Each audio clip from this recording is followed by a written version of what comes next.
Variety welcomes you to its FYC TV Fest.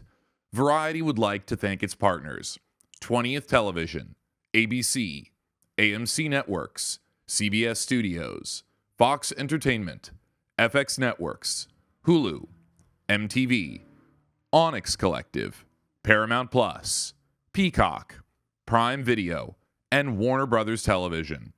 Please welcome to the stage Variety's associate publisher, Donna Pinestri.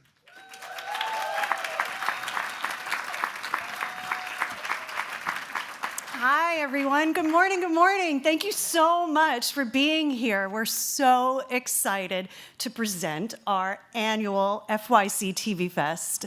It is our pleasure today because we are thrilled to unveil a very stellar lineup featuring this year's Emmy contending showrunners and outstanding standout talent. We're presenting format a little differently this year. We're going to be segmenting the day out by categories. So first we're kicking off with drama, then we'll roll into comedy, and then reality in the afternoon. Plus, after lunch, we are so honored to be able to host the Mary Tyler Moore Visionary Award, which we are presenting to the outstanding, incredible six-time Emmy winner, Jean Smart. So we at Variety are very proud at this moment. You know, despite all of the obstacles that the country is facing, that the industry is facing, Variety continues to shine as the #1 entertainment media brand. We thank you.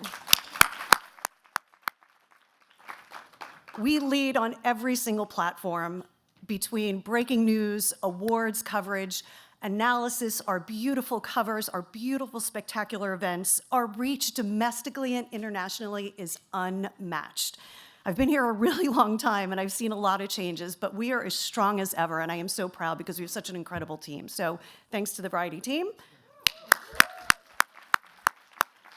And as a matter of fact, this year we are mostly excited about the fact that we're turning 120.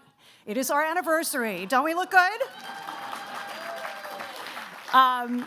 We are so proud to be able to continue to be your source for all good things: television, film, entertainment, all around entertainment news. So thank you guys.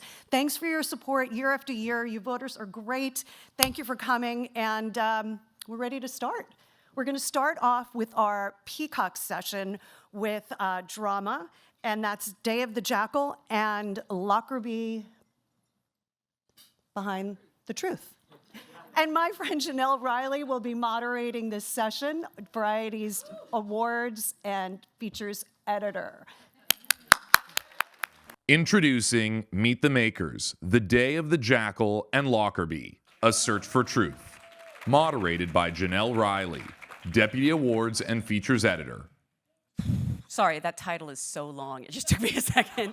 Thank you so much for being here. I'm so pleased to be joined by our guests today, Nigel Marchant and Gareth Neame, who are the geniuses, honestly, behind Carnival Films, which has produced some of the most remarkable content from Downton Abbey to Hollow Crown. I'm sort of curious, does the company have like a certain philosophy or motto when you take on projects, or is it just good work?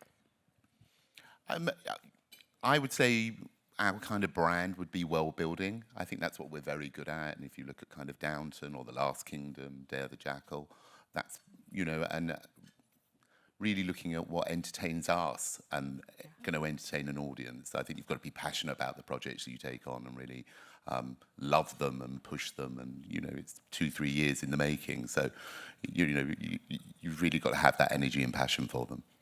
And, you know, we're British producers, we're based in London, but we like to make truly global content. So our shows have been very successful in the US and right around the world. We're not making kind of provincial shows, we're world building, as Nigel says. You said 2 to 3 years for a project. That seems a little optimistic because didn't you spend like decades, I want to say, on Day of the Jackal? Probably just feels it. We're certainly older, much older than when we started, but it came together quite quickly. I don't know how many people are familiar with the the novel. And of course, there was the extraordinary Fred Zinnemann movie from the early 70s. And, we loved the movie and we loved the book. And we didn't want to do a remake. So we had to kind of think about what are we going to do. And we lent into, where we mostly make episodic television. So it was like what do we do over 10 episodes, and the fact that we would make it a contemporary show, we take some of the spirit and the elements from the original, but we made it really, quite different. But it did come together quite quickly, and it was sold very, very quickly. The scripts that Ronan Bennett wrote for us were fantastic, so it was sold quickly. We sent the scripts to Redmayne, and he said yes within 24 hours. We heard back from him, so it did happen quite quickly. But yeah, it was a long shoot all over Europe, and almost a year in post, and yeah, so. What was sort of your association or connection to the Frederick Forsyth novel or the 1973 film? Is this something you've been, wanting to do for a while? Yeah, it was part of the kind of the Universal family. It was Universal Pictures, and both Gareth and I loved the original novel. We loved the original movie, and were nervous in taking that on. You couldn't better it. So then, how do you do it differently, and how do you lean into long-form telly? How can we tell a different story? And just, as Gareth said, take that DNA and make a contemporary thriller. You just earlier nailed sort of what I think makes a great adaptation, which is staying true to the spirit of something while also, completely being its own thing. And I know this book was written decades ago, and yet so many of the themes in the show are completely timeless, for better or worse. What excited you about updating it to the modern age and adapting it for a new generation? Well, that was the thing that excited us, because I'm quite critical of remakes generally, because there are so many films I can think of that have been remade every decade, and you think the original from 1945 is you can't beat it. So why has it been made So I wasn't interested in any kind of remake. So it was really distilling it down to what's it really about, and what we have in common with the book is an English assassin who's being chased around Europe because he has a target, and law enforcement are trying to catch him. And so it's a cat and mouse thriller, and we take that from the original. We take the fact that he's an English character, so the casting of Eddie Redmayne, a very British kind of gentleman, but obviously a huge global star. And the idea that, and we flip some things. I won't give any spoilers because I'm sure many of you haven't seen the show yet, but, we keep the cat and mouse element, but we change things a bit. The target is different. And then there's obviously some little treats all the way through it. I believe that it's known as Easter eggs. So there are some, there's a very, very famous scene in the original movie where he tries out his new gun that he's had specially made. He shoots a melon. If anyone remembers, it's a very iconic scene.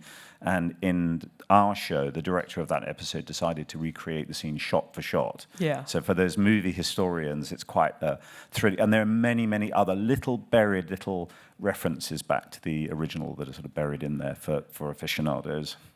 I mean, having seen the series, it's obvious, but what made Eddie Redmayne the perfect I want to say this character, but it's actually characters, because he plays like 4 or 5 different people, and there's nothing I hate more than bad prosthetics or a bad wig, and I literally did not know that was him for the first 5 minutes. Yeah, I think he really identified with the actor in the Jackal. Yeah. And he loved playing with the identity, and for us, he really fitted the Englishman.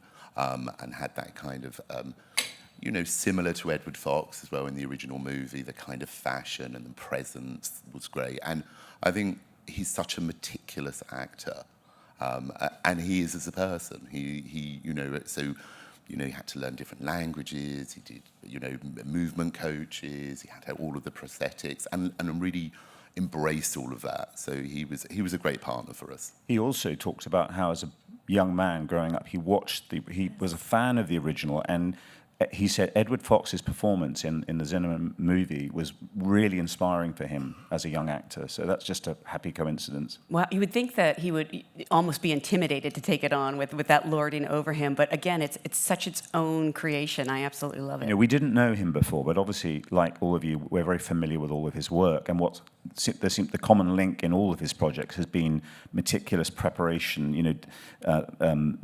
choreography and movement, makeup, language. Really, he seemed to be drawn to parts that require a lot of preparation. And that's what this character is. And indeed, the Jackal is meticulously prepared in his work as an assassin. And so Eddie Redmayne is meticulous in his approach to the work. What's funny is he has said that he doesn't consider himself like a physical actor. Like he sort of got labeled with that, I guess, after the multiple physical roles he took on. But it's fascinating just how much his physicality changes from scene to scene, really. Yeah, I mean, that is a big part of the appeal, and that's nice that you refer to the prosthetics and the makeup, because there are multiple disguises, but it's not in a kind of cheesy, old, it's really state-of-the-art prosthetic work. Yeah, and also not in that fake way where you have a different actor playing someone and then they pull off the mask and you're like, yeah. I mean, I know suspension of disbelief, but come on. Your other co-lead, the great Lashana Lynch, it's so fascinating because it's almost like they're in two different shows, because I don't know if they ever actually like interact. Yeah. I mean, they have a few near misses, Yeah. and then they do meet obviously at the end. But yeah, they didn't play any scenes together. Yeah. Really. And yet this is going to sound weird, but they have such chemistry together in their scenes. It's almost like I'm talking about like it's a rom-com. And it's not, but those near misses, you're like really excited for them to cross paths. She's fantastic. Yeah, we were really lucky. We were really looking for, a brilliant actress and somebody who could really have the physicality of the role as well. So she was a great partner with us. Part of having such a great reputation is people come back to work with you again and again. But I believe this show's creator, Ronan Bennett,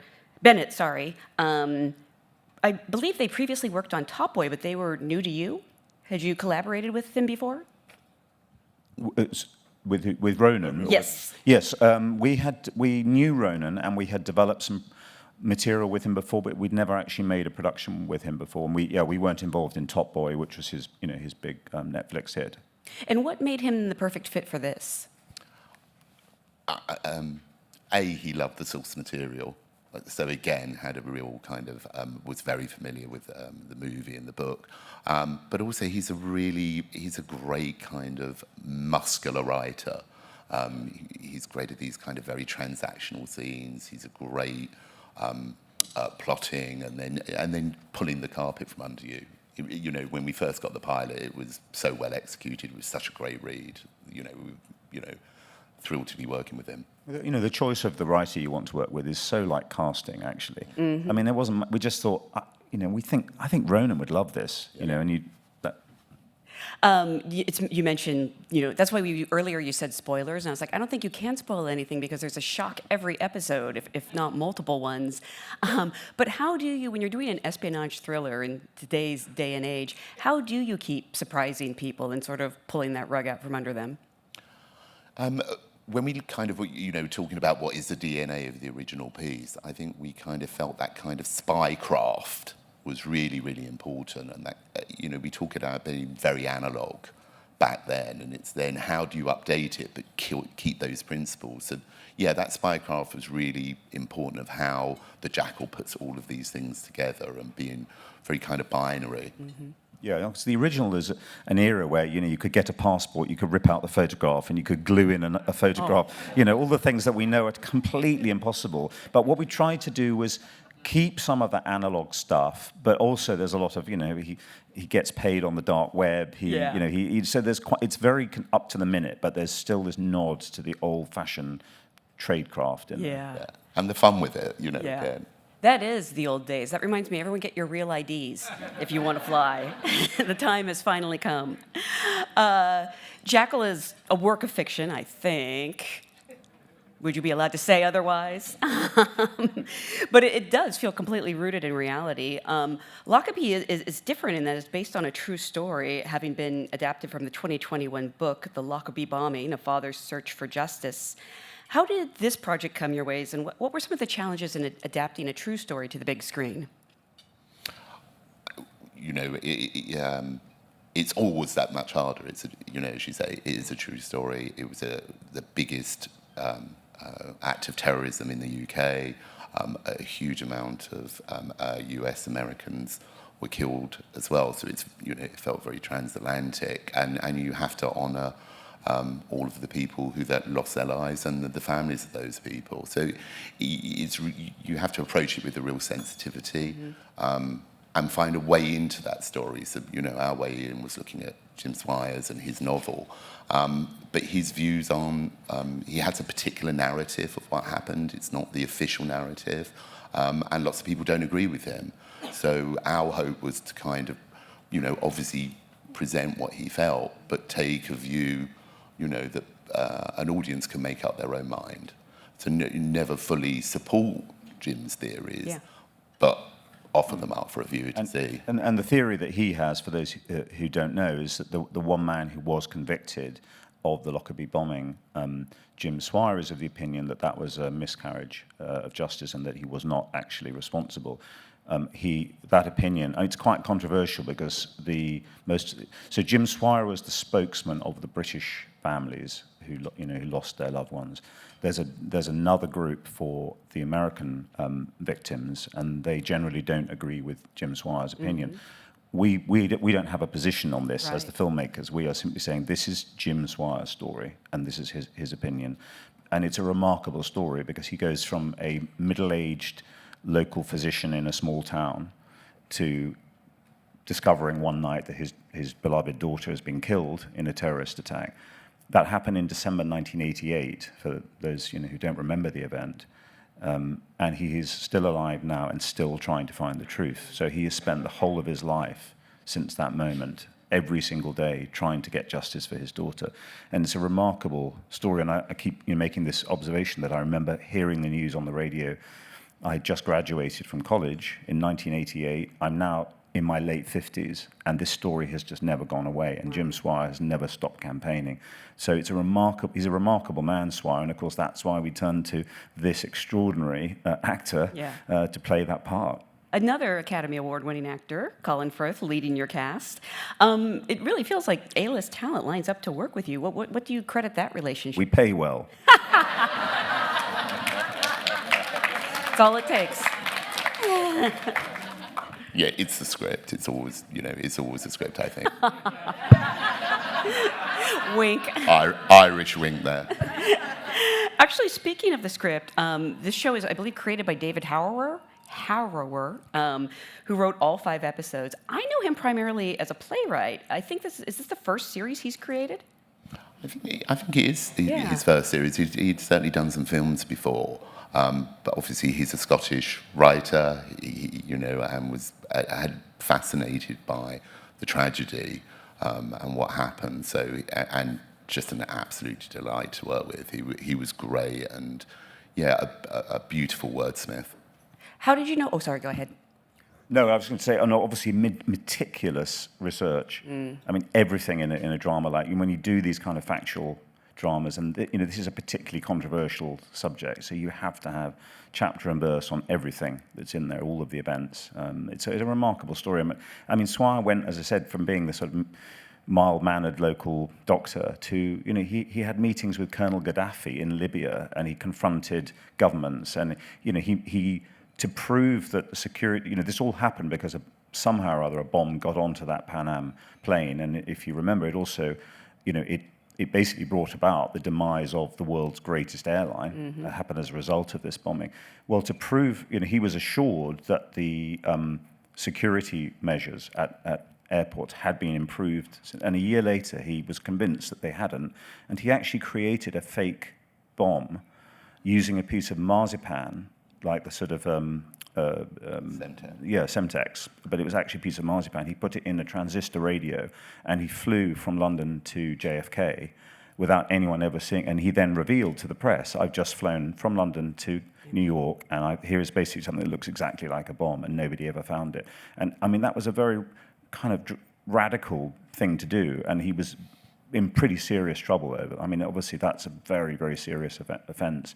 But this is how he became such an activist. Extraordinary life, really. As producers, what do you sort of feel is your primary job in working with creators to make sure that they feel heard, they get what they need? Because again, that's a relationship, thinking of Julian Fellows, all these remarkable creators you've worked with. And don't just say money.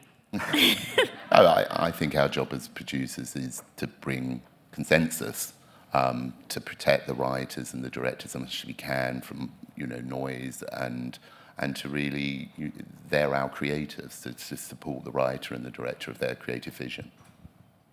Yeah, I mean, I think on most of the projects we make, they are our ideas, and we go to writers that we passionately want to work with. And that was the case with Downton Abbey. The concept was a show I had wanted to make for years and years and years, but I just didn't know who could write that show until I got to know Julian, and I said, would you, I pitched him the top line idea, and the same thing with Ronan Bennett on Jackal. We come up with the ideas, but we love to work with these brilliant writers, whether they're highly established people like Fellows or younger writers like David Harrower, and just supporting them and their vision, and making sure we have the budgets to deliver these shows, that we cast them well, and that we've always got the writers back. Yeah. And these shows look amazing. They're like, Jackal, like I don't know how many different countries you go to. I think of it really as kind of like a five-hour movie in some ways. How do you, maintain that quality from production to production? Is it something like if you can't do it right, you're not going to do it? Well, you always, however much money you've got, it's never enough. Yes. It's another zero. So, and I think that's, in a way, that's where creativity comes from. If you haven't got all the money, you can't throw things at it. You've got to be clever. So, there's always that beginning part where you look at the script, you look at the budget, how do we make this work? And I think that's, as producers, that's what excites us, that kind of feasibility. What location can we go to that we set this show that we can double for as many countries as we can? So yeah, I think there will always be that point where we can't really deliver the quality of that, and you might have to walk away. And we always want to make big shows, global shows. Yeah. So yeah, it's always that balance. Just explain to them how much I hate bad wigs, and that they really need to make sure they put enough money into the wigs and prosthetic budget. It makes a big difference. Now, I know, in addition to all the critical acclaim and people who loved Day of the Jackal, you're already greenlit for a season 2. Yeah. What, if anything, can you tell us? How many people have watched the show here? Yeah. Yes, yeah, so the majority of people in the room haven't seen it. So I don't know if that was a majority. So, I mean, for those of you who have seen it, there's a scene at the very end where there are 2 quite clear tasks that are left to be done. So obviously we pick up on, there's a kind of clear ending, and we pick up on that. Yeah, I mean, we're working on the scripts now, and we will shoot it the start of next year. And we're excited to get back into it. Yeah. I cannot wait to see what's next. I want to thank you so much for being here. I want to thank the audience and remind you all, if you want to stay seated, Jazz Tankay is going to be on stage next talking about Yellowjackets. Thank you so much for being here. Thank you, everyone. Announcing Meet the Makers, Yellowjackets, moderated by Jazz Tankay, Senior Artisans Editor. Hi, everybody. Welcome to our TV Fest. I'm Jazz Tankay, Senior Artisans Editor at Variety. Yellowjackets, we are so back this season. Yes. Let me introduce our incredible panel. With us, we have actor Melanie Lynskey, who plays Shauna. Executive producer and showrunner Ashley Lyle. Executive producer and showrunner Jonathan Lisco. And executive producer and showrunner Bart Nickerson. What a season. Melanie, I just want to start with you. Like, how much did you know coming into season 3 of what was going to happen and where Shauna was going to go? I had a pretty good overview, I would say. We always have a talk at the beginning of the season, which is really fun, and just discuss, the character's arc. And I don't hear too much about what's happening with other characters. It's more just like Shauna's journey. So I'm still surprised. As the season goes on, there's just one heartbreak after another for me. I'm like, oh no, that person's going. But yeah, I had a pretty good idea of what was going to happen. Not super specific, like you're going to take a chunk out of Hilary Swank's arm, but that things were going to get pretty crazy and dark, and she's getting very paranoid, and pretty much the arc. Speaking of taking a bite out of someone's arm, of Hillary's arm specifically, take me to the writers' room. What was that conversation of like, we're gonna have Shauna like bite her arm? You know, we had that very early in the writer's room, but our shorthand for it was Shauna eats her hand. We would just say that so casually at a certain point. We're like, and then Shauna eats her hand and blah, blah, blah. And then at a certain point, we're like, what are we actually going to do there? Because she can't eat an entire hand. That seems untenable. But we knew that we wanted to have a really brutal, vicious moment for Shauna that is sort of the unlocking of everything that she's been holding back for 3 seasons. Yeah, it's funny how you put a placeholder sometimes on the whiteboard, so to speak.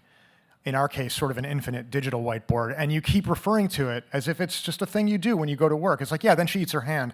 But at some point, you have to drill down and figure out what does that really mean. And just to add to what Ashley was saying, we wanted her to do something brutal, but we also wanted to make psychological sense.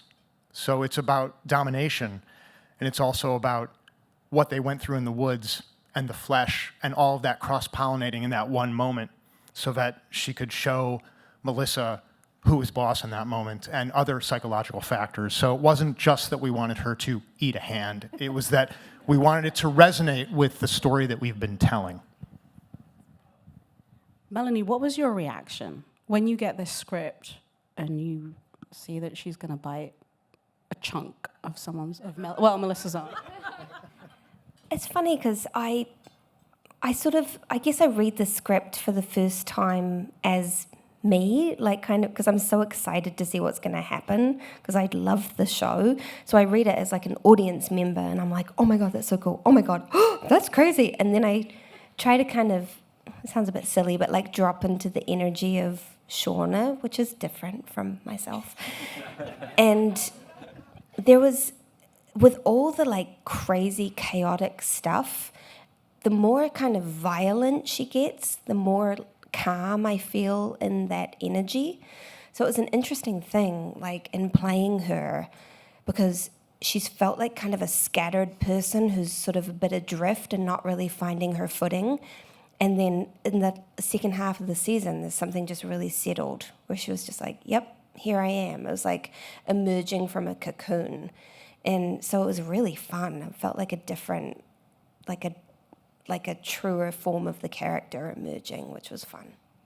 I want to talk a little bit about the teen Yellowjackets because that storyline is so, those actors are so incredible, and that storyline just, we start to unpack more this season. What is that? What was that like unpacking where the girls go this year? I mean, it was definitely, kind of a fun challenge, because like we sort of, knew that we were going to get back up to the pilot kind of, and wanting it to feel like both an ending and a new beginning, and to have it be the maximum version of some of the themes that we were kind of establishing. Sorry, it's so distracting, my name with my thing underneath with a credit. It's just like, hey, that's super fun. So it was apparently not as fun as this moment. But it was an incredible challenge and, kind of really fun and kind of fulfilling to sort of, reach that moment kind of that the pilot kind of opens up with like a maximum kind of Yellowjackets. I think one of my favorite parts about working on this show is that, obviously we have 2 timelines. It's almost 2 shows and 2 casts. And in the adult timeline, it's one of those shows where I'm like, I can't believe all of these amazing actors are on one show. And in the teen timeline, I feel like it's a situation where we're going to look back and say, I can't believe all of those actors were on one show, because every single one of them is an incredibly talented actor. So we knew that we had a lot to work with this season in terms of, when you start a show, you're like, well, you cast it and you hope for the best, and we felt really good about it. But by season 3, we know exactly how good they are. So we really wanted to dig deeper and have each of them, in their own specific way, be not only sort of coping with their circumstances, but blossoming under those circumstances. And that, to some extent, can be for better or for worse in the case of Shauna, potentially. But, I think that Natalie and Sophie Thatcher did an incredible job of really stepping into this sort of hero role, whereas everybody else did such a lovely job of the murkiness that we give them, where it's neither hero nor villain. Everybody is behaving in ways that are maybe a little questionable from a moral standpoint, but that was what we really wanted to do this season, what we had been building towards. So it was, as Bart said, a really fun challenge to see how far we could take it. Boy, did you take it really far this season. Can't wait for season 4. Talking about, the teen timeline, Sophie Nélisse is incredible as teen Shauna. How does her performance and what is happening in her storyline help you understand where modern day Shauna is, especially with her trauma? I mean, I have been given such a gift as an actor because half of my story is being told by somebody who I think is one of the greatest actors working. Like, there is nothing she cannot do. Season after season, she's been given very difficult material, and this season was really tough. And she's incredible. She's so incredible.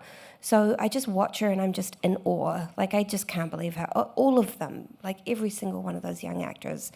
But Sophie, I'm just like, oh God, the fact that I get to carry this story with you, it informs so much. Like, I, luckily, thanks to the transparency of these writers, know a lot about teen Shauna's journey in the wilderness. I'm really, really grateful for that. And they're always willing to answer questions for me if I'm like, wait, there's one specific thing I kind of need to know because it informs this. But getting to see Sophie play it out it's incredible. Somebody asked me, what happens in season 3 of Yellowjackets and, who dies? And I'm like, well, it'd be easy for me to tell you who doesn't die. We're going to go full spoiler here. What is that like when you write these deaths in the writer's room? And Ashley, I think you and I were talking about this, and that episode airs and you see the fan reactions and how emotionally attached and passionate they are to the show. I mean, it's terrible for us. It's really, really difficult to kill characters. I mean, we've been thinking about it. They're so squirmy. Oh my God. They won't hold still. I mean, these are characters who've been living in our brains for years, and then they are actors who are our friends and colleagues. So, we will play the game in the writer's room a lot where we go, do we have to do it? And often the more we don't want to, the more that we know it's the right decision. And I think that is what's happening with the audience. Because if we've done our jobs right, it should hurt. If it doesn't hurt, then we have failed. And, I think that ideally we gave, a really emotional send-off to, I think Steven Kruger's performance this season was absolutely stunning. We've known Steven for a very long time, and I said to him after a couple of days on set, I was like, I knew you were good, but I didn't know you were that good, to be perfectly honest. And, Simone and Lauren are phenomenal actors. But this is a show where people are going to die. And I do think we also got a little, as you all now know, we got a little bit of a lesson of that when on our very first job, we were on the Originals, which is the Vampire Diaries spinoff, and characters die in that world all the time. And so you just have to push forward despite the pain, I guess. Yeah, and I do want to say there's a perverse aspect to it, too. I was joking with Steven on set that he actually sowed the seeds of his own demise by being so incredibly good. because we cathect to him as an audience. Certainly as writers, his character starts talking to us more even than we write him. And that is a moment when, as writers, we know you've created something poignant with it, which is larger than the sum of its parts, when the characters in your head start telling you what must happen. And because he's so good and our entire cast is so great, we get to go into the writer's room with an unfettered imagination. And I've worked on lots of shows and with lots of wonderful actors, but this cast, to a person, never has us turn to one another in the writer's room and say, oh, well, we can't do that because this person might not be able to handle it. Not once, and we never will. And so, unfortunately, because the show is about trauma, that must have consequences. And if it didn't, I think the audience would rebel, because it would start feeling like melodrama and artificial. But because we wanted to keep it as real and as poignant as possible, unfortunately, the characters that you come to love may have to slough off this mortal coil. Yeah, and I mean, I feel like it's also worth, it's great if like a death is like surprising, but I feel like the way that this show is constructed in terms of the premise, like having, to show about a kind of survival and wanting to give as much of the like subjective texture of kind of regret and pain and the sort of like kind of the arduous grind of the survival process. Like that's also what the deaths are trying to do. So they're kind of meant to be like deeply painful in terms of kind of watching them. It's not supposed to be just a surprise, but of course, kind of surprising the audience is always fun. But I think we really have no choice in telling this story but to kind of make these very difficult decisions. I love Shauna's final moments when she's journaling, when she says, I was a warrior, a fucking queen, and I'm not going to let that slip away anymore.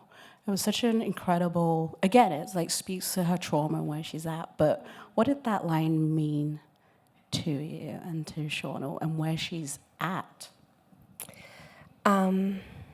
Sorry, I'm still trying to get over all the death talk. I hate it. What did it mean? It's a similar thing to what I was talking about before. I think it's her finding herself again. I think it's her connecting to the part of herself that feels the most real and the most alive. And it was exciting for me to be in her little kitchen, just, having this big realization of like, oh, I can be that person again. I don't know what that means. If we get another season, I don't know how crazy she's going to be, but it was exciting. Season 4, we're going to wait for it, right? And, please go easy on Melanie and the deaths. Next season. Please, I'm too sensitive. I love everyone so much. I want to say thank you to everybody on Yellowjackets and for this conversation and for sharing insight. And yes, we'll be staying tuned for season 4. And congratulations, season 3. Thank you again. Stay tuned for the next conversation. Thanks so much. Introducing Meet the Makers, Matlock. Moderated by Janelle Riley, Deputy Awards and Features Editor. I don't know how I'm supposed to follow that. That's absolutely amazing. My name is Janelle Riley. I'd love to introduce today's guests. We have the showrunner, executive producer, Jenny Snyder-Erman. Actor and executive producer, Kathy Bates. And actors Skye P. Marshall, David Del Rio, Leah Lewis, and Jason Ritter. So getting this out of the way right away, anyone who knows me knows I am obsessed with the show and have been since the first episode. Yeah. You may have heard me talk about it. I've never seen the original Matlock series. Never had it. Did someone actually gasp? But I absolutely fell in love with this one, and I'm curious how you sort of hit upon this idea to keep the nostalgia of the original series while completely subverting it, not only with a female lead, but setting it in a world where Matlock, the TV show, exists. Yes. Well, I mean, I always, when I'm looking at like any kind of reboot or adaptation, I want to really make sure I'm not recreating something that already exists, because it exists and people love it, and I want to leave that legacy sort of as its own thing. And what I wanted to do was create someone who was a fan of that or had an emotional connection to it for some reason, and then use the title Matlock, much as I'm using the title Matlock, which is like a comfortable cover for something I think much more complicated and subversive and layered. Yeah. So I was hoping that sort of my homage to it would be that fans loved it and that it exists, and that we weren't trying to replace it, we were trying to create something different. I mean, I think it's brilliant to set it in a world, the real world where Matlock exists, and they talk about the old show, and they talk about the character. Will we ever see, them watching Matlock on Matlock? I mean, in the second episode, we had, Billy was playing the theme song, right? So, there might be, I don't want to give spoilers, there are always like little touches we make back to the original, like when Matty and Senior were getting high in the zero gravity chairs and they started to listen to the theme song. So, we'll bring it back in. I think the original sparks a lot of joy and like comfort, and like you get excited when you see it or hear it in our world. So I do like to do that. I just like to do it sparingly. By the way, for those of you who haven't seen the show, first of all, how dare you? Secondly, the clip they showed, this is a very powerful and dramatic show. It's also very funny. You mentioned, zero gravity chairs and getting high with Beau Bridges and Kathy Bates. Like, right there, you probably just sold it to the network on that. Yeah, I mean, we try to balance tones. We want you to laugh. We want it to be dramatic. We want it to be tense, suspenseful, and like emotionally really get to a real deep place. So those are always the things that we're balancing. And some episodes are more comedic because the emotional story is not as heavy and doesn't, can be buttressed with some funnier things. And sometimes it's a really heavier story, so we have to just go a little lighter on the comedy, but the characters are fun and they're funny and they talk to each other with humor and charm and wit, hopefully. So that's will always sort of be a part of the fabric. And obviously, if you're going to reboot Matlock, you have to have the perfect Matlock. Kathy, were you looking to do television? Were you just looking for good projects when this came your way? No, actually, I wasn't. I had just finished doing a few films, and I was taking some time off and reevaluating what I wanted to do next. And then I got the script on a Friday afternoon, and my agent said I needed to let him know by Monday, and so I fell in love with it. It's such a magnificent character, so complicated, and especially when I read the twist at the end, I thought, wow, this is about something. This has some depth to it, and I noticed too in that there's so many different avenues. I think that's what's great about working with Jenny and how she's created this world with these characters. Like, at the end now, at the finale, everybody's on tenterhooks. What's going to happen with Julian, and what's going to happen? Is Simone going to get you in trouble? What's going to happen with Claudia being pregnant? The table is really set for all of this. So I'm loving playing this character, and I'm just kind of in a wow moment. I can't believe any of this is happening at my age at this time, because they could have gone with a 30-year-old, the great-great-granddaughter of Matlock, so I'm just really glad that that you settled on an older woman and that they gave me the opportunity to do this, because it's a dream. I'm gonna guess they didn't feel like they were settling with you. Did you ever imagine you would get, that's Kathy Bates? Yeah, no, I know. I'm still surprised, and my mom is still surprised that she knows my name. Does she? I didn't hear that. I didn't hear it. I said my mom is still surprised that you know my name. Oh, well, yeah. Actually, do you? This is Jenny. No, I'm actually curious for the rest of the cast. And the great thing about this show is people have really fallen in love with the whole ensemble. And it seems like, you all get along and it's a great atmosphere. But do you have those days where you're doing a scene and you're like, that's Kathy Bates?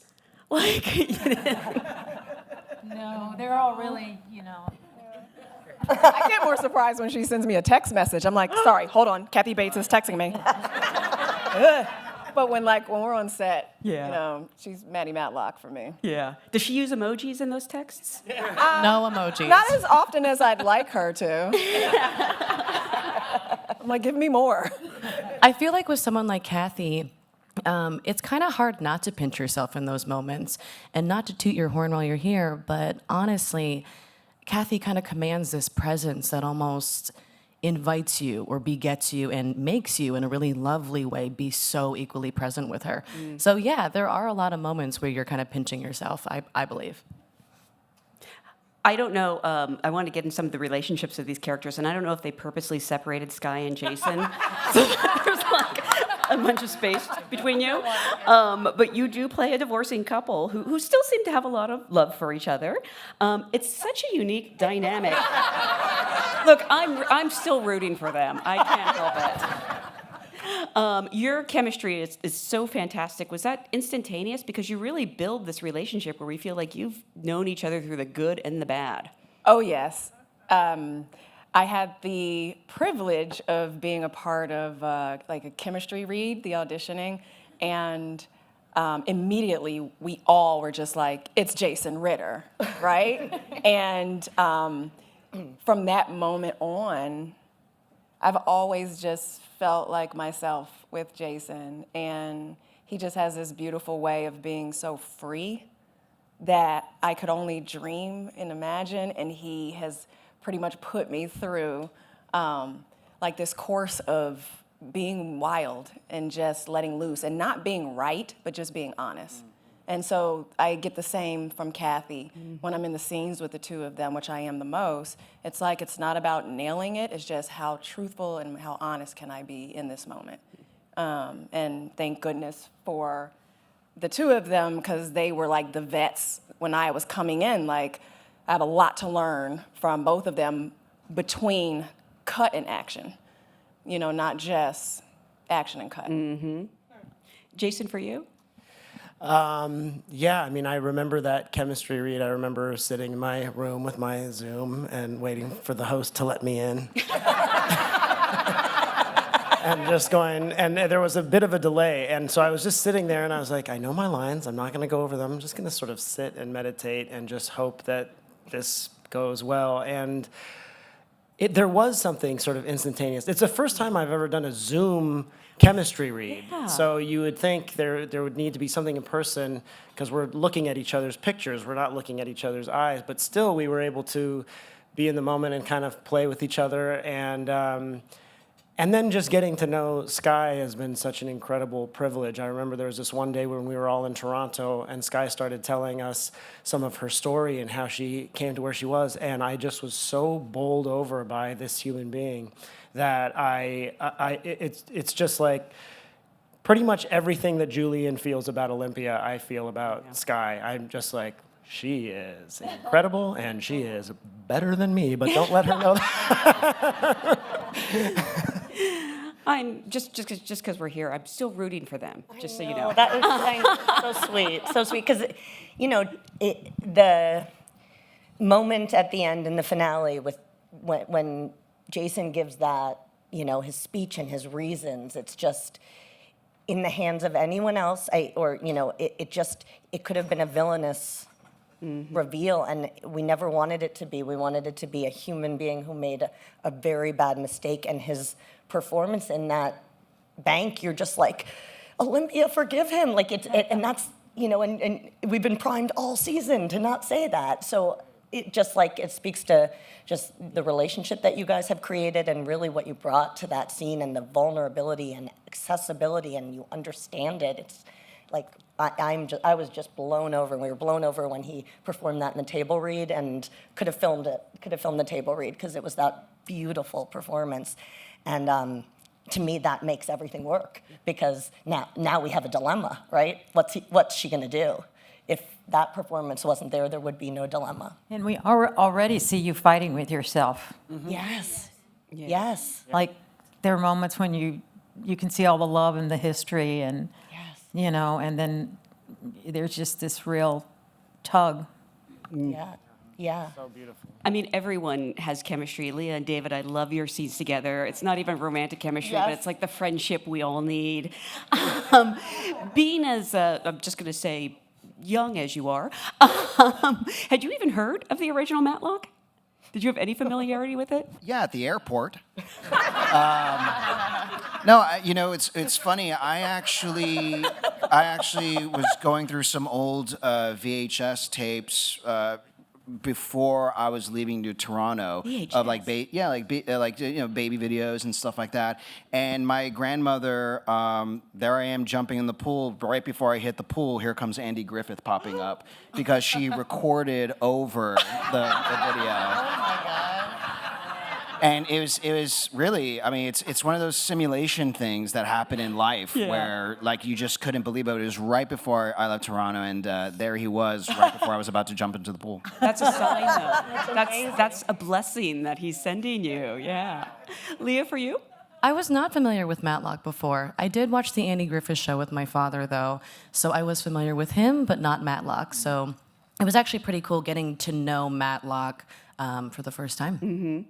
Is it ever hard for the two of you? Actually, all of you are somewhat combative with Matty in certain episodes. Is it ever hard to do those scenes and be? You're probably the meanest to her. I just gotta say, I also have an 86-year-old father, so for me, like, I have a very soft space in my heart for intergenerational relationships. So yeah, I have opinions about Sarah and the way that she judges Matty so harshly. I think there are times too where after I want to go up to Kathy and be like, "Are we good?" Like, are we? I swear that's not me. But that's amazing that you see that Sarah has had so much to grow from. Because a lot of those comments start to slowly dissipate as the season goes on. Mm-hmm. And I think they needed to be that ghastly in the beginning for you to really see how small-minded she was in the beginning, I think. Yeah. And to go back to what Leah was saying about working with Kathy, she has this sort of inviting... No, she has this... We love you. You told me I'm going to Venmo you later after I say this about you. She has this inviting presence that allows you to say that, this isn't... We are co-players in this scene. And she really, you can sense that she really is inviting to really give it to her, because what the story is that it's really Maddie's journey to go through all these loopholes, through all these people. But what's tough about being with Billy and Sarah is that she really, really loves them. I mean, she loves everybody, but we are you three, and we had this sort of partnership, and so.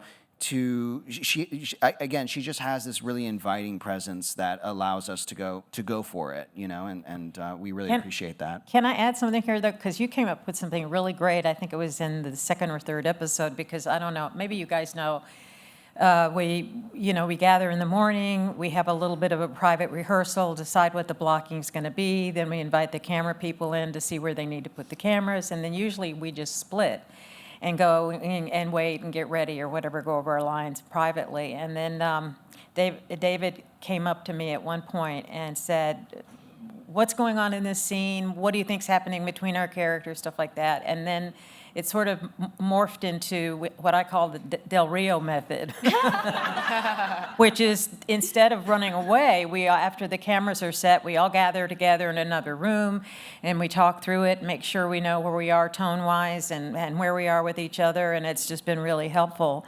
So, all that Kathy Bates bullshit is just, I don't know. I shouldn't say that. This is being televised. I appreciate it. But, we're a team here, and we've all got our gifts, and that's what makes the show work so well, is that we've come together in such a great family. And I know it's corny.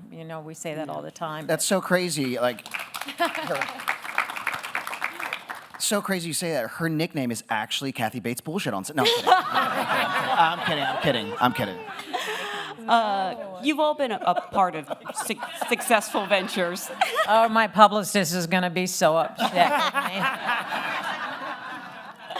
I imagine your publicist has a fairly easy job. You're not out there causing too much trouble. No, I get in trouble every now and then. You've all been a part of successful projects before, but there is something about Matlock that the audience loves this show. They let you know how they feel. They're so invested in this mystery. Jason, I was a little worried for you after the finale. I hope people were kind. Why? Did Olympia say something? Did you know, though, that, I mean, not to give anything away, but I think we kind of had that. Did you have this, in addition to this legal drama, you have this ongoing mystery of who hid these valuable documents. Did any of you know going into the show that if it was your character or not? Oh, no. We found out like maybe days before we shot the episode. I found out a little before. He knew. If you were that person, then you knew. But we were not. Yeah, Jenny took me aside and we went on a little walk and she told me, and then I had this big, exciting, scary secret for a while. And then I like made what I felt was like a subtle face of I have a secret to Skye, and she just it was zeroed in terrible. on. He is not a safe space moving forward. Skye, what do you know? What do He you was know? just like, do you think it was you? I'm like, it's clearly you, if you're asking me. Like, I would corner him like, was it Shay? Did you sleep with Shay? It was Shay, wasn't it? And he was like, I'm like, God, you can't keep it in, can you? Oh my, Melanie is the same way. She can tell right away. Like, just you had sprint me there, away she from was like you. with the lie detector lady. I was like, how did you know? Kathy, what's it been like for you to, have created this superhero essentially for so many people? I imagine they are very passionate to talk about it with you. Yeah, I mean, you mean people like if they aside from being in press situations, Yeah, or whatever. I don't know if you go to the grocery. Yeah, store, I mean, but- what did you say? I don't know if you go to the grocery store, but if people come Oh, up don't to you- put me on the spot here. It's okay. I'll use it feel as my a card. bubble. Yeah, people have been really lovely, and mainly we've gotten emails from people, but even some events that we've been to, what I love is when people say, oh, I watched it with my 16-year-old son, I watched it with my mother and my 16-year-old son, and it's just cool. It's like old-fashioned. It's going back to the way, network TV used to be, and it's comforting. That's the word I keep hearing from everybody, is that it's comforting.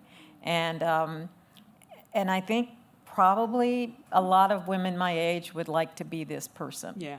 To really, as Jenny has said before, when we get to a certain age, we do become invisible, and yet it's at the time of our lives when we know more things, we can accomplish more things, but for some reason in our society, and especially in our industry, that they're not interested in that. And I think that's what's so wonderful about the show, because it's really flipped the script on all of that, and it's shown people that,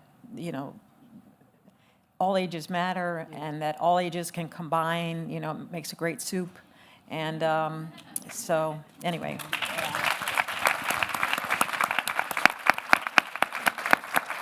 I'm curious because we get to see, as smart as she is, we get to see Maddie learning new things every day. At this point in your career, are there still new things you're learning about acting?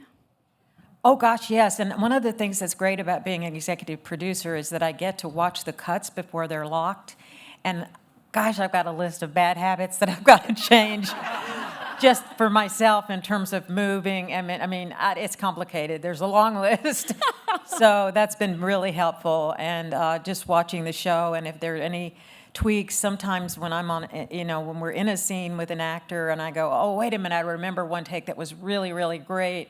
Can we take a look at that? Because it's, there's Video Village, which is way, way away, and then being really on set with someone and seeing how you're playing a scene and how you remember how that particular take was great. So it's wonderful to have that kind of input. That's incredible. I can't remember what I had for breakfast. I don't know how you keep track of takes. It's awesome. It's awesome. Amazing. Well, again, I don't want to hold you up because I need season 2. I don't know if you started next week would be great. Yeah, I need a little more time, but we're at it. Well, again, stick around. I'm going to be here for the next panel as well because they don't want me following them. But thank you so much for being here. Thank you, Janelle. Thank you, everybody. Please welcome Meet the Makers, Evil and Elsbeth. Moderated by Janelle Riley, Deputy Awards and Features Editor. Hi again. I'm so excited to be joined by the creators and EPs of both shows, Robert King and McHale King. Thank you so much for being here. Thank you. Yes. We're going to start by talking about Evil, and after 4 weird and wonderful seasons, we have said goodbye to this wonderful show. To be honest, in some ways, I can't believe you ever got this show on the air. It's so crazy. Not only that, we got it on broadcast. I know, right? It started on even CBS. weirder. Yeah. Did you tell them at the start that it was going to be like demon bosses, cannibalism, possessed elevators? I don't think we started Probably with not. cannibalism. No. Yeah. They were, because we'd done Good Wife and other stuff for them, I think they were willing to give us a little rope to hang ourselves. Yeah. What sort of was I don't even know if you have to pitch at this point, but did you say? Certainly. Oh, okay. Because this is not a show that lends itself to a 20-second elevator pitch. I think it was just about, we've got 3 investigators for the Catholic Church, and they're looking into possession, and is it in fact? Actually, the pitch was pretty close to what it was because we script our pitches so we never forget what we're going to say. And were they surprised there was no lawyer in it, or? They must have known one. Looking back over these 4 seasons, is there anything you kind of can't believe you pulled off? Oh, yes. I kind of think there were great production values they allowed us to do. Mm-hmm. Like we did a particle accelerator. Yes. We just built it. So, I mean, there were a lot of things like that. And then, we did a silent episode with it. I was surprised they didn't read the script and go, wait a minute, where is the dialogue? Yeah. And so, anything else? I would say it's just unusual to have a nun win every scene with, bashing people with a bat. Not just a nun, but Andrea Martin. Andrea, is she not the best? I mean, my God, yes. So many fantastic actors came through all your shows, honestly, but also you make such great use of these New York theater actors. I'm guessing you're fans yourself. For sure. Yes. Michelle more than I don't really do theater, but Michelle does. But there's such a wealth of talent out there as well. We're incredibly fortunate. On Evil, the casting director was Mark Sachs, and he's aware of what everyone is doing. Yeah. Evil is one of the only shows I can honestly think of in recent years to really tackle religion head on and show both the power of faith and the power of skepticism, and not only do it in this dramatic fashion, but also very humorous. How did you sort of strike that tone? Well, our tendency is to try to do comedy. It makes things go down easier anyway. And I think, I'm more religious than Michelle, so I'm going to heaven, just want to say. Not to put too fine a point on it. So, but we have, I wouldn't call it arguments, but we have discussions. I mean, even with the conclave going on now, what am I looking for? And it's great to have a sounding board of someone who is more pragmatic. But yeah, I mean, it was a pleasure to us to be able to talk about faith and to avoid the TV cliches, which is every time you see a Catholic priest, he's molesting somebody. And it's kind of like, yeah, we've seen that now. Let's explore a different side. Speaking of the conclave, the show ends with them, basically at the Vatican. Are they involved in this at all? Like, it's perfect time to come back. It would be so great to pan over and see them over in the corner of the frame, like Zelig style, We were just in Rome, actually, when the Pope died. We weren't planning on it, but not like J.D. Vance, but we were just, we just happened to be there. And it was great because we were lining up along the road because they moved his casket from the Vatican over to the church where he was going to be buried. Wow. You emotional. just happened to be there? Yeah, we just happened to be there. Again, I can't even cover all the things you did on the show. You did a possessed chatbot and a haunted elevator. Was there ever anything that was just too crazy? You had to sort of say, we can't make that work. I don't think we did on that show. No, it was everything. It was like, okay, let's try this. I mean, we did one episode where it was the demon took people's words, which came out of the writer's room, because it almost was like yawning. It was everybody was forgetting words or names and everything, and then somebody else, and it felt like there was a demon. But when we did it, it was thin. It wasn't enough. So then we added the demon of grief. So it was one of our episodes that had two things going on it, and Sister Andrea beats them both down. And you've worked together obviously so long on so many remarkable shows. What is the secret to a successful work collaboration? Well, I don't understand how anyone does it without a collaborator. I mean, the better question would be having Jenny up here and saying, how do you do this without a spouse?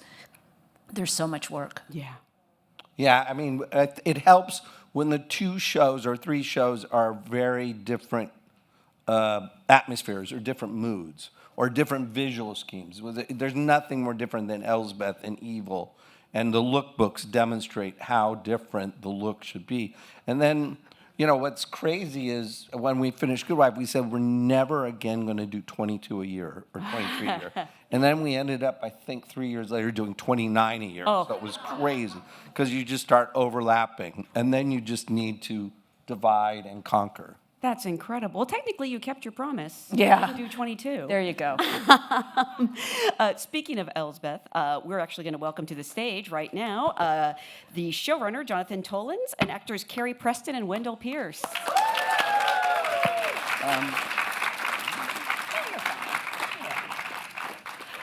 Hey. They might be partaking. Hey, you guys. Hey, come on. I know the breakfast bar is fantastic. There they are. Hi. Thank you want so much. Hi.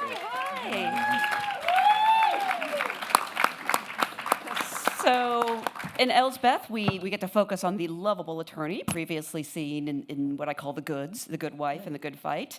I think you'd been looking to bring this character to her own show for some time. Is that correct? Why was now the right time? We were suffering through the pandemic, as I think everybody was, and it was like, okay, let's do something that isn't like, you know, heavy that ties us down. And, you know, we'd always wanted to work with Carrie again. We'd working with Michael, her husband, on Evil. And we talked to you, I think, 3 years before it actually came about. Yeah, even earlier. I feel like even earlier, when I started doing The Good Wife, people like yourself, fans, journalists, they were saying, hey, why don't you do a spinoff with Elsbeth? And Robert would call or Michelle would call, you interested in this? Well, yes, of course, I'm interested in this. Absolutely, I'll do anything. I'll clear my schedule. And then it just, turned into, they did The Good Fight. And then I was like, okay, well, that's the spinoff, and I'll just be a guest and happily in their family. And they even let me direct on The Good Fight. And it was, I thought that was and Your Honor. And Your Honor. And I just thought that was what was going to, that was how we were going to, continue with Elsbeth just as a supporting player. And then they reached out in earnest in the pandemic and said, wow, we're thinking about this like a female Columbo. I don't think you believed us. Well, you told me. Robert told me when I got the part 15 years ago. He called and said, we're thinking about this character as a female Columbo. So it is amazing that here we are in that structure. Mark called us and said, just to warn you, her hair is red. Yes. I had just gone red, and I was like, oh no, are they going to not want to use me because I'm a redhead now? And I even took myself over to set to make sure that it was okay. Yes. Really? Is there some bias against redheads? No, but people get weird about your hair color when you're a woman, when you're an actor. They get weird about, no, we already have a blonde, or we already have a brunette, or I don't know. Yeah, I got the same thing. Yes, all the time. I am kind of curious because, actors often hear, like, we'd love to have you back, or we're thinking of spinning this off. Did you actually believe it until it happened? No, you can't believe those things until they happen. I mean, there's a lot of talk, and it's just the logistics of something like this happening every day feels like a miracle. I walk on set, I feel like I'm living in a miracle. I see Elsbeth written on the backs of chairs, and I tear up. I mean, it's just it's still not lost on me, the unusual circumstance that I'm in. Have you gotten any photos with your billboards? Because I love Are you it. kidding me? It's embarrassing. There's one. Oh my God, it's ridiculous. Wendell, you've been a part of so many terrific ensembles between, yep, I know, right? So it's just like adding truffle oil if you cast Wendell Pierce. Oh, like, wow. yeah. I like that I think we nickname, just truffle got your oil. nickname. Yeah. Truffle oil. I have to imagine it has to be something special for you to say yes. Well, it's always special to be asked, and also to be asked to work with someone of her caliber. I mean, that was really the pitch to me, that they were doing a spinoff with Carrie, and I said yes, if they would have me. And I said this last night, and I say it all the time, and it's true. And I realized I'm going to say it again today, because it is very rare that you have all the pieces coming together. Great writing and producing, and then a talent of Carrie's ability. She is Lucille Ball and Meryl Streep. And she shows her talents, her comedic talents, her dramatic talents, her humanity in this role almost in every episode. That is a rarity. And that is not something that we should take for granted. And what happens is, it is so good, we think, oh, that happens all the time, right? And that's the thing that I come on the set every day and realize is a miracle.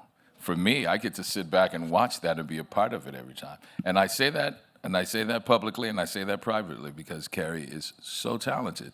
And someone wrote in the media last season, and it was the perfect one line for our show and her talent, which is, it's the show I didn't know I needed to see, right? Until I saw it and realized, that's it. So that's what this whole experience is like for me. And this is my 40th year in the business. So that means I will be coloring my hair. Just don't. And I will be blonde this season on Elsbeth. He wasn't even talking about me, and I'm about to cry. I don't even know how you can just sit there. I'm having a hard time. Yeah. So when he I'll says move these on things, then. I can't even believe it, because obviously I've been a fan of his forever. And we went to the same training. We had the same training, but he was a little bit ahead of me. And A lot of years ahead of me. just a teenal bit. And so, he was always the great Wendell Pierce. So when I found out that he said yes to being on this show, I couldn't believe our good fortune. Yeah. And it just speaks so well to Robert and McHale and John that they're, writing to his talents, and it's not lost on them what we have with the great, one of the best actors of our generation, Wendell Pierce. Mm-hmm. Yep. Jonathan, I know you've worked on other shows with the Kings, including The Good Fight and the late, great Brain Dead. Can you talk about, I'm sorry, did that hurt? Yes. I'm sorry. Every time. Brain Dead, the well-known documentary, actually. Right? Who watched the show? No. You were too ahead of your time with Brain Dead, I'm afraid. I mean, Robert The Kennedy bugs won. had a worm in his head. I mean, he stole from us. Literally. How did you know? Can you talk about, what you wanted to bring to Elsbeth, and how you wanted to not only honor this existing character, but create a whole show that is its own thing entirely? Gosh, well, I've known Robert and McHale for 32 years, and then started working for them on Brain Dead, and then went on to The Good Fight. And I actually wrote the last 2 episodes that the character of Elsbeth appeared on The Good Fight. So it was sort of, we didn't know where we would end up, but I had experience writing for the character. For me, they offered me this incredible opportunity, and then we got picked up, and then the strike happened, and I used the strike to watch actually every episode of Columbo. Not to copy, but just sort of learn what had been done before and what that structure was like. And I realized it would be difficult to just do murder mysteries, because we've all seen a bunch. And We talked early on about how this show was New York through the eyes of Elspeth Tassioni, who is new to the city and who loves it, and it's sort of a tourist's idea of New York. But also, it's a show about getting people who think they can get away with anything, and getting people who think they're above it all. So we put those things together, and we decided that every episode would be a new slice of New York life, a new thing that is not only a murder mystery, but also satire, and also just sort of a wild ride. And that also gave us the opportunity to come up with these great guest star roles that would entice wonderful people to come and play with us, because they're very vivid characters, and they get to play with the best scene partners, on television. And a lot of times you have this sort of inverted story structure where it's not about who done it, but why done it. We find out right at the beginning. Did you hit upon that pretty early on? Well, that is the Columbo model, where it's a how catch 'em, they call it. But we very early on started playing with the form, so it never felt like you were just going to fall into a pattern, and if you've seen one, you've seen them all.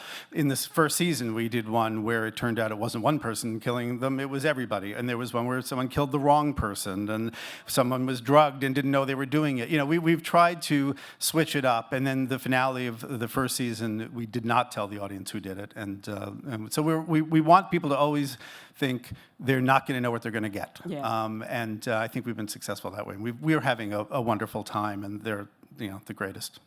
Carrie, you mentioned that it's been 15 years, I guess, since you started playing this character.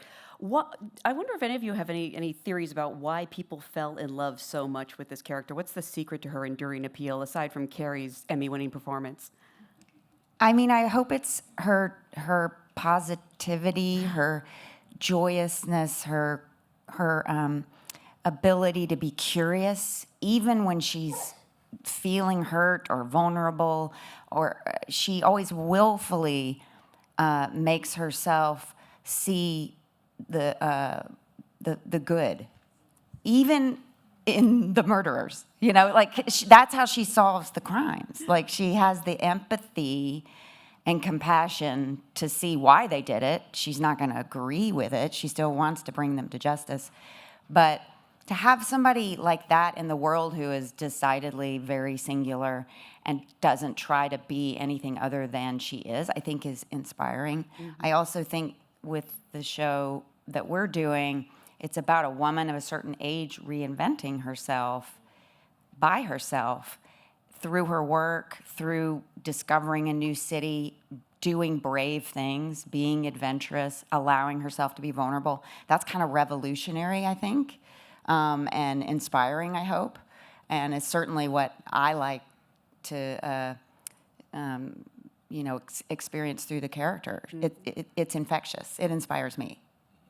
I just want to say also that people always say the character is so quirky, but a lot of that comes from the fact that she is willing to say the truth in a situation where no one else is actually acknowledging the absurdity of the world they're in.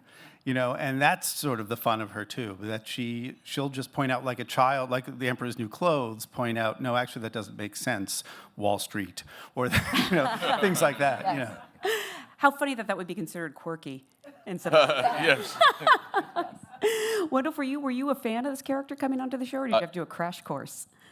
Yeah, I did a crash course. I mean, I had seen her. Yeah.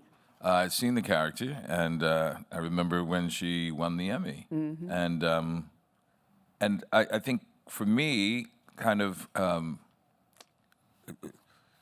meeting the character again, you realize that people are attracted to her because she is so authentic. Yeah. The reason we turn off the lights and go to the theater and see a movie or turn on the television at home is because that's the forum where we collectively come together and look at ourselves, And there are moments that everyone says, there but by the grace of God go I, And if I could be as truthful as she is, as authentic, we know when we are being false to ourselves and lying to ourselves. And I think people are attracted to a character that is so truthful and authentic.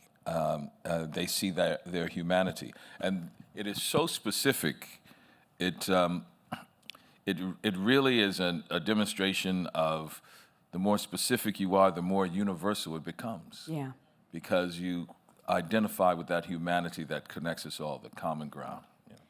can you come be my hype man? Like, right? Right? I mean, like, I was going to ask if you had anything to add, but I don't know if you want to follow that.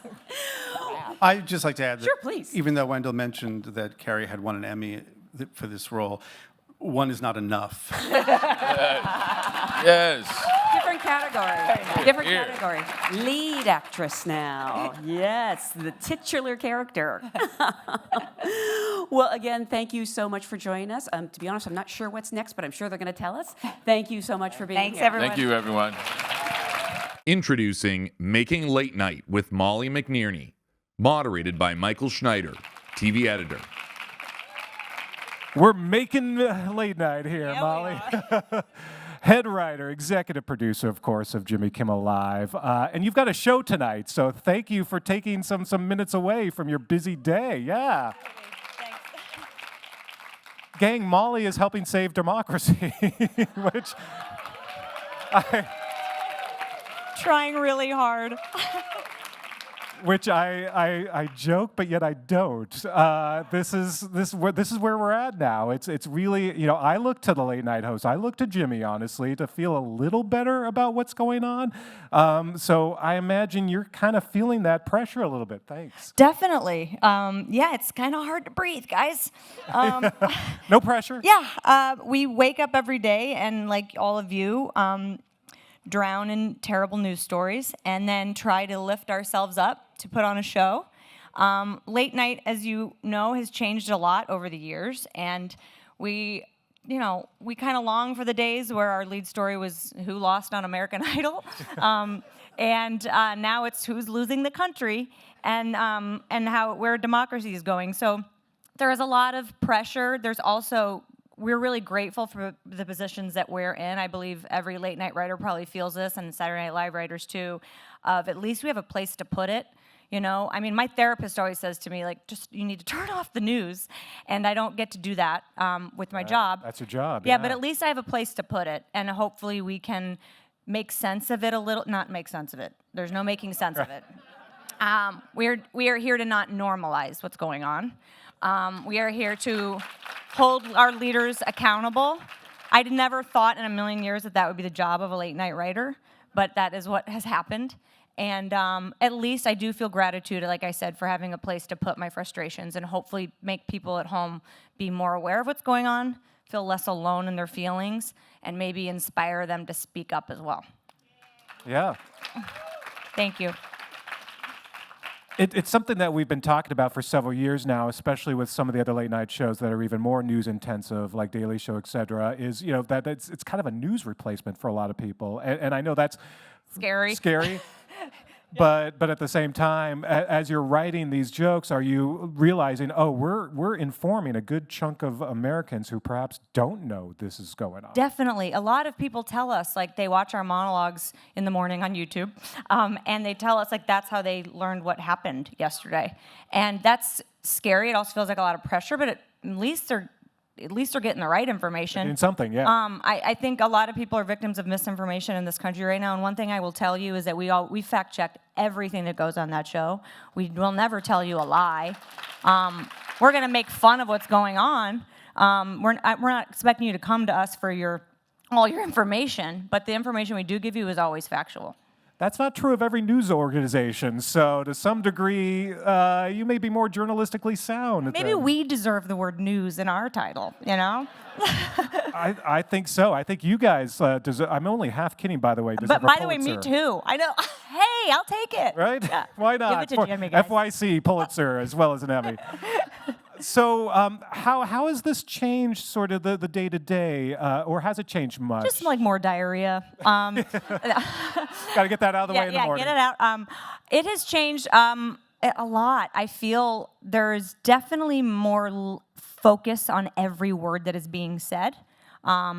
Everything is scrutinized.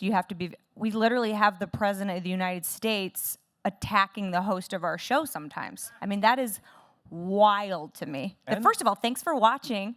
But it is a wild time to be doing this. I mean, we used to just be on for fun, and now it feels like a much greater pressure. And I think that really changed after our son, I'm married to Jimmy. Great idea, guys. Marry the boss. If all you young ladies are listening, I highly recommend it. I'm married to Jimmy. We had a child who was born with a congenital heart defect. He's now 8 years old. He's healthy. Everything's great. But that happened at a time when healthcare was on the line. It looked like the Affordable Care Act was going to be gone. And we made a choice in that time to speak up and talk about that and talk about what could happen if people lose their health care. And we saw it firsthand in a hospital of people who did not have the money to afford health care. And that really shifted when it hit us, and it kind of changed. Sorry, I know I'm rambling, but that really changed the course of our monologues. And I think that for Jimmy, he sees what's going on every day. He cannot believe what's going on every day, and he feels irresponsible not talking about it every day. Trust me, it'd be a lot easier not to for our nervous systems, but I think it's important. Yeah, no, absolutely. And thank goodness you guys are there. Mm-hmm. This is why I know Jimmy flirts around with the idea of retiring. This is why he can't. I right? know. You've told him, like, we need him in service I think of this we need country. him, yes, and I do think we need him. I would love for him to stay. I also want him to be able to relax and fly fish and not listen to Trump every day. So I want whatever's best for him. But yeah, I selfishly want him to fight the good fight as long as he can. So yeah. Talk about the balance, though, in terms of, there's still a lot of fun moments. You have signature bits that have been going on for decades now that Jimmy Kimmel Live's been on for 22 years. How do you balance that in making sure that there are those moments of joy, of frivolity, in addition to some of the hard stuff? That's a really good question, because I will tell you, those have been they kind of get pushed on the back burner. So when you wake up in the morning and it's like, Donald Trump wants to put people in Alcatraz. You're like, oh, I don't think we should do the funny bit on the boulevard today. It's really hard. It's really hard because we want to deliver these funny bits and these things that can take people out of the news. But it also is when you're so overwhelmed by the news, you're like, wait, we got to call him out on that thing you just said today. It's harder and harder to get those evergreen comedy bits in the show. Yeah. But we try. Because we know people don't always want to just be burdened by Trump.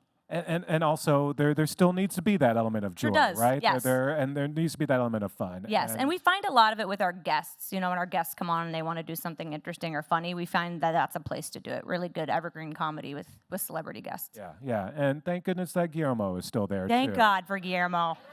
Well, as long as he's in the country, we're going to be all right. Protect Guillermo at all costs. Please. So tell me a little bit about your day now, and I don't know how much that's changed, just given the intense scrutiny that's on the monologue. But you wake up in the morning, you start to scan those headlines. I'm sure the train is already off to the races. Yes, and we have. And people always say, like, oh, well, look, one good thing is you have so much material. Trust me when I tell you, we would love to not have all this material. Yeah. I would love a nice, morning where you're, not scared of what the leader of the free world said, and we put on a dumb bit. But it starts early in the morning. Our writers are amazing. They read all these terrible stories. We figure out the priority of the top 10.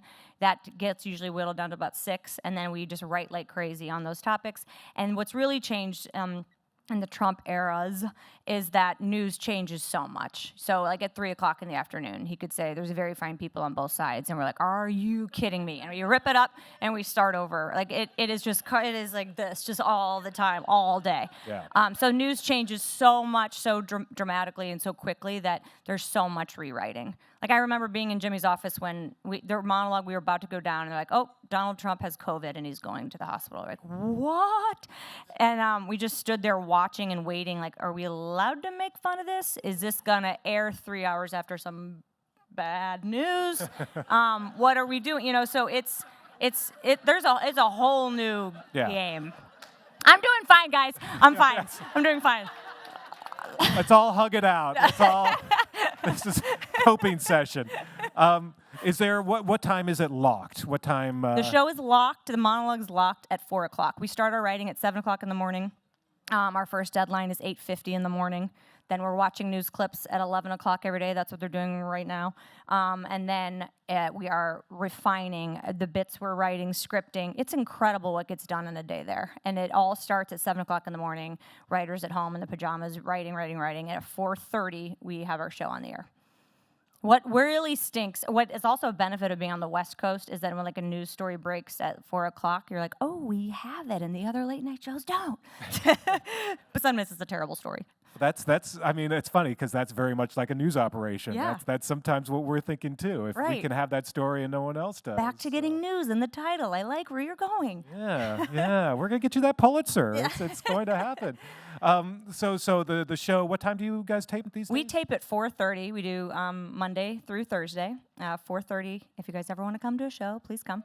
We'd love to have you. Yeah, it's a daily show. And the interesting thing about all late night is your successes are very short-lived, but so are your failures. So if your bit kind of tanks, you're like, oh, that stinks, but I'm back to writing a new one in the morning. But same with the ones that are great. You can only take a half a victory lap, and then it's time to write another one. Do you have favorite bits, by the way, among some of the classics on JKL? You know, it's even you asking that, I'm like, I forgot what those were because I go back to like the glory days of like Handsome Men's Club and Mean Tweets and all those things that felt great. And now to me, my favorite is when we make a really powerful point. Like it is weird how it's even changed in my head of what is good anymore. Like good to me now is making people think. Like I really loved, didn't work, but I loved the monologue we wrote. It was a monologue for Republicans that we put out right before the election, which I thought was really powerful. I sent to a lot of aunts and uncles. It didn't work, but I felt good, and it felt really like a really great team effort. Like you're doing something. Yeah, like you're really. It felt meaningful. Yeah, absolutely. Yeah. Did you change any aunt or uncle, perhaps? Maybe. I'm now doing like a little bit of follow-up, like after the 100 days. How's it going? Got some weird replies, got some ignoring, but that's okay. We're just going to keep going, guys. Keep trying. Yeah. When the White House does react, what's the mood in the office like? And you know, it's totally split. I am like in the fetal position, and Jimmy is so happy. I don't like it. I get really anxious and like, oh no, we're in the line of fire, and he is delighted. He's like, well, we got under his thin orange skin again, didn't we? So he loves it. Like, I kind of feel like if Trump had any idea how happy it makes Jimmy, he would stop. Yeah. Yeah. So let's not tell him. No. I wonder if they have a Nielsen box there at the White House. That could help as well. Yeah. Yeah, I guess it is kind of tougher these days to do some of the classic bits. It is. It is. I mean, we have them. It's funny. Like, we've got a bunch in the can, and then we're ready. You know, we call them like monologue closers. So there's those like 3 to 5 minute bit at the end of the monologue that is like a solid bit that kind of takes you out of the daily news. But we've really not had a lot of time for them. We've got things in the edit bay ready to go. It's nice to have. Like, I'm actually doing a bit tomorrow night. A Mother's Day bit where I'm going to go out and give my advice for a great Mother's Day gift. But it could very well get pushed if he does something insane tomorrow. You know, I don't know. You want to give us a little teaser? What's your recommendation? My recommendation is that men just take better pictures of their wives with the kids. Like, it's really simple. It's free. Like, if you looked at my phone, if my kids will one day look at pictures and go, "Wow, Dad was there at everything," you know? Because I am just constantly taking the pictures of my husband with the children, and then he'll get like me, kind of like with like no makeup hair, like half a chin, and then like I'm like, men just need to get better at taking photos of their wives. All right, Yeah, we do a really good job. Like, if you looked at you'd be like, wow, Jimmy is the most amazing father, which he is. But there's like no photographic evidence that I am a wonderful mother. That is a great... Can we bring my kids in here real quick? I'm in hair and makeup. I'm just like... That's a great and economical tip. I like it. Absolutely. I like it. How did you adjust to being in the limelight and you know, the fact that, you know, not well. No? Yeah, no. Like, I'm actually really uncomfortable right now. No, it was definitely hard for me. I would say I'm okay being in the limelight. I prefer being a writer behind the camera. The thing that was hardest for me, is the narrative that part of this country likes to write about my husband that couldn't be further from who he is. In fact, I think Jimmy Kimmel will be a much better friend to the people who are supporting Donald Trump than Donald Trump is. Jimmy Kimmel's the guy who picks you up from the airport. Every time he makes a lasagna, he makes 2 in case someone wants one. He is like the most caring, compassionate man of honesty and integrity. And when I see Fox News and others try to tear him down, I realized, well, I guess he's a real threat to them, really is what it is. But it really is hard for me to have a person I love so much in the public eye who can get lied about and torn down. Yeah. But I also do think it's because we're getting to them. And I think that's important. And I do think that Jimmy kind of became an enemy of Fox News when he said, let's give kids health care and let's get kids, keep them safe in school. And let's not have them get gunned down. And that is when they turned on him. Yeah. Yeah. What a monster. What a monster. What awful ideas. It's funny.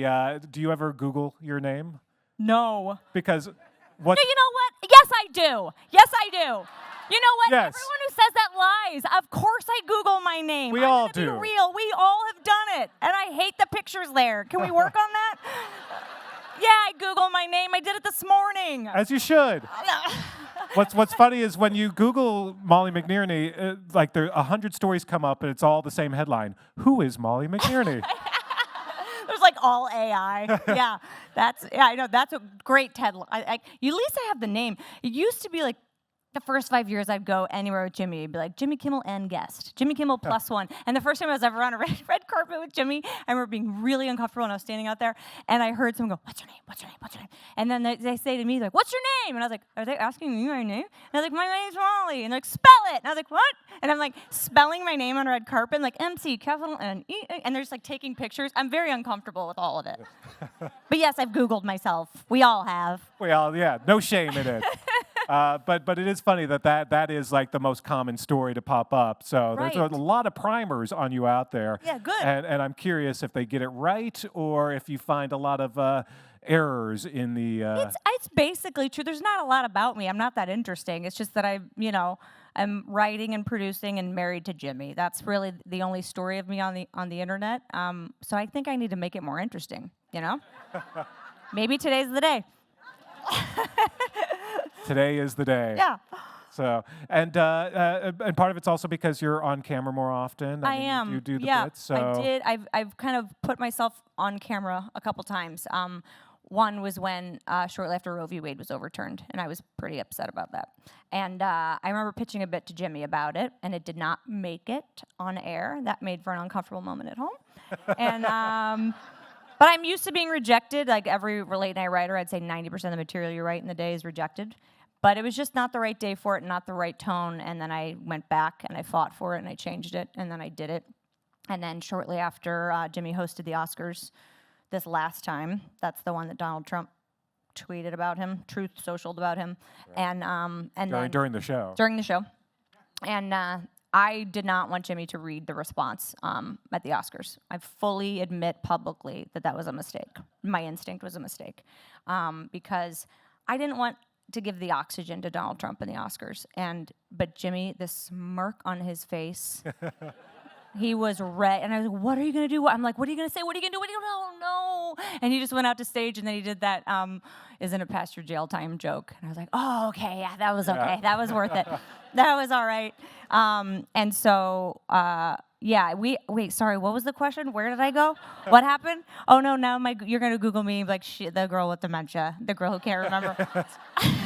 The girl who cannot remember her thought. There's a lot going on, though. I mean, considering like every Yeah. day you have an entire monologue to write. Yes. It's a lot. Sure there's a lot Yeah. to keep track of, and you have children.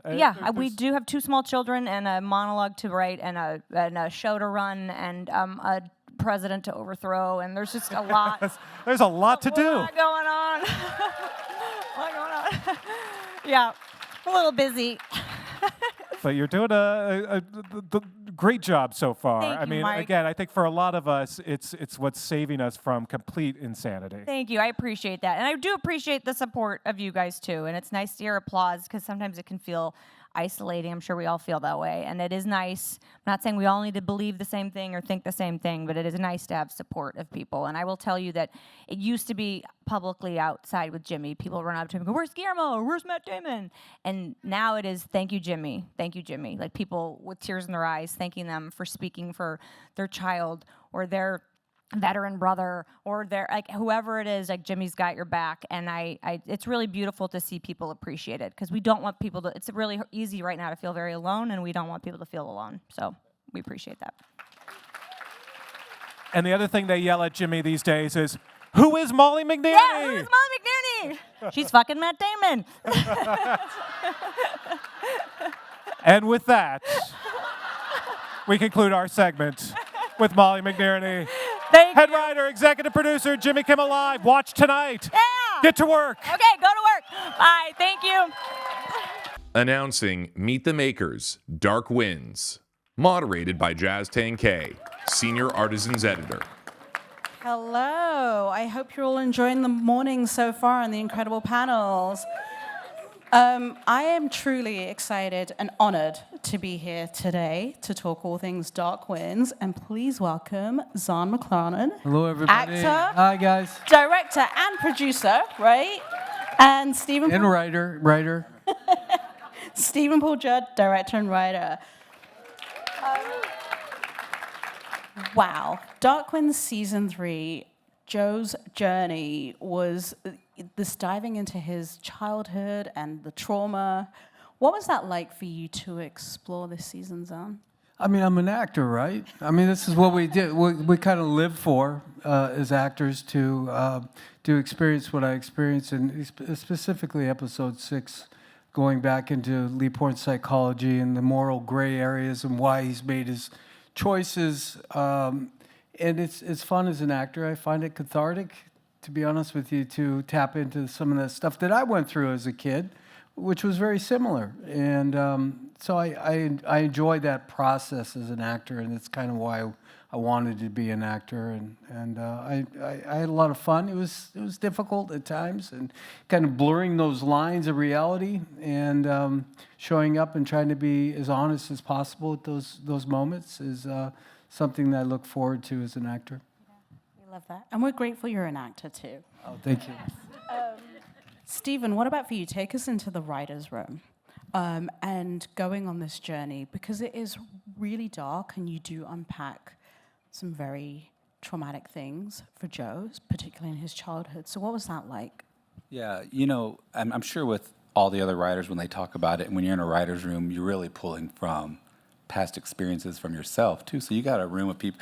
It's like therapy. I mean, there was more than 4 times, everyone's crying in the room because you're telling personal stories because you want the stories to be as true as they can be. So it was cathartic, I think, though. And I think Zahn really was able to bring what we wrote to life. Speaking about episode 6, if you've seen it, you'll know exactly what I'm talking about. And if you haven't, I do recommend you go watch the whole of Dark Winds today. But episode 6 really, we go into this flashback. He's on this ketamine dream, right? Fever dream. And there's such a powerful scene directed by Erica Tremblay in the prison. Clap for Erica Tremblay. Yes. And it is a heartbreaking moment because Lee Porn is powerless. Talk about filming that scene and what that was like and having Erica Tremblay direct that sequence. I mean, it's really important that you have a group of people around you that allow you to be vulnerable and safe in those situations. And that's exactly what our showrunner, John Worth, and Jim Chory, and Tina Elmo, and Chris Eyre, and Erica Tremblay did for me was just create a safe space for me. And there's moments where, again, I could relate to a lot of that because I went through some similar situations as a kid. We all have our traumatic pasts and go through certain things that traumatize us, and it just happened to be pretty close to my heart. And Erica we cleared the set and allowed, obviously, the camera people and the first AD in there. And Erica just made it very safe for me to do what I needed to do. And, there's a moments where she wanted more from me. And I said, okay, come here, hold my hand, So she held my hand. And Erica is just a wonderful director and a very special human being. Stephen, you then directed episode 7, the one that follows. What was that like to then pick up the story after this revelation and take it to the next level? Yeah, that was exciting. one thing about working with Zahn, especially, in the show, he's very that's the guy you want leading you. But in real life, he's like this, So it's like, I don't know if I want. So it's really great to see him turn it on and just become this character of Joe Leetporn. He knows the story. I think all of our cast know the story really well. So when you're directing them, it's a lot easier because I don't have to explain what we were thinking in the writers' room. They know the story well enough that it's a little bit of a shorthand. They know where the story's going. So.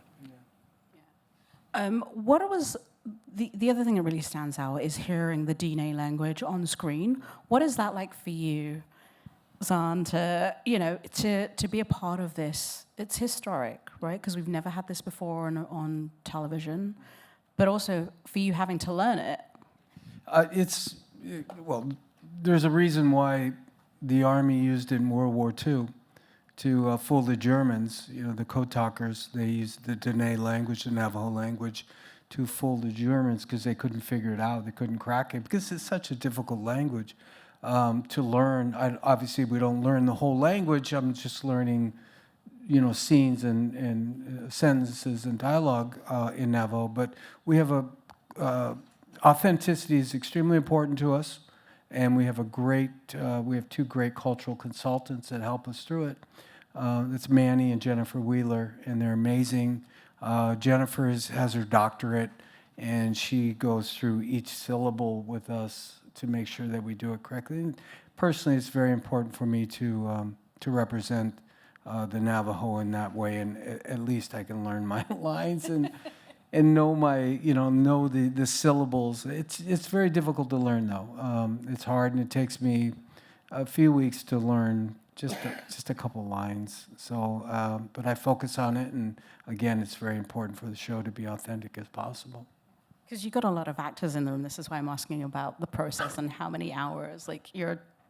Me personally, it'll take me for one scene in season 3. It took me a month to really get the nuances of it, to understand the other actor who is speaking fluent Navajo, to understand the syllables and the sounds and the gutturals, and they speak out of the corner of their mouths sometimes, and it's just it takes me a long time, but it's very important for me to get it right. Yeah, being able to hear, yes, for sure. Being able to hear native language spoken on screen, it's just so cool to me. And I know directing, it'd be like, so you're looking, you want to make sure the emotion's there and the scene's right, but then we'd look to Manny or Jennifer, I would just look at them and they'd be like, I'd be like, okay, one more time. And then they'd go. So we just want to because we really want to get it right, that's really important to us that we tried our best to get that right. Yeah. And then we have Deanna Ellison, who is semi-fluent, she plays my wife, Emma, and she's actually a Dene. And so we give a lot of the dialogue to the fluent speakers that aren't going to butcher it, because, first season wasn't great. Second season got better. Third season is even better. So You're a pro now. Oh, I don't know about pro. I'll never be able to speak that language fluently. Talking about representation, what is that like to be in the writer's room and, being surrounded by, authentic Native storytellers, but also when you're also telling your history? How do you strike that balance between, telling, again, going back to episode 6, the folklore of, the monsters, and then also just telling this great drama, narrative? Yeah, our room, John Worth is our showrunner, and he is so cool about what we don't want to write is Indian magic, because we've seen that so much, and we really try to take care not to make it magic in that way. So anytime something might pop up, John Worth is so cool about, he listens to us. It's not. He hears us, and we just, so as a Native person, we're just in there trying to, what is the most true story that we can tell as storytellers? And that's the best that we can do in there. And it's awesome to get a chance to do it. I mean, you're sitting in this room, and I'm like, oh my gosh, we're writing something that an actor's going to say that's going to be on TV and people are going to see. It's still, to me, I'm not jaded by it yet. We're in our 4th season, and I'm still like, this is crazy. And again, I want to say thank you because they're actually in the middle of production of season 4, so they're literally leaving right after this and going back. This is not news because it's already out there, but Zahn, you're directing your first episode when season 4 airs. Yes, you deserve that applause. What is that like for you to then step into that director's chair and boss everyone around? I don't know about boss everybody. You know, I've got a great team around me, John Worth and Tina Elmo, and I have to name their names because they're so important to me. Chris Eyre is one of our producer directors, and I've got some great first ADs and some great DPs as well. So for me, it was just stepping in. The prep was the most difficult part, to shot lists, and I just kind of relied on everybody around me to hold me up and to guide me through the process. And I recently edited the episode, and you know, the story is being told, and that was important to me. The story is being told, and I'll take this experience hopefully and maybe possibly do it again. But I'm very grateful for AMC for asking me if I wanted to direct, and I at first said, nah, I don't know about that. Being a number 1 on a TV show and directing as well, and an EP, it's very, very difficult. But luckily, it's 8 days of directing, but it's 2 weeks of prep before that. But I'm glad I did it and take the experience to hopefully do more. We'll see what happens. But I'm very grateful for AMC asking me to do it. Yeah. But on the first day, he shows up and he has these boots and this crop and a beret. And I was like, Zahn, what are you doing? I had a megaphone and stuff. He said, this is how I saw it on the movie. No, I had this scarf too. Well, yeah. Wait, who was your inspiration? What is the 70s director's name with the scarf? Bogdanovich. Yeah, yes. I actually saw him at an airport a few years back, and I was like so starstruck. I couldn't say hi to him. Well, now you pay homage to him. Yes. We're going to need you to share that photo on social media too. Yeah. But just going back to this whole season, I mean, Joe's arc was so incredible and deep and emotional. Was there an aspect that you were like, I love that we got to explore that this season? Yeah, you know, I think there was a moment where in this last season that I finally realized how in love Joe Leaphorn was with his wife. That moment, again, those lines being blurred. I'm watching Deanna Ellison work with Jenna Elfman in a scene, and she's not confessing, but telling Jenna, the FBI agent, her version of what happened in season 2.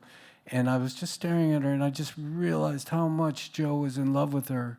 And to experience that as an actor for the first time, obviously I'm not a leading man. I've just not played leading man roles, or I've never had love relationships in past television shows where I've been involved. And so it was a nice moment for me as a human, as an actor, but also to realize how much my character was in love with his wife. It was a great moment for me. Yeah. You are a leading man, Zahn. Yes. Is there... Now you've got my brain going. Is there a genre that you're like, I would like to be a leading man in this genre? Let's manifest something for you today. Manifest something. There's a lot of things I'd like to do. I just want characters that are, three-dimensional and are fully fleshed out. I'm very ambiguous as far as I am native, but I'm also Irish, so I'm mixed. I'd love to step out of, like Sterling Harjo is doing right now. He's directing a TV series on FX that isn't anything to do with natives. I'd like to be able to step out and I am an actor and I can play other roles. I would love to step out of that. Yeah. We're manifesting that, right? Thank you. Stephen, let's look back on the season. How would you describe the season for those who haven't yet caught up on Dark Wind season 3? Oh man, it is it's a roller coaster, not only with the action, but the emotion, like what he was talking about. I mean, I love the scene you're talking about where Deanna is able, the character Emma, she plays the character Emma, and she's able to say all the stuff that she wanted to say to her husband, but never could. And he's able to listen to it on a recorder. Like, it's the idea of telling someone, the person that you love the most, you love them so much, but you can't quite say all the things you ever wanted to say for whatever reason, fear of making them mad, how they'll react to it. And to be able to do that and have his character listen to it over and over. So emotionally, I think I'm proud of it. I think we hit it emotionally, and then we also hit it on the action side of it too, and the mystery. So really excited, and all of our guest stars were really great. So yeah. How long did it take to write that scene with his wife? Because those words were, again, like, they touch you deep. Yeah, I think, I don't remember who pitched the idea in the room. We have a great room of writers, and we all pitched it all together. And I believe that episode was written by Erica Tremblay and Tom Brady, I think. And that's the episode Max Hurwitz. And I directed that episode. So one of those two guys, I'm not sure who wrote what. And so the way it works in our room, we all pitch it, put it up on the wall, and then the writers will go off and do their outline. Then we'll give them notes on that. They come back in with their script, and we give notes on that. So it's really collaborative in that room in the best way, especially to help learn. I'm learning too. You know, I love being in there learning and picking up from better, stronger writers than I am. That's the beautiful thing about what AMC has allowed us to do as well, is we have first-time directors, native directors, first-time writers in writing rooms. And that's so important for me as a human being to open these doors for other native talent. And we're doing that with Dark Winds quite a bit, and it's just amazing to me. Yeah, it's hard to get that first-time job, as a lot of people know, you know, so especially if you're not from LA and maybe you don't have the money to come out here and live, you know, so I think it's opened up a lot of doors maybe to where there wouldn't been, including for me. Incredible. Zon, how would you describe this season? This season, Joe, I mean, for me personally, my character Joe is just exploring quite a bit of some moral gray areas, experiencing some of his traumas in the past, self-understanding, reflection on his psychology, and mainly his wife and how that's affected his wife and his loved ones around him. Season 3 has been a joy to work on, and you know, season 4 is even going to be better. And I've just had a great team to work with, and wonderful writers and directors, and we're a family. I like going to work. You know what I mean? I like going to work and being around these people. Yeah. Can I tell a quick story real quick? We love a story. Okay, so when I was a kid, there wasn't a lot of Native representation. It was, you know, Westerns and stuff like that. But I didn't care, man. I was looking for anyone that looked like anyone in my family, bad representation, just whatever it was. I was like, oh, they kind of look like our family, you know. Oh, there was a show called Chips, you know, Eric Estrada. I was like, he kind of looks like my uncle, so I wanted to be a cop. But there was a movie called The Cowboys with John Wayne, and in it, A. Martinez played a character. And I remember I was a little kid, and I was like, that would have been me. If I was on this movie, I would have been the A. Martinez part. Or, you know, as a kid, you play act, and I would play act his part. So I just always thought about that. Flash forward, I'm doing this episode, and A. Martinez is in it, and they have a scene together. So I had to go to, I said, man, listen, A, I got to tell you, man, this is full circle for me, man. When I was a kid, I was watching you thinking, maybe one day I could have something to do in this industry, and just seeing, it's just the value of seeing someone that looks like someone in your family. And you may think, that's not a big deal, but just imagine if you grew up and everywhere you looked, there was no one that looked like you in commercials, in magazines, anywhere.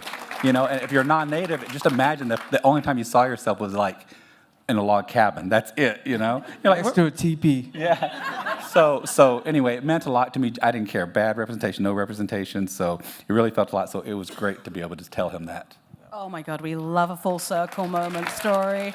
I want to thank you, Steve and Zon, for that incredible insight into Dark Winds, which is now streaming on AMC+. So thank you again, and stay seated for the next panel. Thank you, guys. Thank you all. Please welcome Women Who Wow. Spotlight on this season's stellar performances. Moderated by Emily Longaretta, Senior Features TV Editor. Hi, Hi, everyone. Thank you guys so much for being here. I want to just give it up for our incredible panel of course, Caitlin Olsen, Nishi Nash Betts, Elizabeth Olsen, I'm like, Elizabeth Moss, Ellen Pompeo. Did I say? I know, I'm mixing all the names together, happens guys. all the time. I'm sure. And Nicole Brydenbloom. Thank you guys all so much for being here. Elizabeth, you're actually my first question, so that works out perfectly. Okay, so going into this final season of The Handmaid's Tale, did this feel a little different because you were preparing to say goodbye to it? It felt different, I think, in the sense of we wanted to just kind of leave it all out on the dance floor. Like, we really wanted to do our best work, and it felt like that across the boards, like every single department you felt was really bringing their A game, and it really mattered to them. And it's always mattered to us, of course, but I think there definitely was a sense of really everybody just wanting to do their absolute best work this kind of one final time. So you could feel that energy, which was very inspiring and made it a really kind of electric, incredible, creative place to work. So that's, it definitely felt different in that way. I love that. Nisi, grotesquerie was so incredible, and your role was so layered, and I feel like there was so much that goes in. Yes, you are allowed to applause. Please applaud. Guys. Thank you. There were so many twists and turns. I'm curious how it was for you to tap into Lois's state of mind and kind of what she was going through. You know, I have to say that, first of all, thank y'all for coming. But I have to say, it was one of the hardest things I've ever done, I think, and it is probably one of the pieces I'm the most proud of because I like a challenge, and I've never played someone with an alcoholic addiction. And there are so many places you could be in it. You could be hammered, you could be hungover, you can be tipsy, you can be going through withdrawal. I mean, you can be anywhere on the wave. And so to be able to unpack where she was and chart her addiction throughout the entire series, you know, because if you a fake looking drunk, that's bad. They don't want that, you know. But so it was challenging. Ryan Murphy is a great partner because he did a lot to help keep me on the path. Yep, give it up for Ryan. Yes, for sure. So, you know, I loved it so much. Yeah. And you know, it really was a family drama with the backdrop of a serial killer. Because I had a lot of problems in my family on that one. But it was a wonderful journey to chart. Love that. Nicole, I feel like similarly to Nisi, your character of Jane really kind of starts out as one thing and it's turned into something else later on, for sure. How was that for you? How did you kind of find that balance of playing this character who was very likable but had a very dark side that she was kind of masking? It was really interesting for me. I think, you know, only in this business do we get the opportunity to play people who are different from us. And so sort of the first half of the season, I'm playing someone quite similar to myself, but then it's revealed that she's crazy, sociopathic behavior. And so exploring that was actually such a gift and so much fun. And I'm really thankful to our showrunner, Dan, for giving me the opportunity to do that because it's so much more interesting to play a character like her. Yeah, of course. I mean, Ellen, Christine, I think, is the only character up here that was based on a real person. So for you, did you find that more challenging when it was based on a real person that you could not like completely shape, or was that a little bit, did you look at it a little bit as like a guideway? Exactly. I think I looked at it as sort of the architecture I had sort of a blueprint for some behavior, certainly some of the psychological pieces, but then also because we can't really follow the exact true story, just sort of using it as a blueprint. I also had freedom to do, you know, I wasn't so tied to trying to imitate her physicality. Maybe just the emotional pieces, trying to find why she would make the decisions that she made. Mm-hmm. How challenging was that to try to tap into that, though? It was it was pretty challenging, but, you know, I think it's so interesting. So my first job ever, I think, was an episode of Law and Order. And I was playing, I was playing a murderer. And I said to Jerry Orbach, like, I just can't connect to this. I have no experience with this. I honestly don't know what to do. And he said, but your lie is your truth. And I thought, oh, wow, okay. And I had never, it was really green and really new and really terrified. And that's something I never forgot. And so in playing Christine Barnett, her lie is her truth. It isn't, you're not playing a lie. It isn't a lie to her, it's her truth. Yeah. And that really sort of, for a corny thing, it sets you free. Yeah. Because you can just believe in it. 100%. Caitlin, High Potential is the sole broadcast representative up here, which is so exciting. And I yes, Thank please, you. I love that. That's what I always wanted to be. But I think it says a lot because it's not easy to break into this and really take off. And the show has been so successful. And of course, that's a lot of credit to you. So I'm curious about what it is about this role and what you think it is about Morgan that really resonates with people. You know, I think it's because she is flawed, but takes care of business. She's a well-rounded person. She's, you know, I love that it's different from something I've done before. I think people are connecting to it because you can see yourself in her. I mean, she's struggling and she's like juggling a ton of things and making ends meet. And at the end of the day, she's learned from a hard life that she can't really count on anyone else. And she's going to figure it out herself. And she's going to show up for her kids with, you know, this mask of everything's fine, but she's tormented inside. So I think that at least that's what I hope people are loving about it. I think you can recognize a little bit of yourself in her because everybody I think right now is feeling like they're going a little bit crazy. Yeah. Aren't we though? No, we all are. We are. Because I mean, it's not lost on us that there's the group of powerful women on this stage is so incredible, and it definitely takes a village to get these kind of roles on TV. And I wanted to just kind of put that out there because it is really important to say. But I want to ask you guys kind of the advice that you've been given in your careers that have really, something that has always stuck with you as a woman in this industry who is really leading these incredible projects. Ellen, maybe you want to start? Advice. Well, I think one of the best pieces of advice that I've shared before is that Shonda Rhimes said to me, you know, all anyone can ever say to you is no. And if you don't ask, you'll never know. So I thought that was pretty good advice. That's very good. And I tell my kids the same thing. Yeah, of course. Nicole, what about you?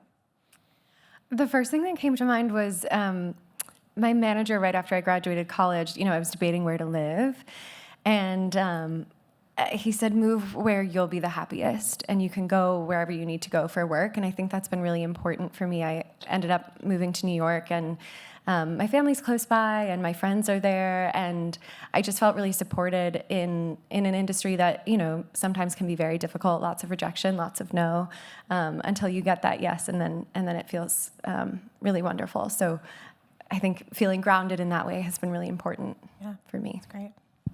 Elizabeth? How about you? I think for me, probably the advice would be, and it's also just kind of came through experience, is that the experience of doing something is the most important thing. Like, this is all fun, and it's fun to get dressed up and see all of you. Thank you for coming. And it's all kind of cherry on top, but that you have to make the experience every day the thing that matters, and that's you and the group that you're making it with. That's you, the cast, that's you and the crew, and it's every day, all night, and those are the things that you remember, and those are the things that you should cherish. And for me, it's all about, especially as a producer or a director, really trying to give that experience to the group that's there and to have that experience on set. So when something ends, everything that comes after is fun, or maybe nothing happens, and that's also fine. But for me, the experience being something to value is probably the most important advice I've gotten. Absolutely. That's a good one. Nisi, how about you? Well, the best piece of advice I think I've ever received is from a woman. I don't know if any of you all have heard of her. Her name is Ava DuVernay. And Ava said something to me. It was one word. She said, onward. When she said that to me, it just clicked, because onward is the word for everything. You understand? Early in my career, you know, I was in a troubled marriage. I had to go and audition to be funny, crying all the way there. But when I got there, honey, I fixed my face in that car, and what? Onward. You know, if you don't get the part or the show goes away, onward. You know, there is always something more ahead of you as long as you got a day above ground. So I live by that. Onward. Great one. All right, Caitlin. Well, I don't want to go after that, but I will. I think I'm going to go with Danny DeVito. He did say a couple things, but mostly just by example. I mean, we really kind of grew up with him as our North Star on that show. And this is going to be a little controversial, but I'll explain what I mean. He had a director come up and give him a note, and he went, and then we did the scene, and he just did the exact same thing he just did. And then the director came back and gave him another note, and he was like, yep. And then we did the scene. And he did something different, but it had nothing to do with what that director said. And I go, are you doing that on purpose? And he goes, do what you want. Now, I'm not saying don't listen to a director at all. But here's what I got from it. And it's really, you have to do what feels right to you. You have to please yourself. You have to make yourself laugh. You have to really feel it in your own way. And if someone's saying something that doesn't make any sense, I mean, obviously you can ask a clarifying question, but Danny was like, I got this, and I'm going to give them multiple different things to choose from, but this Yahoo doesn't know what he's talking about. Not everyone's a Yahoo, but there are a lot of Yahoos out there, and you don't have to listen to them. But it kind of goes along with everything that everybody just said, which is like, your day, that's your life. You can't just be going to auditions and trying to please everyone else. You have to go into any situation and go, all right, I prepared for it. Now I got to let it all go. And I got to just experience this and find joy in it. And that's where, like, the magic happens. Yeah, 100%. I want to ask you guys how you Onward. Awesome. You can combine all of them. That would be the best way. What you kind of just said, getting out of a funk, whether it's a bad audition, whether it's a really heavy role and stepping into a new one. What are your guys' secrets for doing that? How do you get out of a heavy role? I mean, Niece, your character went through it in this series. How did you kind of turn that off when you got off set and went home? You know, first of all, I married well. You know what I mean? That's the secret. And for me, that's my secret sauce. I married somebody who, on my low days, will put a battery in my back. On my hard days, will be standing there like, what do you need? Cheesecake or tequila or both? What do you need? And so my superpower is being plugged into my partner. And that's the thing that's for real now. I'm telling you, if you've been in a bad relationship, you know what I'm talking about. So that's my superpower. That's the thing that will get me up and go. You know, I'll take a car to work, but if I have a hard day at work, my spouse will say, cancel the car, I'm coming to get you. Just so I could get the good juju in the car on the way home, you know what I mean? So for me, that's the way. Yeah, absolutely. Ellen, what about for you when you were getting out of Christine's sometimes such dark mindset? How was that? Well, I made a good decision early on, which was that I sent my kids to the East Coast with my husband so that I could come home and be by myself. And I did not have to come home to them. I had the privilege to do that. And that was really, I think, the smartest thing I could have done. Because also, I didn't have, to be honest, that much trouble leaving her when I took off those clothes. At the end of the day, I couldn't wait to step out of those shoes. But it's the exhaustion, I think the physical exhaustion, how tired you are when you come home. I'm certainly not in the best place for my kids or anybody. I just really want to go to sleep because you have to wake up and do it all again tomorrow. That role was a lot of physical anxiety that I carried and a lot of physical anger that I carried and victimhood, which I felt was exhausting. So I was very lucky to be able to just go home and stay by myself and just wake up and do it all over again the next day. And I think it's so interesting that you said that, and it's almost the opposite, because for every person and for every role, I would assume it's so different what you need to get out of what the role is in the darkness. We were just talking outside about you saying how much laughter you would have on your sets after you crying all day, and in the middle of it, you know, it's the laughter. But that is such a good gift, the laughter of it all. You know. So important. It's so necessary. And I think that, I mean, the simple answer for me is that I love what I do so much. I love being on set. I've been doing this for 36 years. Like it's my happy place being on set. And so I feel joyful when I'm at work, and it's my favorite place to be. Like, so it's not for me ever something that I feel like I have to let go of. I'm not a method actor either, so I'm not really being that serious anyway. I mean, I'm barely in it, so so it's not hard to get out of it.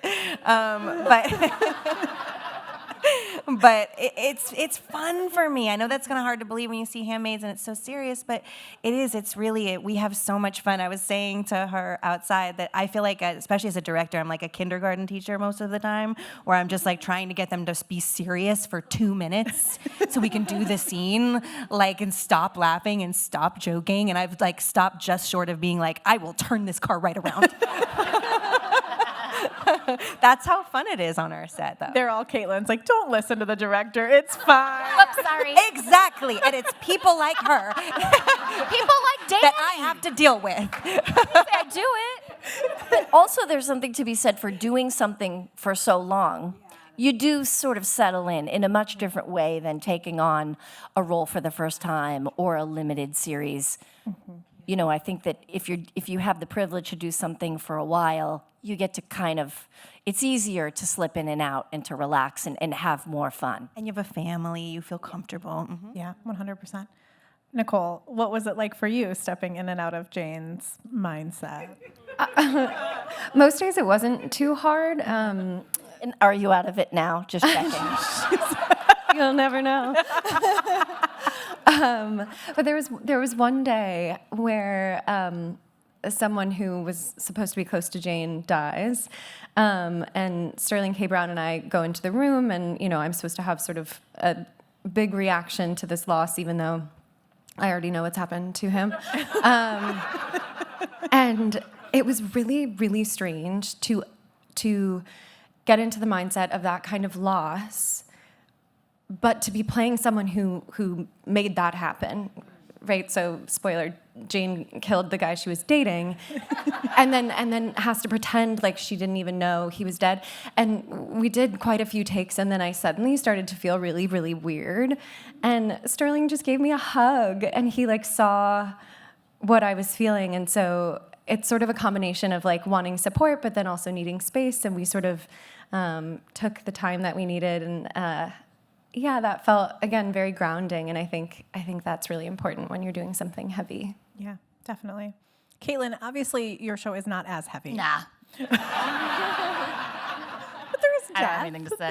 There's some death in there. There's some you still are in a character's mindset all day and then are not at the end of the day. Yeah, I mean, I would be lying. I could probably make something up, but it wouldn't be truthful. Let's not do that. It's just, yeah, it's I'm not feeling like, you know, there was one episode where my daughter is taken hostage and I'm there with her and I make her leave. I think that was heavy, and I was also really wanted to show up for Amira, who had to have a really, you know, she had to kind of crack open and sob, and it was challenging. I mean, that's challenging for anyone. She was 16.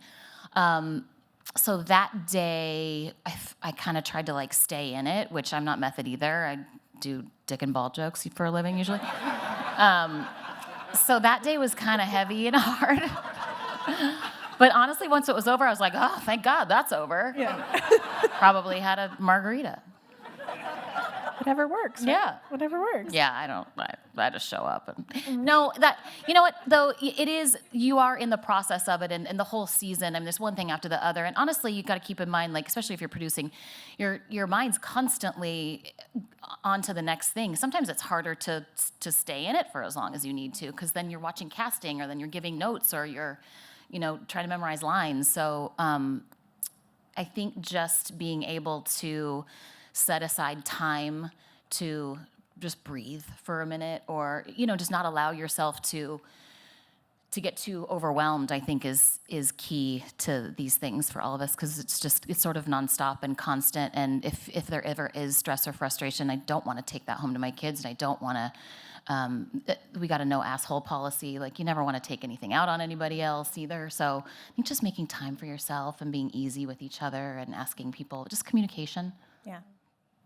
That's a good lesson in life. Just communicate with just people. talk. Just say you need talk something. to people. Well, the last thing I want to ask all of you. You kind of mentioned this earlier. The world's at a tough spot for many different reasons, but a lot of people turn to TV for escapes. That's something that we all do. That's why I'm in this job. That's why I'm sure a lot of people are in this industry. So for you guys, what is the go-to escape show that you turn on when you don't want to think about the world? Nisi, I'm going to start with you. Okay. I know you're ready. I could see it in your eyes. Okay. This is a two-part answer. I love murder. You know what? So I would turn to true crime to relax. They say that makes me a weirdo, but I don't care. Oxygen. But if I was going to, right now, my spouse, her smile came outside of her cheeks when I FaceTimed her with this cute thing on the phone outside, because we are watching Handmaid's Tale all the way through. Started at the beginning all the way through. So, yeah, you getting us through, girl. Just a relaxing watch. Handmaid's Tale, a relaxing watch. Yeah, she told me she was watching the whole thing with her wife, and I was like, whoa. Oh, Lord. And what happened when she saw your face? She was happy. Yeah, that's right. Aw. Elizabeth, what about you? What's your go-to? Oh, my God. Probably, I tend to watch more comedy, honestly, because I make more drama. So when you're doing something like that every day, it's not something you necessarily want to watch when you go home. So I love a good comedy, a good half hour. And then also Grey's Anatomy. Yes. I was wondering, I was like, it's a lot of people's feel-good show. But that's not always so soothing, or it's definitely dramatic, so it's not always the most comforting thing in the world. It's definitely not comforting when I hear it on in the other room and I walk by and my kids are watching it, asking me. Oh my gosh. It's the worst. Mommy, why are your panties on the bulletin board? Those aren't my panties. Those are Meredith's panties.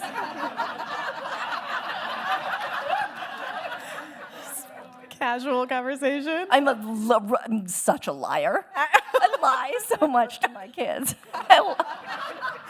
You're allowed to for the kids. You're allowed to. Yeah, it's true. What is your go-to show to watch to unwind? Well, let's see. I actually haven't been watching any shows. I know it's awful. I've been watching the news. I know. I think I'm like a true actor. I love to punish myself, and I love torture. I revel in it. I get off on it. I don't understand. It is like a train wreck drama that we're watching that never ends. It is kind of like a drama, a crazy, like something. Yeah. It's crazy. You can't believe you're watching it. It is. That is very true. Nicole, what are you watching? I return to comfort shows a lot, which I think means I have anxiety. But but I rewatch The Office, Modern Family, Parks and Rec. I know them so well now. So it's fun. Sometimes it really makes me laugh. Sometimes I can fall asleep to it and I feel comforted. Those are probably the ones in my rotation. But I've been watching Traitors recently. Oh, yeah. I was never into reality shows, and my husband was like, we got to start. And we did, and now I love it. Yeah. Yeah. Am I the only one who likes watching myself? I mean, is it me? Because you know what? Now, I don't mean this no kind of way, but I really am a fan of myself. Yeah. You should be. And I go back and rewatch shows that I'm on. I'm like, girl, you did that. For you. This house, Reno 911 is on 24 hours a day. I watch Reno. I watch old episodes of Clean House. I watch Soul Man, Rookie Fest. I watch all of it. I'm like, girl, look at you. If we all take anything from today, it's that. Please, let's all let that rub off on all of us. All right, Caitlin, what are you watching? I love that. I will say I don't go back and purposefully watch, but I'd be lying if I said I didn't like that my 14-year-old is watching Sunny now, and there's nothing we can do. He's 14. He loves it so much. When he was little, he used to sneak scripts. We'd find them in his room, and now he's watching it. And Rob and I find ourselves like standing. I'm like making dinner, and I'm like, I'm about to. Hey, wait, don't turn away. I'm about to say something. So I do like it. I have very little time to watch TV, and I also have very little time to hang out with my husband, so we usually try and find a show that we want to watch together, and it's currently Mobland. Oh, and I'm loving it. So good. I love that. Yeah, really good. All right, guys, I think that's all the time we have. Thank you all so much for being here. Thank you guys for coming. Now introducing the Mary Tyler Moore Visionary Award presentation honoring Jean Smart. Please welcome to the stage Dr. S. Robert Levine, founder and CEO of the Mary Tyler Moore Vision Initiative.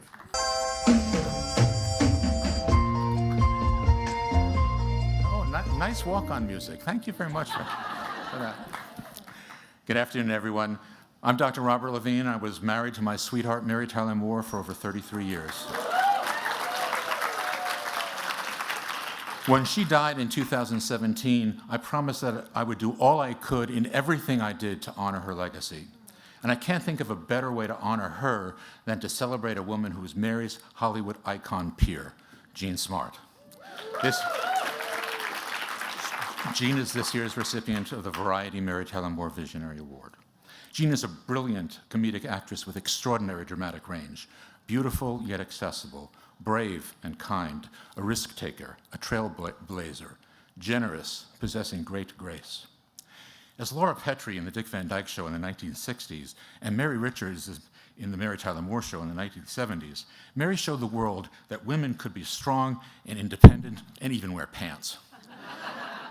Then in the 80s, Jean picked up that torch and broke new ground as Charlene Fraser Stillfield, as a recently divorced country girl who moved to the big city to manage a woman-owned business in Linda Bloodworth Thomas's classic Designing Women. And when in 2000 and 2001, Jean won Emmys for her drop-to-your-knees funny guest appearances on Frasier, playing Lana, or was it Lorna Ann Gardner? These two winged statues contributed to Frasier breaking the record for Primetime Emmy Awards for a situation comedy, previously held by, well, you guessed it, the Mary Tyler Moore Show. Mary considered live theater, Broadway, the pinnacle of the performing arts, and as the first woman to replace a man in a leading role, she won a special Tony Award. Jean has had similar success playing lead roles in Piaf, The Man Who Came to Dinner, to terrific acclaim, and will be returning to the Great White Way at the end of this month in a tour de force one-woman show entitled Call Me Izzy. As someone who started out as a dancer in a chorus, Mary understood the importance of the ensemble, always being willing to pass on the best lines to others, to elevate those around her, because in doing so, she knew it would elevate the work. And it was always about the work. In watching Jean, this virtue shines through, and in listening to her talk about her career, it is obvious that in all that she does, she cherishes the talent around her, elevates them, and just as Mary did, holds them close like family. But there is one attribute that may connect Jean to Mary most closely, and that's the steel behind the smile. the determination, the understanding that there's no choice but to keep pushing toward your goals, no matter the challenges, that no one has it easy, and you must be resilient and refuse to back down from what you believe is right and true. So let me tell you one brief story about the depth of Mary's commitment to integrity of character, to truth. She was very young, never having done comedy, and just starting out on the Dick Van Dyke Show, working with comedy writing giant Carl Reiner. At a table read rehearsal, Mary read a line that got a huge laugh from the entire cast and crew. As the laughter died down, Mary stood up, stammered a bit in that way that she did, gathered herself, and declared, "Carl, I will not say that line." "But it's really funny," Carl insisted. Mary shot back, "Yes, it's funny, but it's not true to my character. It's not me. It is not something Laura would say, so it's not something I will say." So Mary's insistence on being true to herself, being authentic, just as in Jean's exquisite multi-Emmy award-winning portrayal of Deborah Vance in Hacks, is a reminder. Please applaud. I mean, she's brilliant.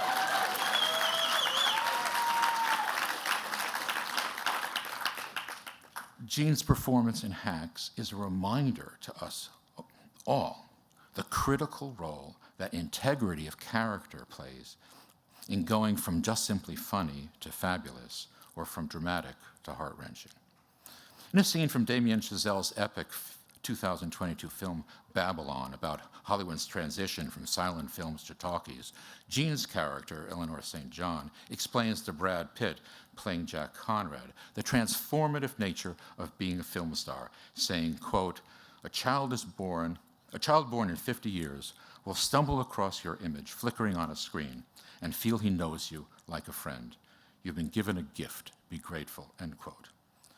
Jean, I am so grateful that you've shared the gift of your great talent with us and that we have it all on film to treasure forever. Thank you. So I'm now pleased to welcome Caitlin Olsen, who has the privilege of playing Jean's daughter, DJ Vance, on Hacks. Caitlin's going to share some perspective of her TV mom and present Jean with this year's Variety Mary Tyler Moore Visionary Award. Thank you. Hello, everybody. I'm Caitlin Olsen. I have the delightful honor of playing DJ, Jean Smart's daughter, thank you, on Hacks. And this role has been one of the greatest joys of my career. Mainly because working with Jean and making her laugh or cry or impress her in any way is truly the highest compliment. Jean sets the bar. It just doesn't go any higher. She's also the only woman I've worked with on screen who's taller than me, and she makes me feel teeny tiny, and I like that a lot too. This is why I am honored to present Jean with the Mary Tyler Moore Visionary Award. Mary revolutionized television with her warmth, her wit, her intelligence, and her ability to blend strength and vulnerability so seamlessly that you didn't even realize you were watching history being made. Jean carries that same spirit into every single role she takes on. Jean's not just a performer, she's a force. She brings depth and humanity that is utterly electric, and it is very, very rare. She's been honored many times with many awards, but beyond the accolades, including winning 3 Emmys for her starring role on a tiny little cable show called Hacks, what really makes Jean so remarkable is how she leads with grace and generosity, razor-sharp timing that could cut through glass. On Hacks, I get a front row seat to watch her magic. She's truly incredible. She's truly generous. She makes you feel like the most special person in the scene when you know that you're not. And I'm still trying to figure out how she makes it all look so effortless. I am not the only very smart woman with impeccable taste who is in awe of Jean. Please take a look at this clip. I had the pleasure of filming opposite Jean for the new season of Hacks, and we had a wonderful time. And I'm so happy that Jean's receiving Variety's Mary Tyler Moore Award today. Mary shattered the glass ceiling with her talent and changed the way women are depicted on screen. She was also known for her extraordinary compassion. And it's fitting that Jean received this award, since she too is famous for her kindness. And she's always honored Mary's legacy by building a body of work that celebrates women and tells nuanced stories about single women, working women, and female friendships. From Designing Women to Watchmen to Mayor of Easttown to Hacks, Jean is shaping cultural views about women for a whole new generation of viewers. Congratulations, Jean. And we're all looking forward to watching you on screen for many, many more years to come. To put it simply, you're the best. Love you.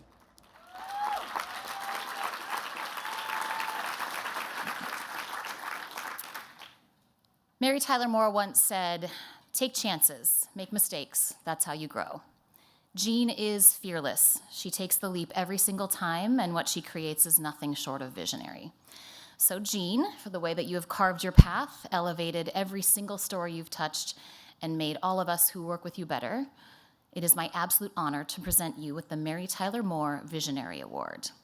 So get your buns on over here.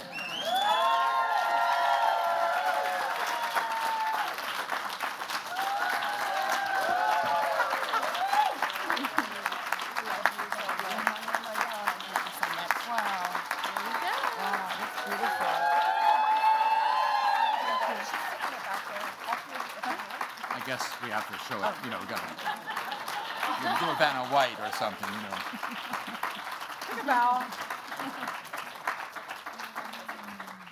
Oh, okay. After those 3 introductions, I think I better not say anything and just go home and quit while I'm ahead. I've never been so flattered. Wait, this is gonna, thank you, doctor. Is there a doctor in the house? Thank you, doctor. And,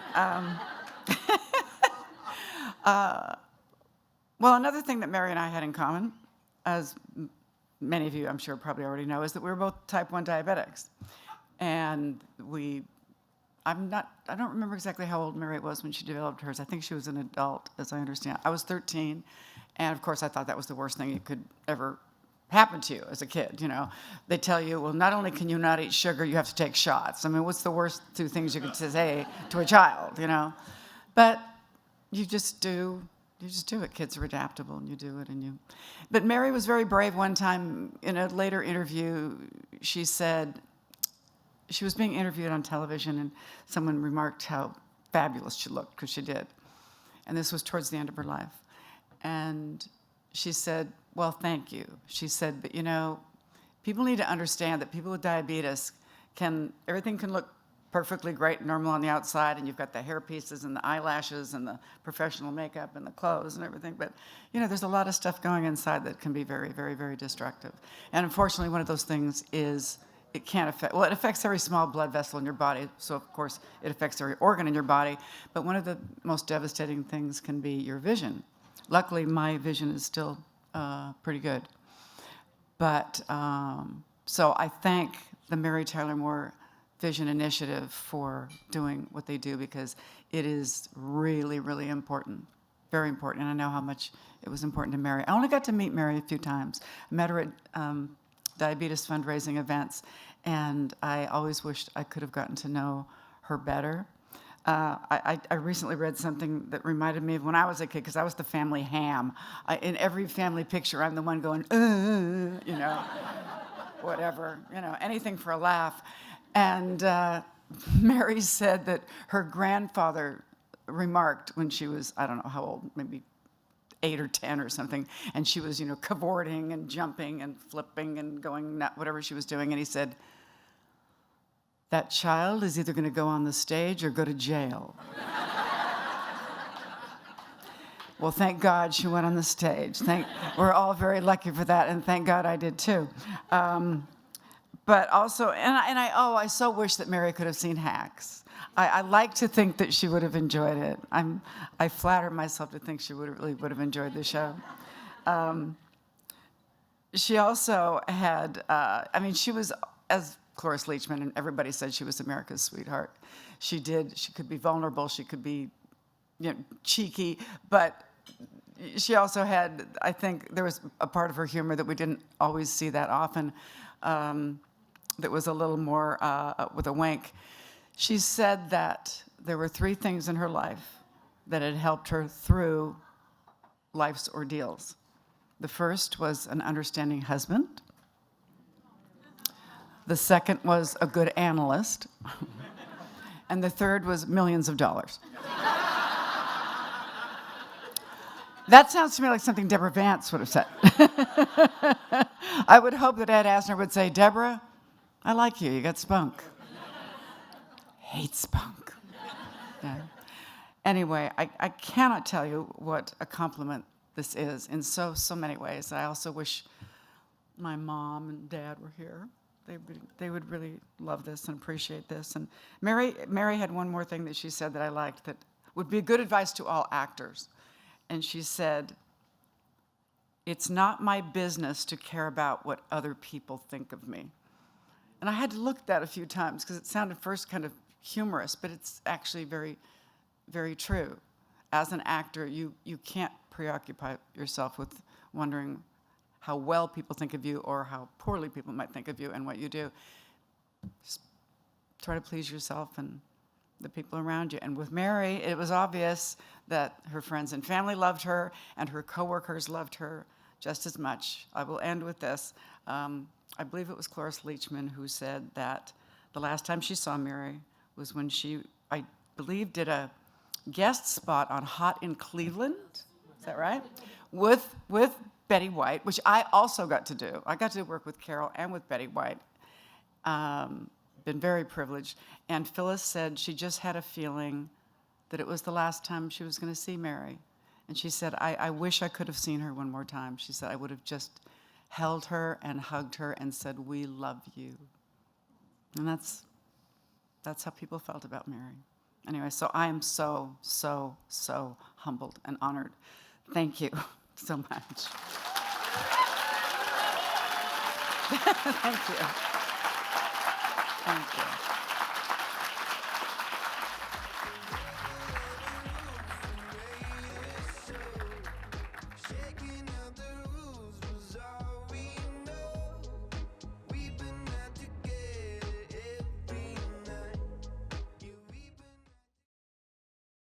Pretty legs. It's kind of pathetic, but she's a nice person. I wanted to, first of all, thank her for taking her time to come and do this today because she certainly did not have to. And also, she is the most brilliant scene partner and also the most loving and fun co-star. And I can't say anything nicer about any human being in the world than those 2 things. Thank you.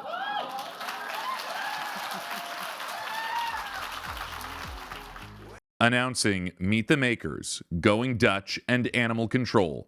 Moderated by Michael Schneider, TV editor. Hello, It's hello. still an intro. Just let it. Hello. Just let Testing. Dennis Leary, Joel Hey. McHale. Thanks. How are you? Thanks for coming to free lunch, everybody. Free lunch. Thank you, Variety. Take some bottles home with you guys. I'm glad you could make it, Joel. Thank you.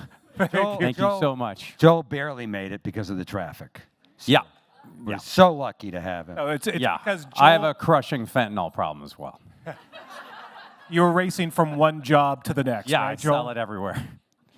Joel, you have 5, 6 jobs? Yes. You like to work? It's running away from myself. So if I stop working, then I feel like I'm not important anymore.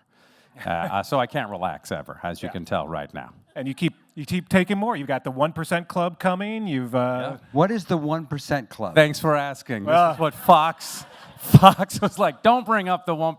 Just talk about animal control. It is a group of people that have more money than other people. And no, it's a game show with 100 contestants, and you start asking questions that are harder and harder until you get, we've asked 100 people, only one person got this and right. are you shooting that, let me guess, in Hungary? Is that where it's being shot?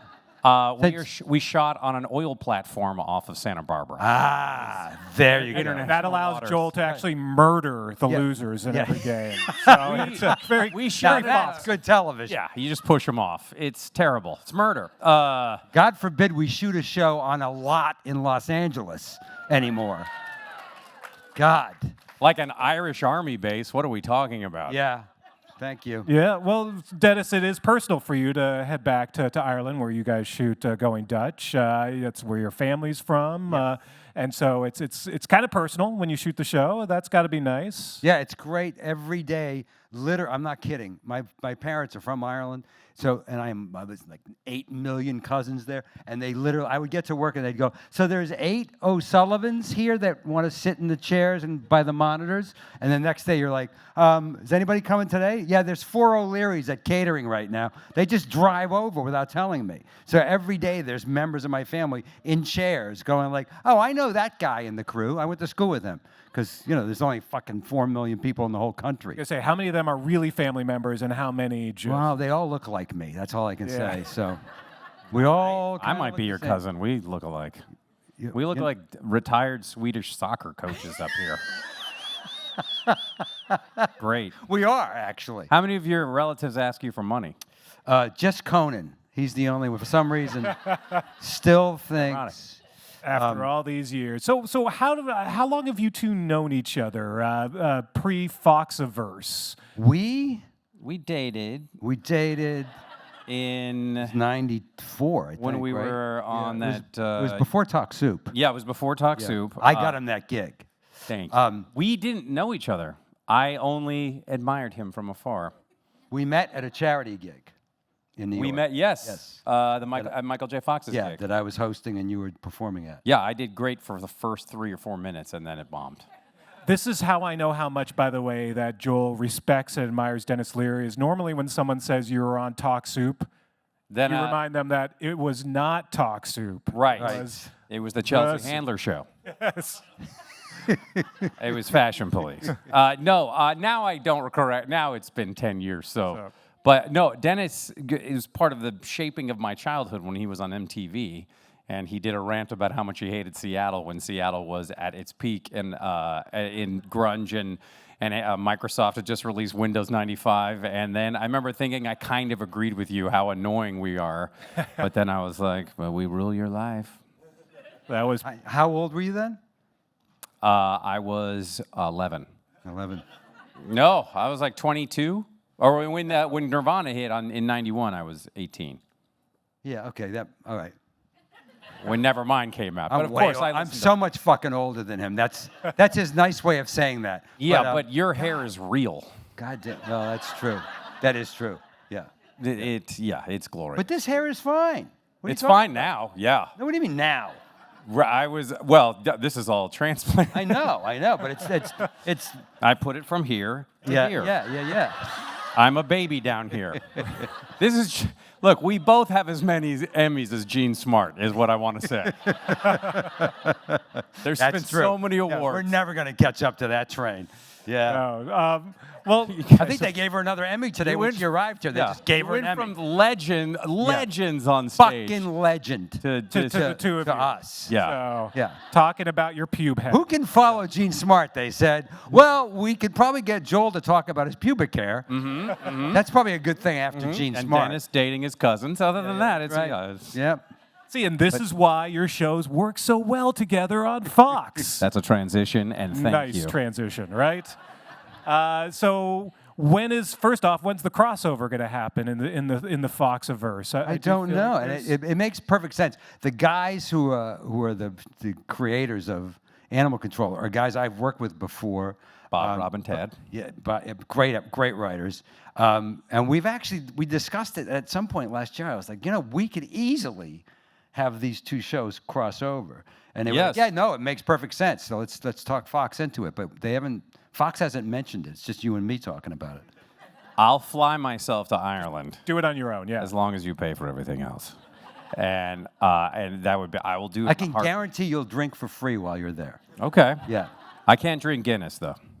Why? Kidding. I'm kidding. Wow. Good God. Of all the things to get a gasp. Well, believe it or not. That was awesome, dude. That was fantastic. He can't drink Guinness. Leave this. Dennis, your family's in the audience, too. So apparently. Yeah, fuck. So how would a crossover between your two shows look? I think we could meet in the middle and get a ranch in Montana, and our family has a helicopter, and we defend it against all the encroaching developers. It would be It would be quite the episode. I think we could do it in 21 minutes. Oh, no, it can't just be one episode. It's got to be like a fucking crossover couple of weeks, right? Deal. I mean, Let's yeah. just go on vacation. Yeah, and just fucking shoot it. Yeah, I'll do that. You wear an army uniform, I'll wear an animal control uniform. We'll be in Germany. It's a write-off. And in the middle of it is this weird community moment because of Danny Pudi. Yeah. Which is just like, which you could use to, as that episode could push the community movie. Yeah, and I can keep calling him Abed, and then you could go like, who the hell is Abed? See? This is fucking perfect marketing. I do love that somehow Dennis got custody of Danny in whatever split there was. So, Yeah, I got to tell you, and we just hired one of your writers. We're trying to hire one of your writers from Community. Oh. Yeah. Okay. Yep. But when you met Danny Pudi, were you like, oh my gosh, I've never been more in love? That's how Danny's the nicest person. He is the nicest. Not talented, but really nice. Yeah. Completely untalented, but a very nice. No, he is not only is he the nicest guy in fucking show business. Kind. Okay. He's a really kind, loving guy, but he's fucking funny as shit. I mean, because we do a lot of improvisation, and especially because he's my right-hand guy on the show, we're constantly, interacting, and there are so many outtakes of him doing something and me just losing it, or trying not to lose it, where I can't talk or come up with a line because he's so fucking good. He's so good. A marathon runner. I am not kidding. And the guy can a great fucking dancer. I didn't know this. You didn't know this? So his mother is Polish. Okay, thank you so much. What? Thanks What was for that? coming. What? Are you leaving?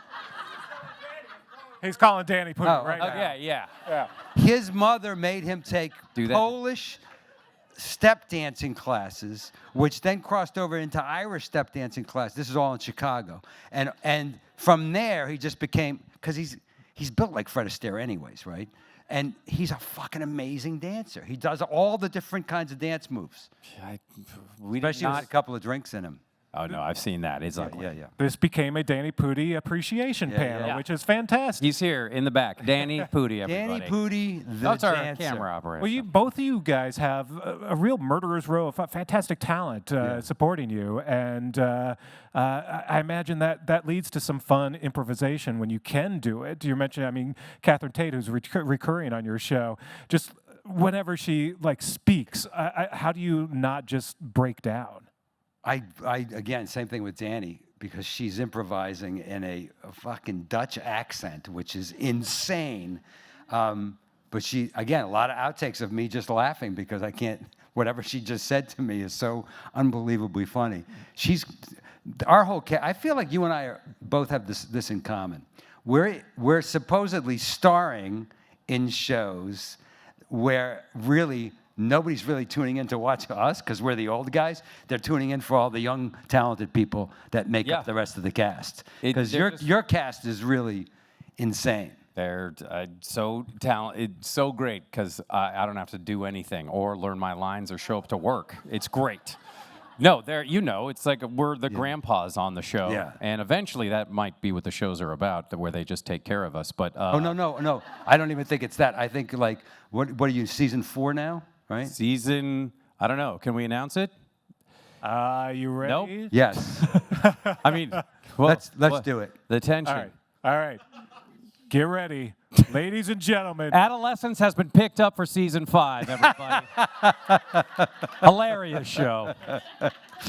And we will be guest starring on season 2 of Adolescence. Yes, we're going to go back, put us in the show. Yep. It's crazy. A lot of CGI. A lot of CGI. But all one take. All one take. It's a lot of drones running into the actors. Yeah. Coming back poor, next season. Poor Mr. Schneider. Yes. So I'll make the announcement. Animal Control is coming back for season 4. And I'll make 12 episodes. 12 episodes. Going Dutch is coming back for season 2. 5 episodes, everybody. 5 episodes. Vignettes, really. But those are the most expensive episodes. The most expensive vignettes you've ever seen. But that, and then we are both co-starring in the musical version of Adolescence for Netflix, the American version. It's all songs, all one take. It's an entire musical. Remember when NBC was only showing live musicals for a while? We're doing it. We're doing it. Bringing it back. We're doing Chicago again. Love it. So this means you'll remain gainfully employed, Joel McHale, which I'm excited for you. I'll make what? Gainfully employed beyond your yes. 5 or 6 other. What do you? shows. Let's just. I want to just nail it down. So how many fucking shows are you in right now? Thank you for Okay, asking. There's Animal Control. Animal right? Control. And the Adolescence musical reboot. Okay, that's Yeah, 2. writing. else? Let's the 1% Club coming out June 10th on Fox. June 10th. How many episodes? 14. Sorry. Okay, 14. And and then House of Villains. House of Villains. Yep. How many episodes? For 10 or I don't even keep track. Do you? Look, so this is the more important question. This Fox is right. Does your family miss you, or do they not want you ever to be in the fucking house? Well, let's finish the list because there's Yellowjackets. Well, it's like the bracket. So, when a river hits an ocean and you're not sure if it's salt water or fresh water, they miss me when I'm gone, and when I'm there, they're like, "What? Who?" They bump into me, and they're like, "Who are you?" And Yeah, and they're like clean the sword collection out of the basement and just keep giving us the money. Yes, I throw them a bag of money and I run out of the house. Yeah. Okay, I got it. But I wanted to finish the list because he's got Yellowjackets, he's got The Bear. The Bear's over. Yeah. Right? Crime Scene Kitchen. I dare you. Bear's over, right? Crime Scene Kitchen, if we get a pickup, we'll Jesus see. Christ. So, you see and what then, Scream 7 is coming. Yeah, you see what I'm saying? Yep. Yeah. This guy hates his family. He does. You're right. Or I think they hate him. I think that's what it is. That's definitely. Actually, the Conan has the same problem. He's constantly either doing the podcasting or overseas shooting episodes of his travel show. Yes, So- I've replaced my heart with 11 hummingbird hearts, and that's Oh, what nice. he did, and it just keeps that's great. So Joel, going into season 4, I mean, this show is gelled. We have a pretty good idea of Frank Shaw. He's unlucky in love. He's acerbic, etc. What are you excited about now? What's moving forward? What's sort of the next chapter for your character and for the show? We're gonna be on some booby trap roller coasters, and like a whole timing thing where you've got to defuse the bomb and then release the toucans by a certain point. It's one of the shows where I want it to be as funny as it can be. Obviously, Grace, Vela, Ravi, Michael, and Crystal are some of the funniest people on the planet, and then we get Jerry D, one of the funniest. Yeah, Jerry D. He's so funny. Fucking Jerry And D. then Ken Jeong shows up. Yeah. And so that guy. He plays Roman, and so we're so lucky that you hear this all the time. But it's one of those things where I think last season was our funniest season, and I just want it to be great jokes and well-told stories. And if I can work with the Belgian Malinois that we work with every year, it's a dog. It's a very. I know what it is. Motherfucker. I'm sorry. I'm sorry. But then there's giraffes and sloths, and I love all that stuff. Right, penguins, you name it. I feel like the Ken Jeong thing is cheating. Like, it's just like unfair that you have him on your fucking show. You know what I mean? Well, what are you going to do about it? I don't know. Nothing. Why don't you have him come on and play Roman, the same character, on your show? That's the tie-in. Could be. Yeah. Could be. Would you guys like to see that? Could be. We haven't had lunch yet, Joel. By the way, I just want to say I think his cast is brilliant. The women on that show are fucking hysterical. Yeah. But Jerry D, you probably know him from Animal Control if you've watched that show, but he's a great stand-up comedian as well. He's from Canada. If you ever get a chance to see him before we take over that country, apparently. But Jerry D is great, and his character on your show is brilliant. Yeah, he plays my rival, and he speaks in punchlines. Yeah, he does. He really is. He's great. No, you keep bringing on great people. Josh Segura is another one who. Oh my God! By the way, you stole from us because we first used him on Sirens years ago on USA. Me and Bob Fisher, and then we used him in the Moodies. He's fucking brilliant. That guy. He can do anything. He's brilliant. We only pay him $250,000 an episode. Just for that you believe smile. me? No. He plays a man who was squatting in the top part of the house, in the attic of Ravi and Michael's house, and then he's become this character that's really good. He's so funny that they just kept putting him in more episodes. Really good. And if he'll agree to be in it, we love him. Yeah. And Dennis, meanwhile, I mean, season 2, the relationship with your daughter obviously is really, sort of driving the show and a touching part of it. But you've got a great cast too. What are you kind of looking forward to next? So I'm joking, but I'm not really joking. As a producer on this thing, I could easily see if Fox, same thing for you, I think, season 3 or 4 goes, we're kind of sick of the old guy. We're just going to go with the young people from here on out. My cast is just. Taylor Mishiak plays my daughter. She's fucking insanely talented. And I get away with a lot of my narcissism and my arrogance because it's played against her and Danny Pudi, who are 2 of the most likable people on television. And then the rest of the cast, Hal Cumpston, who plays Papadakis, is this kid that we basically kind of discovered. He's fucking insanely good. So we have a great cast. I mean, I go to work. I was telling somebody before we came out on stage, we do a lot of improvisation. So when I go to work in the morning, we're just excited, and I spend all day laughing my ass off, or trying not to when the camera's running. Yeah. So and I get paid to do that. So. Well, not too shabby at all. Yeah. So you go back to work later this summer. We start shooting the beginning or middle of August, probably the same as you, right? The same day. I think it's the 18th. Yeah. Yeah. We're in Vancouver. He's in Ireland, obviously. Yeah. No, it's same amount of rain, just 2 different continents. Yeah. Ireland as the Netherlands. I'm not going to drink Guinness. Yeah. It does work. It does work. So, how have you been?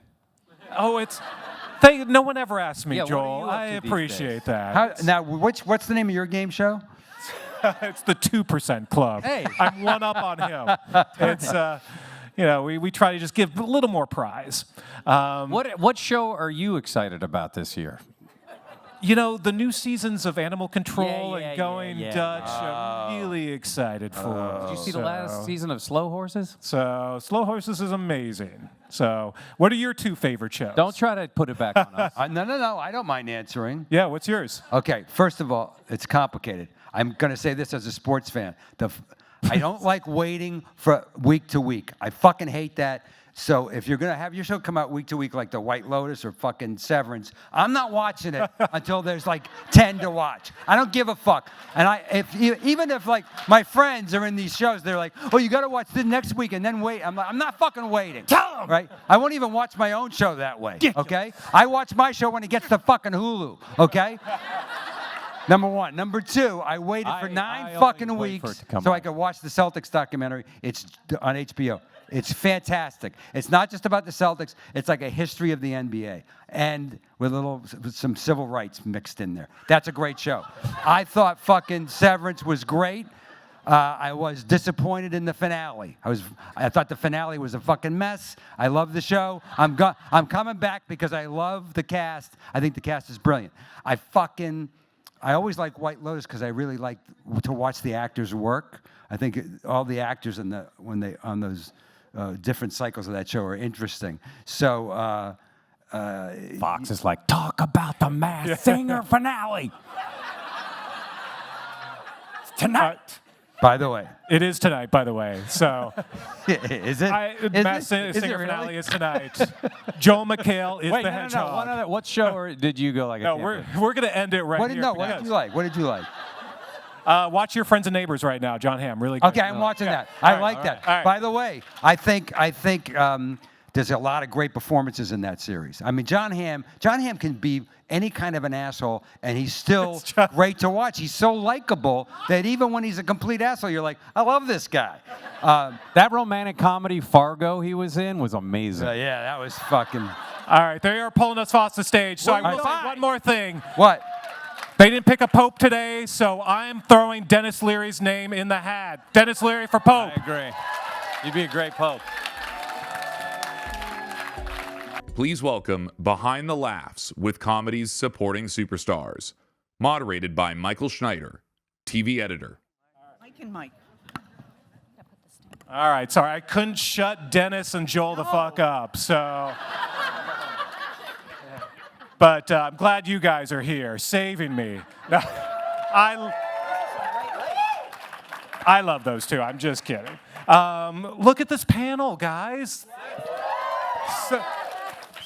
Someone screams sexy, and I think that's pretty accurate. You're the real stars. I know this is called a supporting character panel, but you all made your shows, especially this season. You're all the reason why those shows were a hit.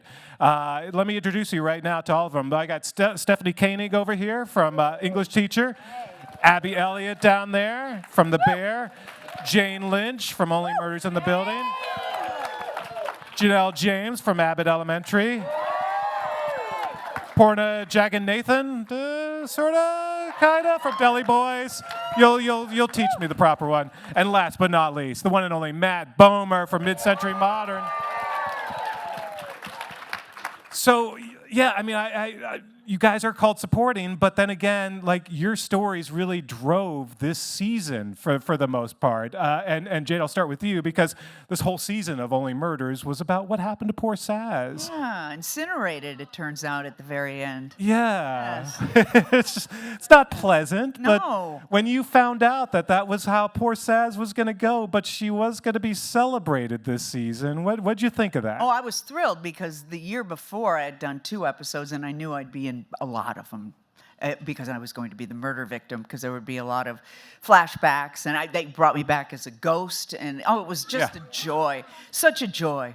Yeah, no, and we got to hear some origin stories. You got to play the younger version of yourself. Yes, well, the heyday when I was standing in for Steve Martin's character Charles in Brazos. So it was real 80s, really 80s detective show, kind of neat. Yeah, but there was something really bittersweet too in knowing she had written this amazing script and had all these plans to celebrate craftspeople. Do you hear from actual stunt people? Are you sort of their new patron saint? Oh, I actually have not, but I love that we've celebrated the stunt world, and one of my favorite things is the bar that we all hung out at was called Concussions. Yes. No, absolutely. Stephanie, your character, it really drives Evan. I mean, she's a big part of, they have a little bit of a falling out here and there, but, she's got her own issues. She's, got her own sort of self-confidence issues, but at the same time, she's sort of driving what's going on with Evan. Where did you see sort of her character and her place in the story of English Teacher? I'm sort of like, this is so crazy that I'm up here with everybody up here. I'm like, is this real? Am I supposed to be here? I'm like, is this real? Sorry, questions, yes, okay. Yeah, she's like the teacher who tries a little too hard and is like his anchor and best friend. And what was the question again? My favorite part. Early in the season when she's pissed to discover that the students have their rancor of the hottest teachers, but then she's more pissed that she's not on that list.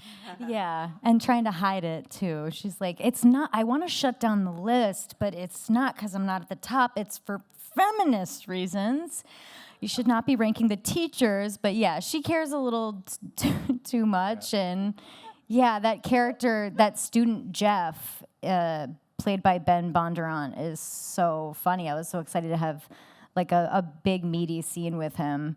And we're bringing him back for season 2. So yeah, it was really fun. Yeah, I know, and I love that. And she starts dressing a little more. I know, she looks like Erin Brockovich in one scene. For a while, we were like, maybe we should have her look like Billie Eilish, which I was really pushing for, but we settled on Erin. Janelle, this is a big season for Ava because, Ava was just doing, something good for her school, kinda. Yeah, she was accepting money and goods under the table, but, sometimes you got to do it for the children. Yes. Do it for the kids. With a, commission on top. But that led to her being fired for a period of time. So what did you make of that storyline and the assurances from the bosses that eventually Ava would be reinstated? I mean, this season was amazing because it's like Ava wrote it herself. It was truly an Ava season, so that was great. I mean, for me, myself, when Quinta told me about a week before that I would be fired, I believe I said, do I still get paid? One, because that's a me question, and also I wasn't It just didn't seem likely that I would not be back. I didn't hear from Spielberg or anything, so I didn't know where I would be going. So, but I was excited to see how people were responding. That was like the best week of my life. Like, people were on true suicide watch based on my character being fired. And so what a bigger compliment than that? Yeah. The irony is that there are so many reasons why Ava should be fired. Says who? And yet she was If it had happened already, it's never, it's how I took it. And yet she was finally fired for the one thing that, like, she was doing good for. Don't do good, folks. That was the moral of the story. And so seeing the faculty actually rally around her and like, well, we need to bring her back. Like, really? but they did, and she's back. Me? Has she? No. What do you think Ava's learned from all of this? I guess the better question is, has she learned anything from this? I believe she came back even more egomaniacal than before. Like, she's learned that, that she does have some selfless bones in her body, that she does care about the school, that she does enjoy this job, even though she doesn't need it. And that she is the lifeblood of Abbott. Yeah. We need more Can't Ava run Fest. without her. Yeah, you cannot. Who gonna run Ava Fest? Exactly. No, my favorite also is, like, no one believed her that she knew Questlove. And then, so don't doubt Ava. So. That's what you guys learned. So, Porna, quite an ending to the first episode of Deli Boys, where we discover Lucky is, pretty dark. There's one clap in the audience. There we go. I see you. Thank you. So, for those of you who haven't seen Deli Boys, she gets, you get to kick some ass. Yes. So talk a little bit about that. What drew you to Lucky in this character, and what did you think of this show? It's such a wild, wild ride. Well, I later discovered something about the character, but when I read it, she is so masculine feminine, and I've never come across a character like this before, right? She's so feminine, the way she nurtures and deals with people and the way she cooks, and she just inhabits this world of being nurturing and fierce at the same time. But then when I did have a conversation with the creator, Abdullah, he had first written Lucky as a man. And he had gone to a Gina Davis talk, and she said, look at two characters in your script, and if you can make them men, make them men. And Lucky turned into from Lucky Uncle, it went into Lucky Auntie. So you can feel it in the script because, it's just not a role. A lot of female roles are not written with this intensity. So it was so fun to step into.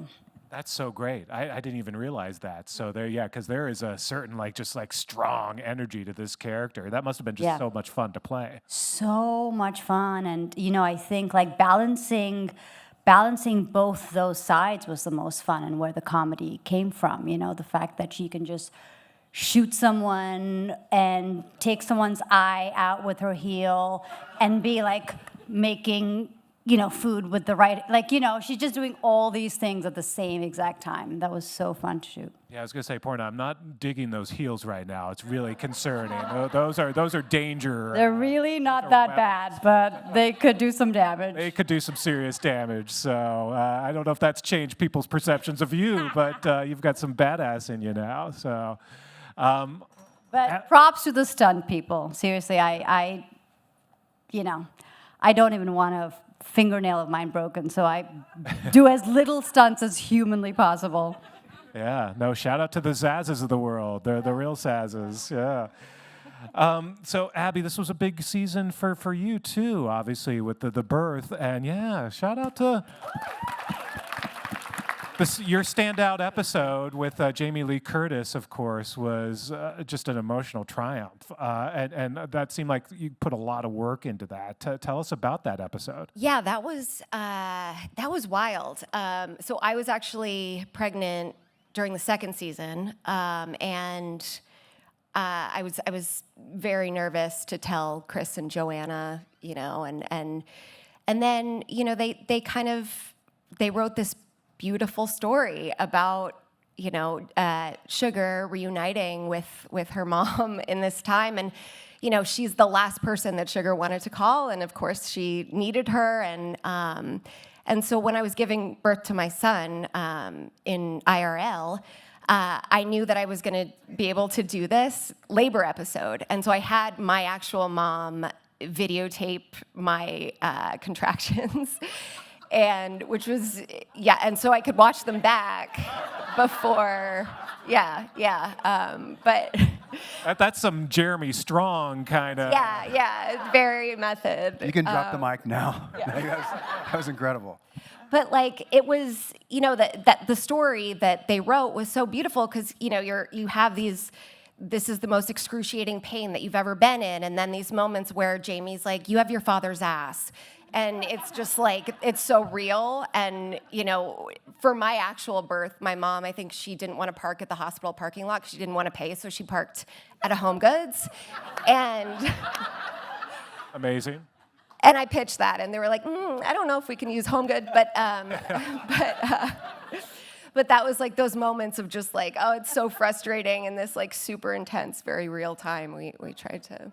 Now, what was so talk about practicing and rehearsing with Jamie Lee and that experience of, I mean, that's just that back and forth. It's so heartbreaking and I mean I said master class. It kind of was a master class. Yeah, I mean, I knew that she was in town. She had gotten into town like a couple days before, and I was like, we text, we're friends, she's so lovely, and I was like, should I ask her if she wants to work on this? And then it was like, this show, you know, Chris is very much like show up and do what comes out that day. And so we really kind of ran through it once before, and then we started filming, and there were 3 cameras set up, and we did it. The whole script was, I think, like 23 pages, or that one scene in the script, and we went through it like 3 times and just trusted that he would edit it together, and yeah, it was wild. Fantastic. Yeah. So Matt, you have. Tell us about your pregnancy. What have you done for your art? I'll show you the videos. Say, what have you done for your art? No, your character also plays such a unique role in the show because, you know, he's sort of the one who's a little bit dimmer than everyone else, but yet also, yeah. I mean, but we kind of love that character. Sometimes electively, but most of the time non-electively.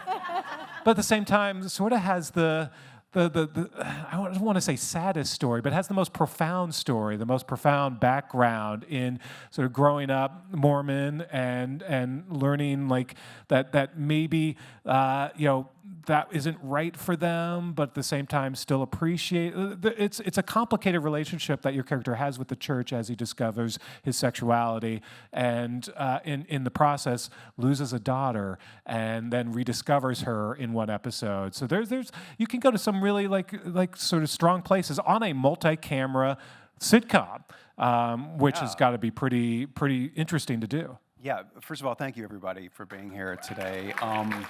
It did go a lot more Norman Lear than I thought it was going to, and I think that's really a testament to the writers. And yeah, I mean, Jerry is somebody who has experienced an incredible amount of sadness in his life and trauma, but decides to take the high road and to try to see the best in people. And having grown up in a religious household myself, I could relate to a lot of those things, and I was just grateful that the writers didn't shy away from, you know, created a world where we could drop into moments like that. And sometimes, I don't know, as an audience member, if I'm getting messaging like that and laughing at the same time, it tends to absorb a little bit deeper. So I was just thankful that I got to be a part of that. Yeah.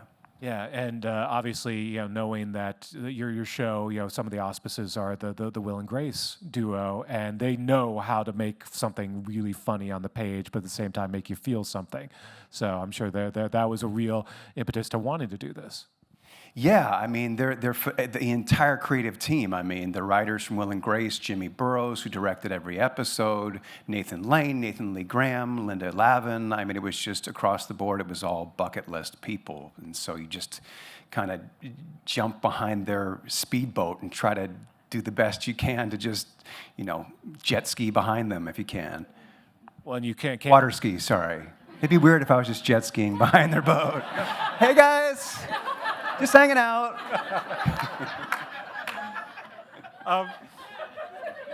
We appreciate the analogy. And you're It's very Jerry coded. And you get to do it with the best, like you mentioned, Jimmy Burrows. So talk about doing a multicam in an era where there aren't many multicams. It's fucking terrifying. Can I curse on this? Absolutely. It's Dennis Leary Dennis was Leary. right behind Yes. No, it is honestly. I think I've done pretty much every medium at this point, and it's probably the scariest, but also the most enervating and the most thrilling. And Jimmy only does one take. So you're doing it for, at best you've had your lines for 72 hours, at worst 30 seconds.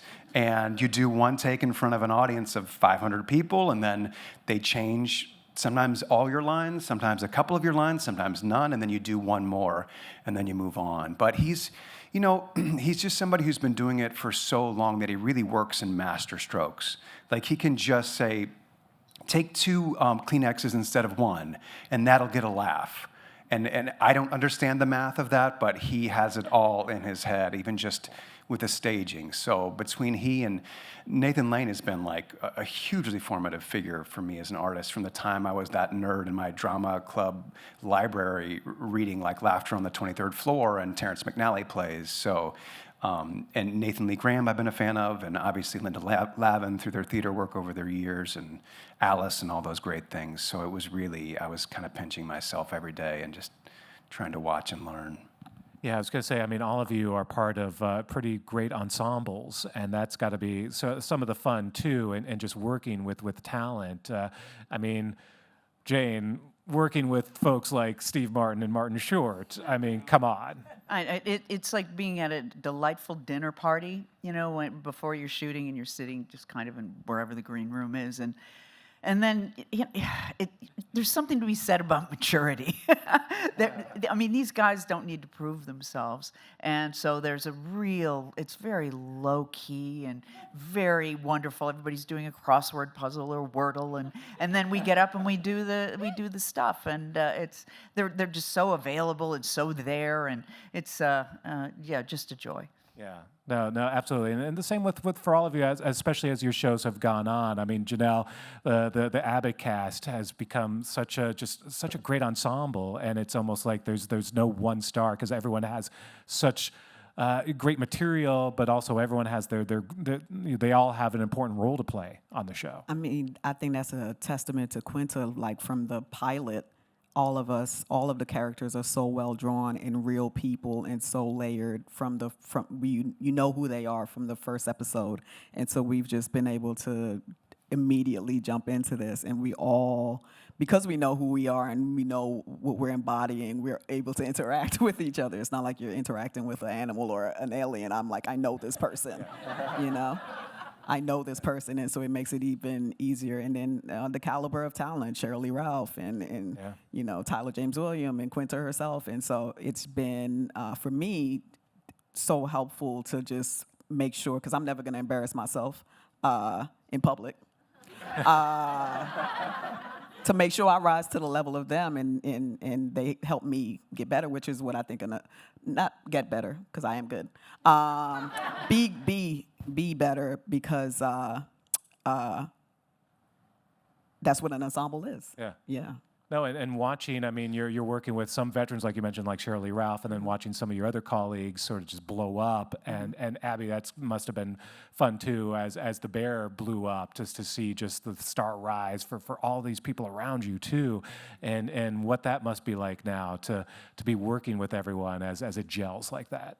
Yeah, I mean, that has been so thrilling to see, our friends and Io, I've known forever. Like she, after NYU, worked on a pilot that I did, and I remember being like, "Oh my God, who is like? She is so amazing." And so when we came on to this, like it just absolutely like I was like, "Oh my God, yes! I'm so happy to be on the show with her." And you know, it's everyone is really great, and again, like we do now in season 4 know these characters and know how to play against different people and their relationships within storylines that have evolved now. And like for Natalie, her dealing with the Fack brothers has been really fun for me because now I know and can roll my eyes at Matty in real life, and seeing that get to play out now on camera is so fun because we just get to play. Yeah. No, absolutely. Can I say real quick, I also have known Io. Me and Io had our first writing job together in like 13 years ago.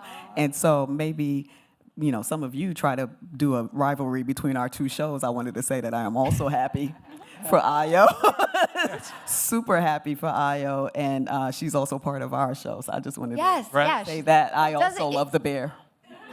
And I just wanted to get that on record. Listen, we can love all the shows on the stage equally. They're all great, right? Comedy, that's important. By the way, seeing more comedy and seeing comedy thrive right now has been great to see. Porter, what's it like to start a new show and sort of get to know your co-stars and what was that experience like in sort of putting together that family? I mean, this is the second South Asian set that I've been on. The first one was Never Have I Ever. And, a couple more people. And it's just a different vibe. And we shot opposite the bear, and no one knew what our show was, so we'd all just say we were on the bear. And that it was a whole season about learning how to cook Indian food. And they were like, okay, tracking.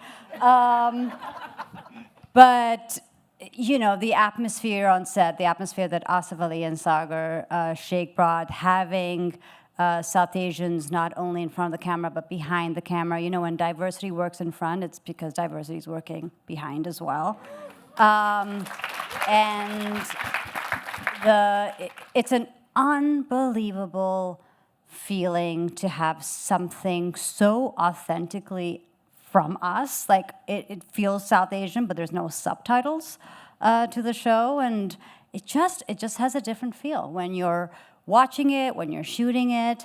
And the two boys just set the tone so beautifully. It's a very tight-knit cast, very tight-knit crew, and I always say it was the only show that I've been on that we get to set, we all put our red noses on, and there were no adults saying you've gone too far today. That joke does not work. Like there was no lines to be crossed. It was just complete chaos on set, and I think that kind of strange chemistry reads on camera. Yeah, and you kind of remind me, there's such unique aspects to all of these shows on stage, too. Something really special. And Chris Elliott is on our show, which is Abby's dad, which I totally had There's forgotten a lot about. of crossover. I knew about Deli Boys before because, my dad was in town visiting me and my children, and he went and did Deli Boys. He had a blast. He said it was like the most fun, what you're saying. So fun. Yeah. Look at the crossovers happening. I know. And then, Stephanie, for you, you almost have like a repertory company of friends and folks that you've worked with for a while, so there's chemistry there, too. Yeah, we just got done filming season 2, and I will say it, like, the set with, like, returning with the cast, we feel so, like, scrappy, and it's so, like, we're making a home video or something. Like, we're all in Video Village together. There's not, like, a hierarchy of, like, who can be in the tent. When you're on set, a lot of the times it's like there's village and like you cannot cross, like as an actor, and it's such a different wild vibe because all of us, we've been in the business for a while, but it's like we are really new, and this is really like all of our first show that we care so much about, and we're just like in village, like do it again. I'm gonna try another joke, and then we're like running out and doing it, and so it's so nice when there's no similar to what you're saying, like anything, you can try anything. It's like we get the lines in the first, we get out the lines like twice, and then it's like, can we go out? Okay, let's go. And then we can sort of trust that each other, and it's just, yeah, it's such a wonderful experience with the cast and crew, like returning. It felt like family. It was wonderful. Yeah. No. And a crossover. Let's hear it. I was in Mid-Century Modern. I was going to say, I was going to give you some Crossover. extra credit. Stephanie was one of our first guest stars and came in and just crushed it. When we were all still figuring out what the hell we were doing, she came in and showed us all how to do it. So extra credit for Stephanie. That show, it was so stressful to be with you guys. Well, you guys were the most wonderful people to work with because they're like huge stars, all of them. And it's Jimmy Burrows and it's Max and David. So it's all like juggernauts. And it felt like I was like, oh, you guys are humans. Okay, cool. We're like here to work. And even like Nathan, I remember Nathan being like nervous. Yes. And I was like, but you're Nathan We all Lane. And he's like, nope, I'm just Nathan. Yeah, and I can be nervous, And so that was really cool to be inside, like as a fan, and work with you guys. It was a wonderful experience.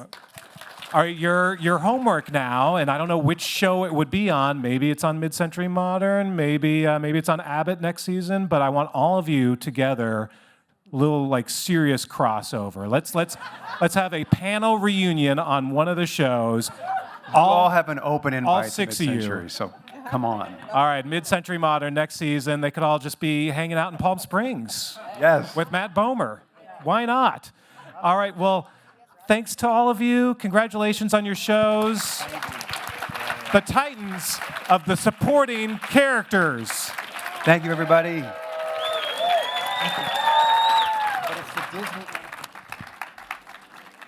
Introducing Meet the Makers, Étoile, moderated by Angelique Jackson, Senior Entertainment Writer. Hello, everyone. Thank you so much to you, Lockerbie, and to you, Gideon Glick, for giving us, honestly, that really hilarious interaction between these two characters, Tobias and Jack. It was our pleasure. Would you like us to do it again? Please, actually, would you mind reenacting it now? Gideon, was that how you reacted when Amy Sherman-Palladino and Daniel Palladino told you that you were going to Paris? Was that just a documentary there? Yeah, I just walked right out. I said, leave me alone. No, I was in I'm a writer on the show, so I was in the writer's room, and for about a month into the writer's room, every time they talked about Tobias, they would gesture at me. And I was going crazy. I thought there was something on my face or something. And then they finally brought me into their office, and they officially offered me the part. And it was amazing. Then Dan said, you should take care of us when we're older. He said, that's the deal. I mean, that's not a pretty bad deal to make. I'm going to do it. Thank you for confirming. They did actually ask me to check on that. What was the deal that they made with you, Luke? I got a stipend. Yeah, and a drink ticket.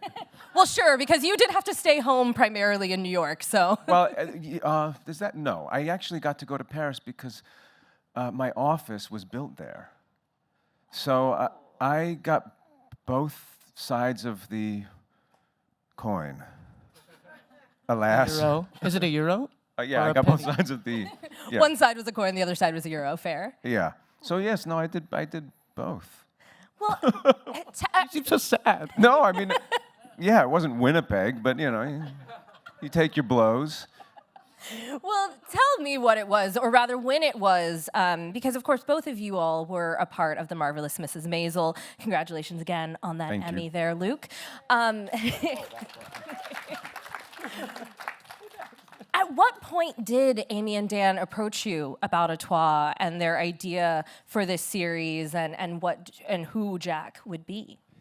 I think we were about 2 or 3 weeks out of wrapping Maisel, like, putting it down. That's how it works. And I was sad, probably. And, and they invited me out to dinner, and I thought they just felt sorry for me, because I felt sorry for myself, and I figure that's how it works. If you feel sorry enough for yourself, little secret, the world will come to you. That's not true. But they called me up and they invited me to dinner. We went out to a very nice, these are classy people. They took me out to a nice meal. I said yes to that for sure. And they started to talk about the, dance and our kind of our curiosities about it, and if it was had any sort of curb appeal, and it sure does for me. And then they started to tell me a little bit about Jack and his story, and that all really resonated, the kind of the New Yorkness of him, and there was some intrigue in the the sort of his sort of. The class that he grew up in, and I just started to picture his childhood, like growing up in New York, being sort of exposed to what was a very hot time for art and ballet in the '80s, and a sad time, and all of that, and it just sort of blew up into this exciting endeavor. Yeah. At what point did you all discuss whether or not Jack would dance? They asked him not to. I'm working on it. I want to dance. I want to dance. I'm going to say it. I want to dance. So yes, if we right now. Cue the music. No! That's just a taste. I don't dance much in the show, but I would. We didn't discuss it, but I think that with your support, maybe we could, make things happen. This is grassroots, how it works. Again, we were rolling on that, correct? Oh, God. Well, Gideon, that's a little bit of a different situation with Tobias, because as we see in this clip, Tobias is a choreographer extraordinaire, a true artiste. Of course, has his quirks to it, but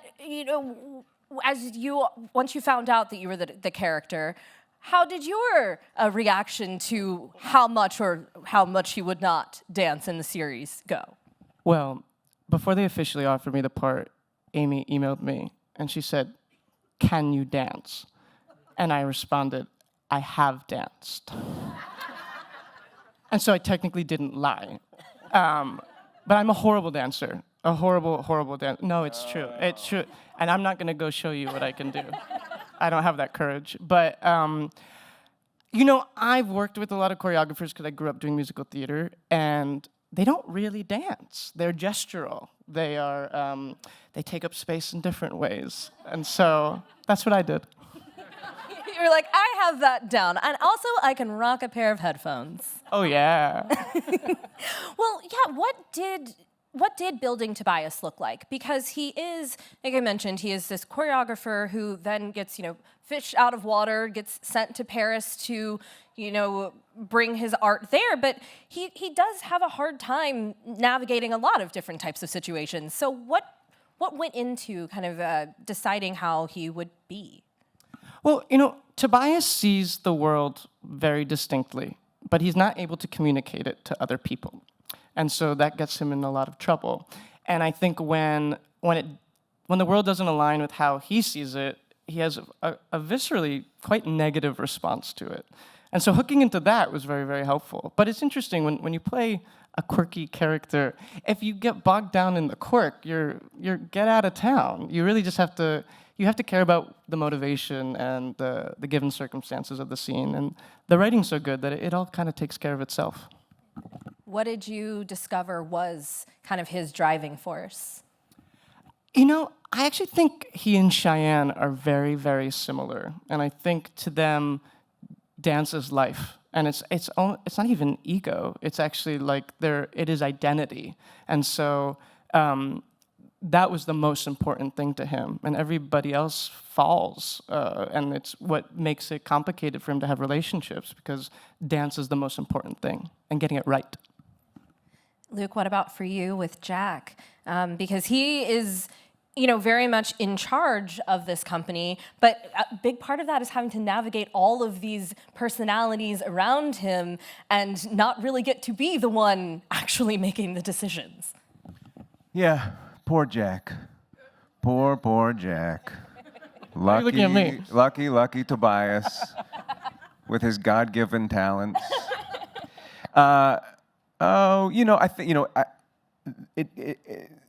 in all of these sort of fields of performing arts, there are people who are behind the scenes constantly with a very clear awareness that the wheels need to be greased. It's in the long sort of history of art being part of culture and the discussion, the wheels have to be greased, and Jack is really up against that. This sort of we are sort of advancing into this world. We don't know what the hell is happening in terms of what is art. It's the sort of the quickening of digital whatever blah blah. I think to him it feels like that a portal to that dream world that he loves so much is closing, and if he doesn't figure out a way to keep it going, everything could get swallowed up. So yeah, the stakes feel very high. It feels very urgent, and I think that this is his family. Jack has a family, but I think, like people who work in this world, it's 24/7, and it's everything. It's kind of dances. He understands that dance is life to these people, and these people are what sustains him, and they kind of keep the magic alive.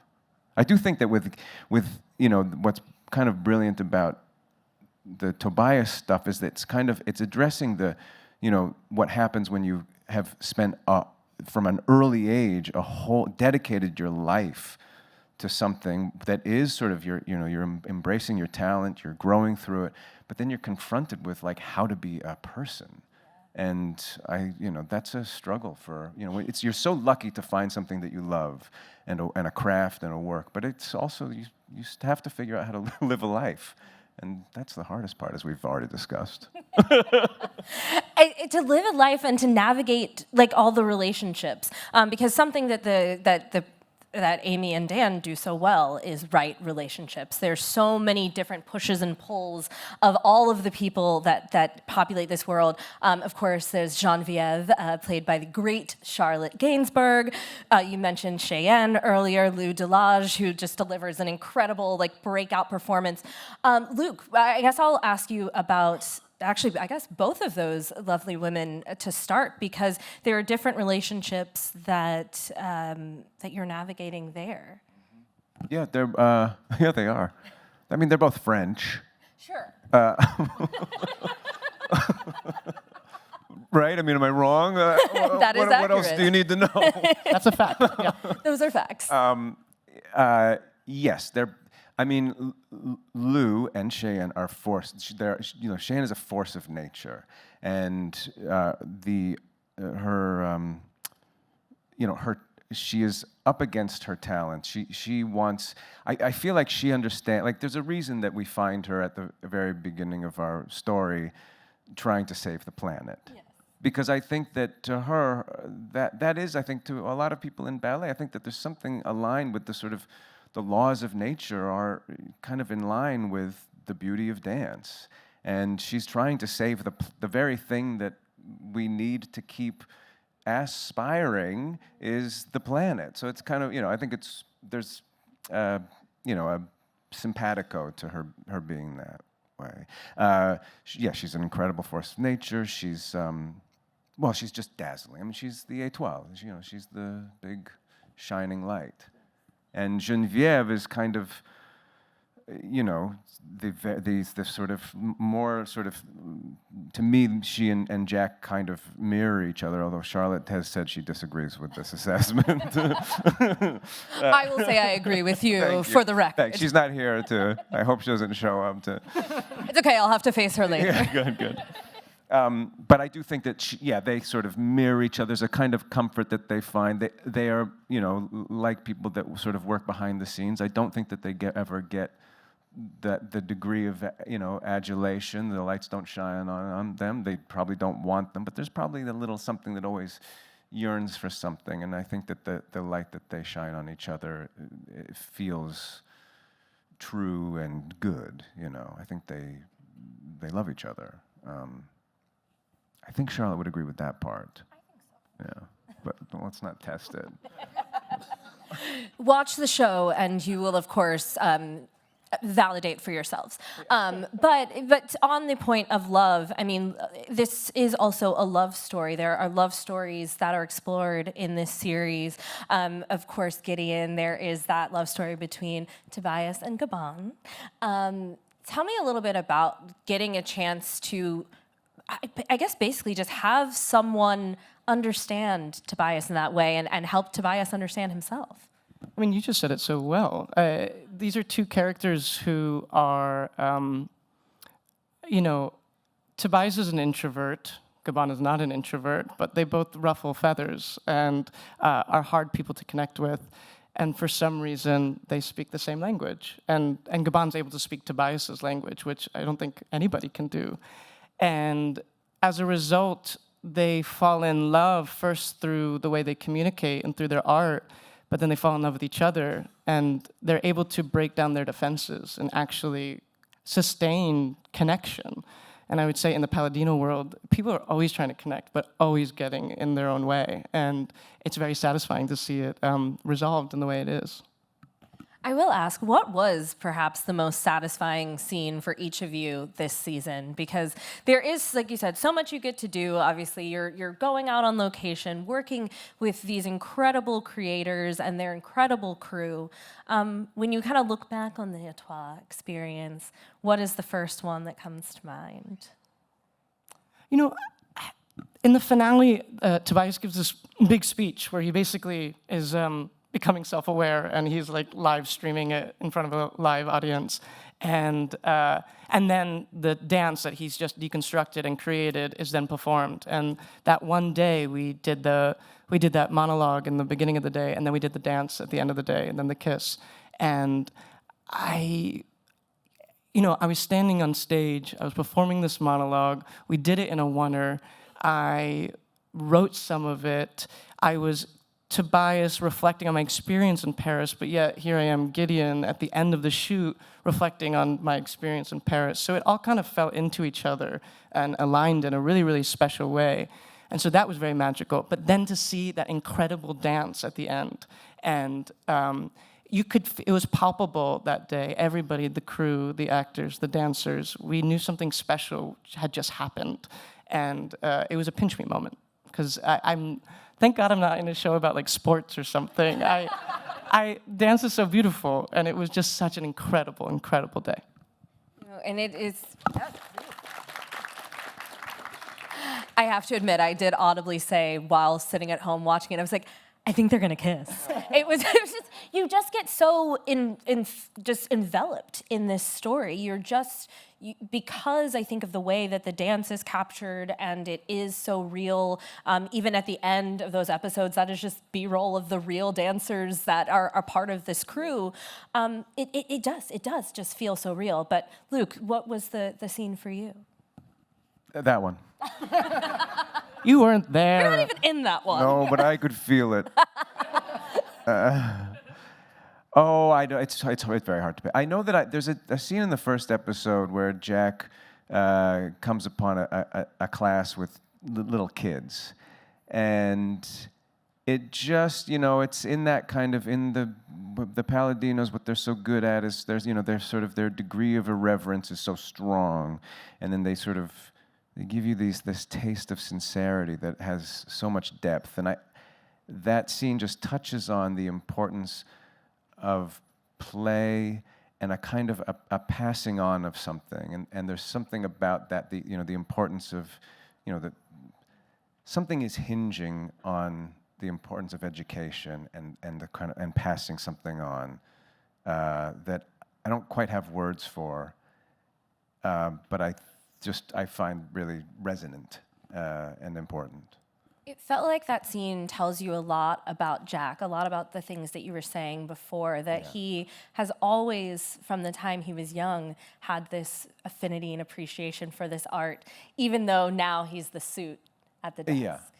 I mean, I think we all have this sense of something being very important in our lives, and we're very shy to say why.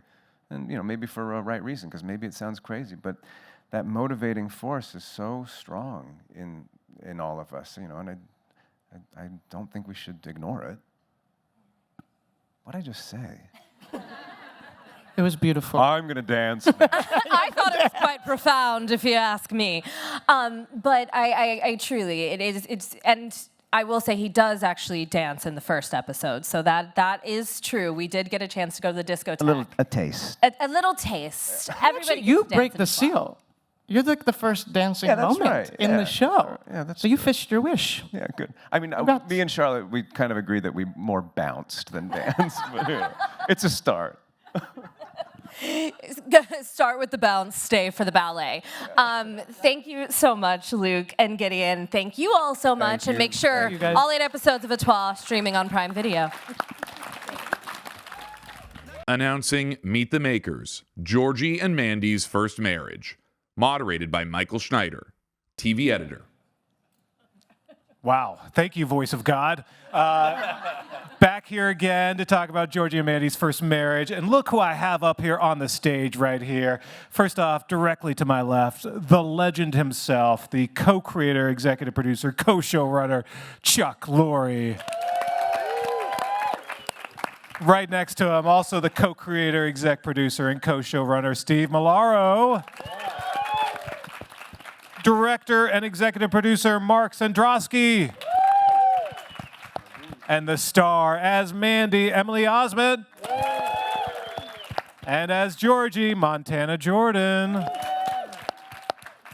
This is your starting lineup for...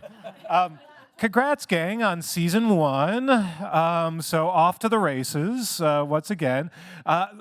The audacity of what you guys have accomplished with the Big Bang universe in going from a multicam to a single cam back to a multicam. It's still one for the history books. So take us back to those discussions early on in deciding to do this, in flipping off young Sheldon into a multicam and exploring a new version of the story. Who you asking? I'm looking at you, Chuck. I'm throwing it to him because this is where it starts, right here. Yeah, we were so fortunate to have Montana and Emily on Young Sheldon for the. He was on the whole run, and then Emily joined us in season 5 or 6, and that just went so incredibly well. And every time, their storyline just kept getting more and more interesting. And I think every week somebody on stage would say, "When are we doing that show? When are those two getting a show?" So it was hard not to think about it. Their chemistry was undeniable, and when when it started to become more real, I knew that Emily had such an incredible background in multicam, and in the same way that we had made Young Sheldon single camera, so it didn't feel like it was chasing Big Bang.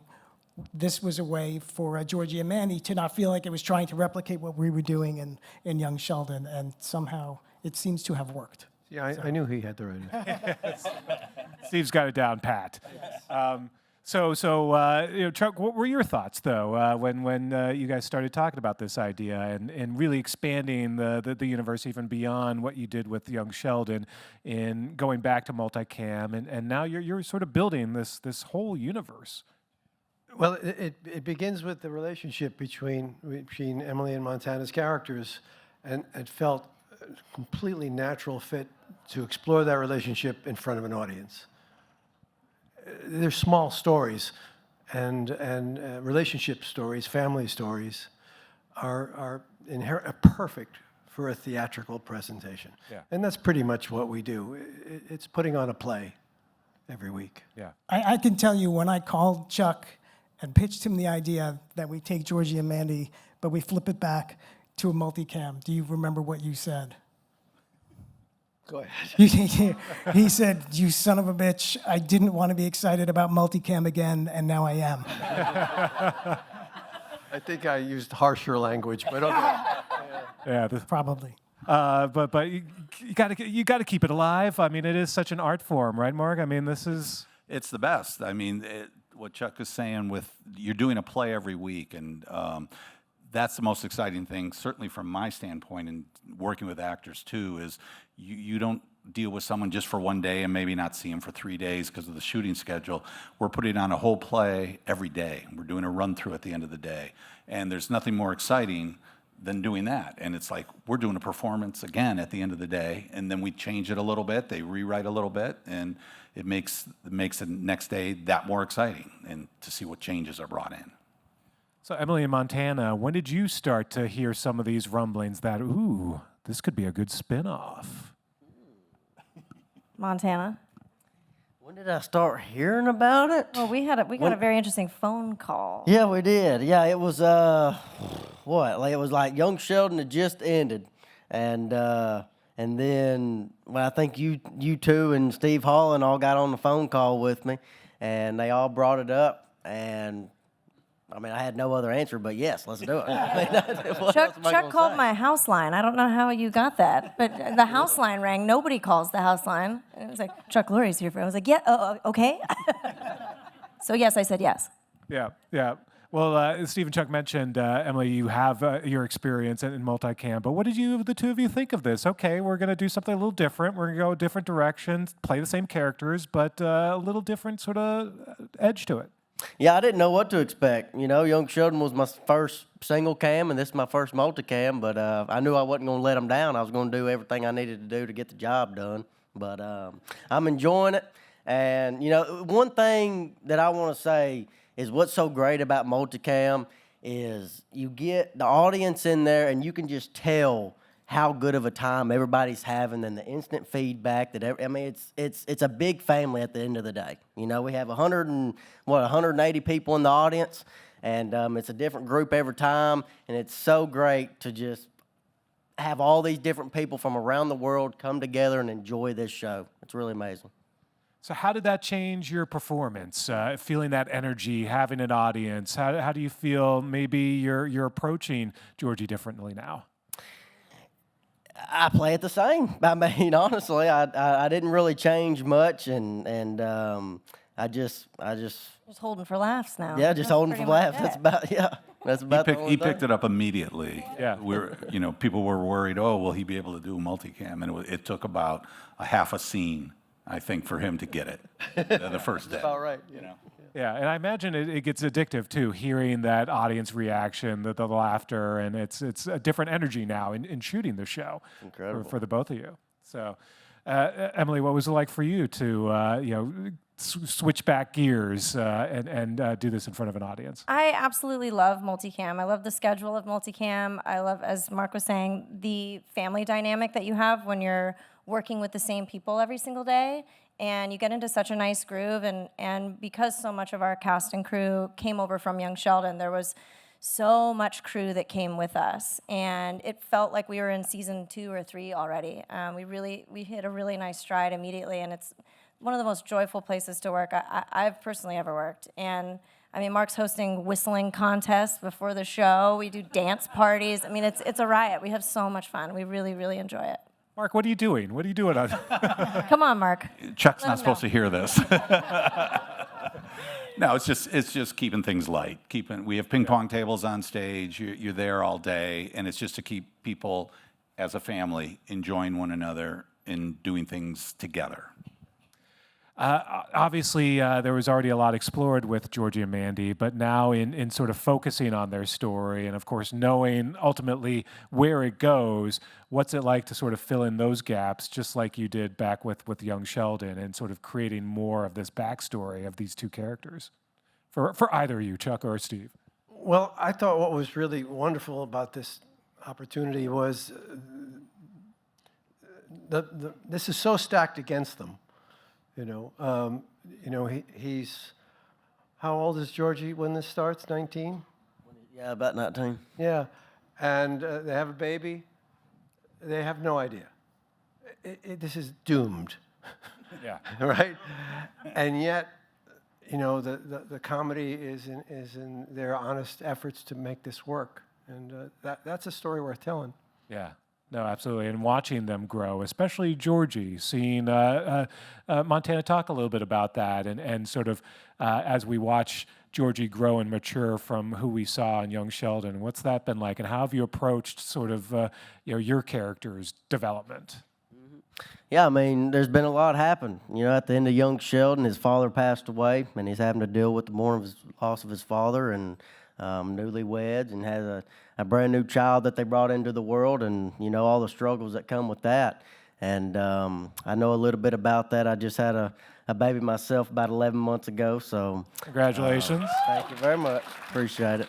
But you did that for the show, right? Yeah, I did that. Yeah. Research. Chuck wrote that, actually. It was weird. Chuck's writing my life, actually. That's just what it is. Yeah. That's just what it is. Could be worse. But no, man. Sorry, what was your question? Say the question again. how you're approaching the maturity of Georgie and his evolution as a character.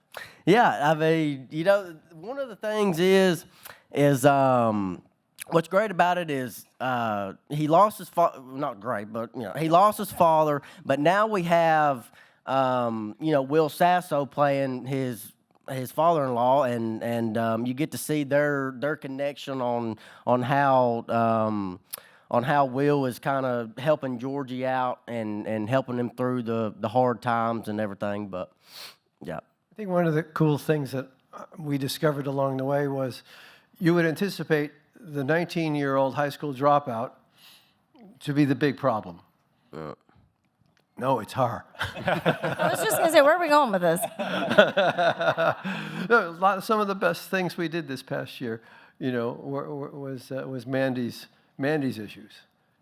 He's trying to be the best he possibly can, and she's struggling. She's got big dreams, and she wants to be an independent woman, but also a wife and a mother, and she wants to work, and that's terrifying for him. And especially in the 90s in Texas, that wasn't really a big thing. Women stayed home and they took care of the family, and so she's a feminist, and that's terrifying for everybody. And Georgie is still so positive. He's so happy-go-lucky despite the what has been in front of him with the passing of his father, and he's a young parent. How would you describe that? Like what sort of makes him tick now, Montana? I think with bringing a child into the world, there's something that gets in your body that just tells you got to do what you got to do, and I think that's where Georgie is now. He's figured out that he's got a lot on his plate, and there's only one way, and that's to figure everything out. And I think that Georgie's very good with kind of going with the flow and seeing what's around him. And I think he's got it. I think he's gonna figure it out. Yeah. Well, and again, we know a little bit of his future, so there's something to sort of look toward. Right. Emily, for you, I mean, you sort of touched on it a moment ago, but in terms of Mandy and where she is and where she might be going, how do you approach that now? What are your inspirations in playing this role? It's really exciting. I mean, I remember being a child in the 90s. You won't. But I remember my mother's been an educator for, oh my gosh, over 35 years now. And I remember her getting up early and going to work and us waiting for her to come home, and I missed her a lot. And I remember how inspired I felt by her getting up and doing her thing and being so good at it. And I think I would like to put a little bit of that into Mandy because she loves her family. She loves she loves her husband, she loves her baby, but she also doesn't want to give up on her dream to do something for herself. And I still see that in my mom. So I'm trying to put a little bit of that in there. Yeah, and I imagine a lot of people watching sort of see that perhaps in their own lives. So what is that like for you, and sort of thinking about that and the responsibility in playing this role and how others can see that? I know things got serious now. It's very serious. No, it's true. When we come home from our day and we turn on the television, we want to watch something that's relatable. We want to watch something that makes us feel good, that we connect to. And I think we're doing a really great job with that. And it is a large responsibility, and we want to hit every part of what it's like to create a unique family dynamic, because it's rare that there is a normal family anywhere. Absolutely. These are characters you want to root for when you watch it. That's to me, I see it every week. Yeah. Yeah, and Steve and Chuck, that goes back to sort of in the writer's room when you're mapping out what the series is going to look like. What is sort of what are we working toward, and what's sort of the driving force in what you're looking for in stories and how you're evolving the story of these two? Well, one of the things I learned was, and this goes back to the Big Bang Theory, and a lesson we learned along the way, which is there's different kinds of intelligence.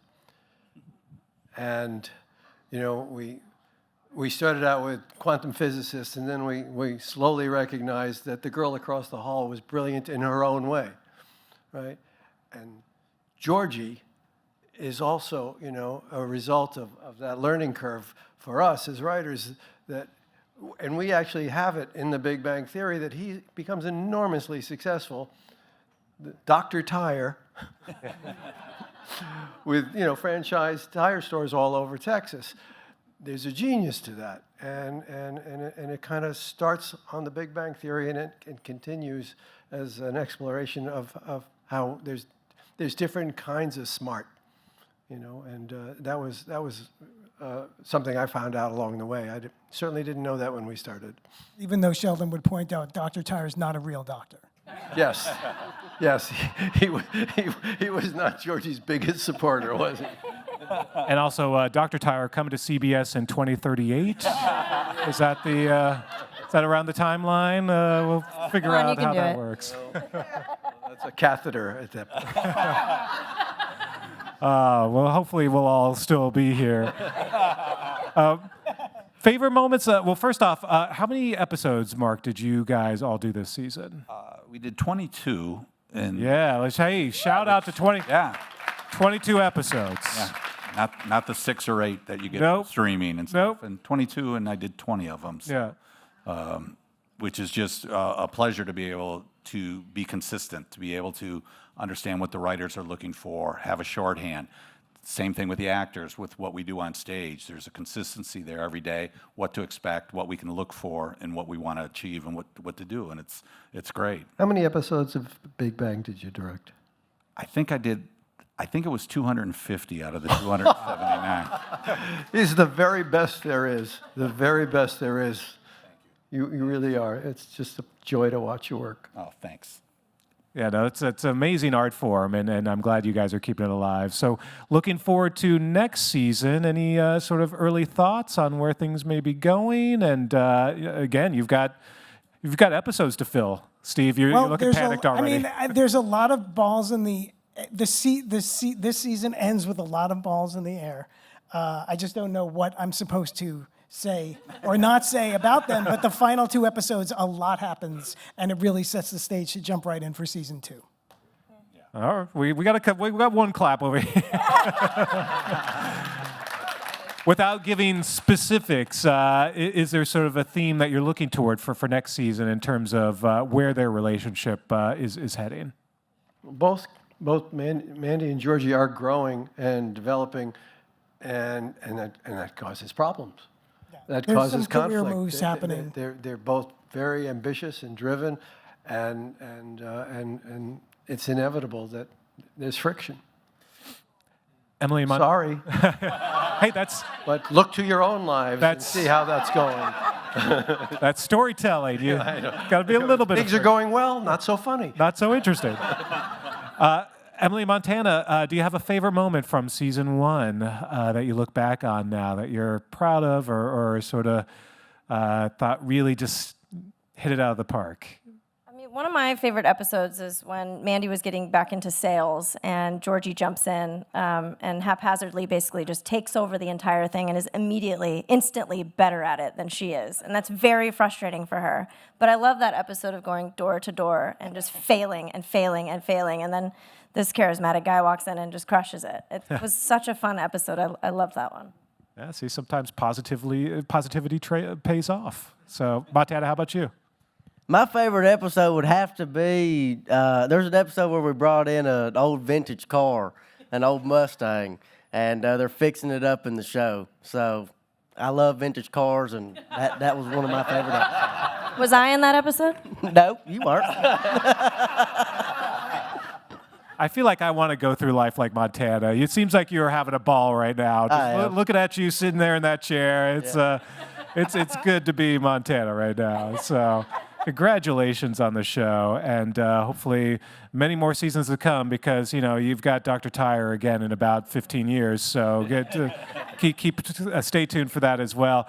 But again, Georgie and Mandy's first marriage, ladies and gentlemen, thank you so much. Thank you. Thanks. Please welcome Meet the Makers, The Challenge. Moderated by Emily Longaretta, Senior TV Features Editor. Thank you guys all so much for being here. And I want to just introduce our panelists very quickly. We have Julie Pizzi, President and CEO of Buno Murray Productions and 51 Minds Entertainment. Justin Booth, Buno Murray Executive Producer and Challenge Showrunner. And of course, cast members, Anissa, CT, Rachel, Leroy. Thank you guys all so much for being here. We're so excited to talk about season 40, and I want to start with you two and talk a little about leading into this season, what the prep was, what the pressure was. Did you feel it? Did it feel different? We definitely felt the pressure. Yeah. And I think one of the things that we really focused on is the cast and really looking at what we consider challenge royalty, like the people that were the most memorable and the most exceptional challengers for this season. Yeah. Justin, what about you? I think the season 40 of it all was just about having 40 kids and making games bigger and better than ever before, you know? So it's like, okay, you know, it was a big challenge for us, but we hope that we succeeded in that. If you guys saw backstage, it is like having children, so I'm very impressed. Yeah, sorry, I call them kids. In the best way possible. I love still being called a kid. I know, right? Well, I mean, for you guys, for the cast, was it different? Did it feel different when you got there and you were looking around on day one and seeing? I mean, it really was challenge royalty. I loved it. I loved seeing old friends that hadn't been back in a while, and I knew how great they were, and I wanted, especially our era, to show how strong we still were and how we've been able to kind of like transcend time. So it was nice to have like the people that started it with the kids that are just starting off. Mm-hmm. So it was a really special time.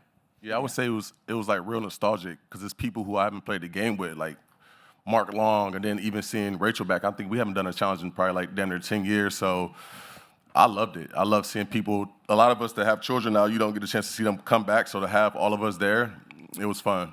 Yeah, I couldn't have been prouder seeing you win that.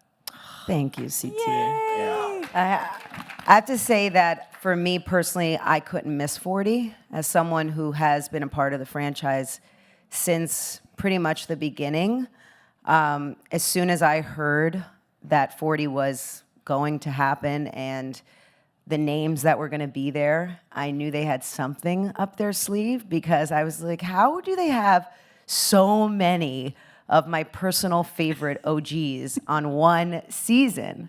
So the reason I signed on is because I definitely felt the monumental moment of this season, and I wanted to have my name a part of it. Yeah.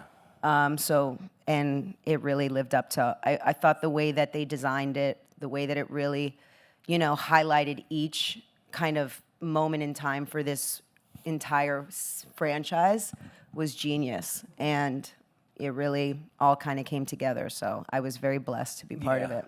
Yeah, I was very proud of it. I have to say, for most of you who don't know, maybe I'll give you a refresher, but this whole genre of reality TV started in 92, I believe. During an actor strike, Mary Ellis Bunham, the queen of soaps, and her best friend, John Murray, documentarist, started this experiment during the actor strike. It was about bringing different people from walks of life to see if they can coexist. And then fast forward 30 years later, it's turned into all of this where, I mean, BMP has become like it. They created the template. They created you guys troubleshooted all of it, and everybody. I mean, there's not a reality show that they don't make a reality show of from anything under the sun. And I honestly feel like they followed the template that you guys have created. And to be able to, one thing I'm really proud of, and this is one of the reasons why I had to do 40, was because I felt like from taking different walks of life and seeing how they can coexist. And I can honestly say for basically growing up, I don't want to speak for everybody else, but growing up on reality, back when it was frowned upon in the entertainment industry to where it is now, where to be able to keep that sort of essence or soul of the show, where I know from personal experience, I know how controlled things can be, and to be able to still have that soul of what the show was, where people can still, I mean, say for example, when we were on 40, these new kids from Era 4, I remember when we first get in the house, and we got booze everywhere, and everyone's having fun, and everyone's partying, and I remember young kids coming up to me and being like, so we can just do whatever we want? Well, like, yeah, but it gives the freedom, and I don't think a lot of people you guys don't get enough respect for it, where people can be who they are within limits. Don't get me wrong. I know in the past it was the Wild West, and it's for good reason we have some control. I get it. We've abused privileges. But and it's for good reason. There's control. Let's be honest. I like Half that the he's reason put why they died himself the vodka into that, blue. saying we. I can own that. But you know what I'm saying? Like where like there's that sense of it's just, I don't want to say overproduced because I don't want to bring any negative light on anything else that's going on. But be able to still after so long, 30 years, 3 decades, I don't know how long it's been, where you can still provide the freedom of people from different walks of life to come in there and express themselves in a way where it's not so manipulated. Yeah. And I think there's something to be said about the show. And that's, I think, what makes the challenge so special. No, I 100% agree. And as someone who's watched, I was saying this backstage, I was like, oh yeah, I've watched all 40 seasons. And I was like, 40 seasons of TV I've watched. And then I think of you guys who have been part of so many of these seasons. And for you guys, when you hear that, when you hear what he's just saying and all of these things that are very true, that it does hold true that this show still has the heart that the Real World and Road Rules had when they started, which is why we all got into this to begin with. So how do you continue bringing that heart while also creating a new challenges and new twists and turns, but at the end of the day, still keeping that in the beginning? The show was really set up to be very pure. Again, it was meant to be a documentary. So even though there's some structure, meaning we have challenges and eliminations, and there is some gameplay, what happens in the house is not produced. And I think that's really unusual in the genre today, in part because of timelines and budget. Like, our show is still very pure, and it does shoot over 9 to 10 weeks. So it is a real commitment for someone to come and compete on a flagship challenge. Yeah. Well, I lead my friends to believe that it is produced when I do crazy stuff. So I'm like, nah, they made us do that. Yeah, that's a good cop, bad cop right there. Let's keep the soul. Let's shoot him out of a cannon and let him on fire. Yeah, Justin, let's talk about the physical stuff that you put these people through. And mental, but I think in a great way, every season seems to top the next, whether it's driving a car off a cliff, whether it's the best way to do trivia as possible. How do you continue to keep those fresh ideas? That's a good question. Because we have, obviously, there's a precedent here, so we have to continue to try to elevate as best we can. And you just put enough people in a room for a long enough time, and you start coming up with ideas that borrow from everything that we've all experienced our whole entire careers. And I've been with these guys since they were all in their 20s. And just try to continue to... Not me, I wasn't in my 20s.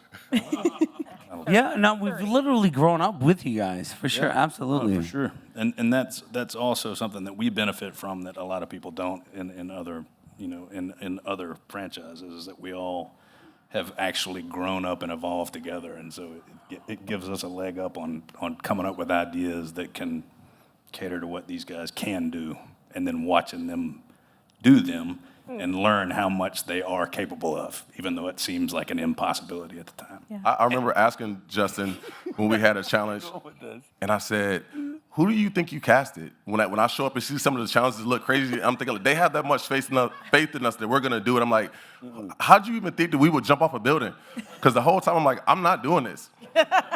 What you guys don't know, before every challenge, and when it's a heist challenge and we see a crane, everybody has to go take shit. No, there's something to be said. No. Immediately, everybody has to go to the bathroom. Yeah, it's the drone. When you hear the this one's for real, this one's for real, get ready to go. Yeah. Mom and Dad, again, it's Mom and Dad, because she's like, listen, let's play nice, and he's over there like, I tell you what, legal lessons, shoot him out of a cannon, we light him on fire, I tell you, this is going to be a good show right here, I tell you that. Oh my gosh. Rachel, as one of as one of the people who've been doing this the longest, and one of the winners of season 40, obviously there was also, that's right, you're allowed to cheer. We love that. There was also an added in karma vote this season, which was a fun twist. How good did it feel for you to know that you not only played an amazing game physically, but you treated people with respect? I think it was a good message for me. I've obviously started this show in my 20s, and you know, it's kind of beautiful that I'm coming back now, a mother of 3. And for me, it was really, thank you. It was really special because all of the kids, all my kids, all of my friends' kids, they talked about it. Like, you won because you're a good person. And I thought that that was just a really overall great message for kids to see these days. And you know, really also just to kind of bring it back, I had stayed away. I hadn't been on the show for over a decade. And it just goes to show how the show does really stay true to its roots to some degree, because I came back and still felt so much at home and still knew I had a place amongst this challenge and was able to still be successful. So all around, I mean, listen, the karma vote, you got to be strong to stand by it, because there were mixed feelings, right, with the karma vote. But I knew that it was real. I knew that I deserved that karma vote. I knew that at the end of the day, that was what was meant to happen. And I also loved that it showed a storyline between 2 women sharing a title that were so happy to share it together. And there were so many different elements to the ending of season 40 for me that felt like it was meant to be. Yeah, of course. So, Anissa, you have been on many, many seasons in a row. And I'm curious for you.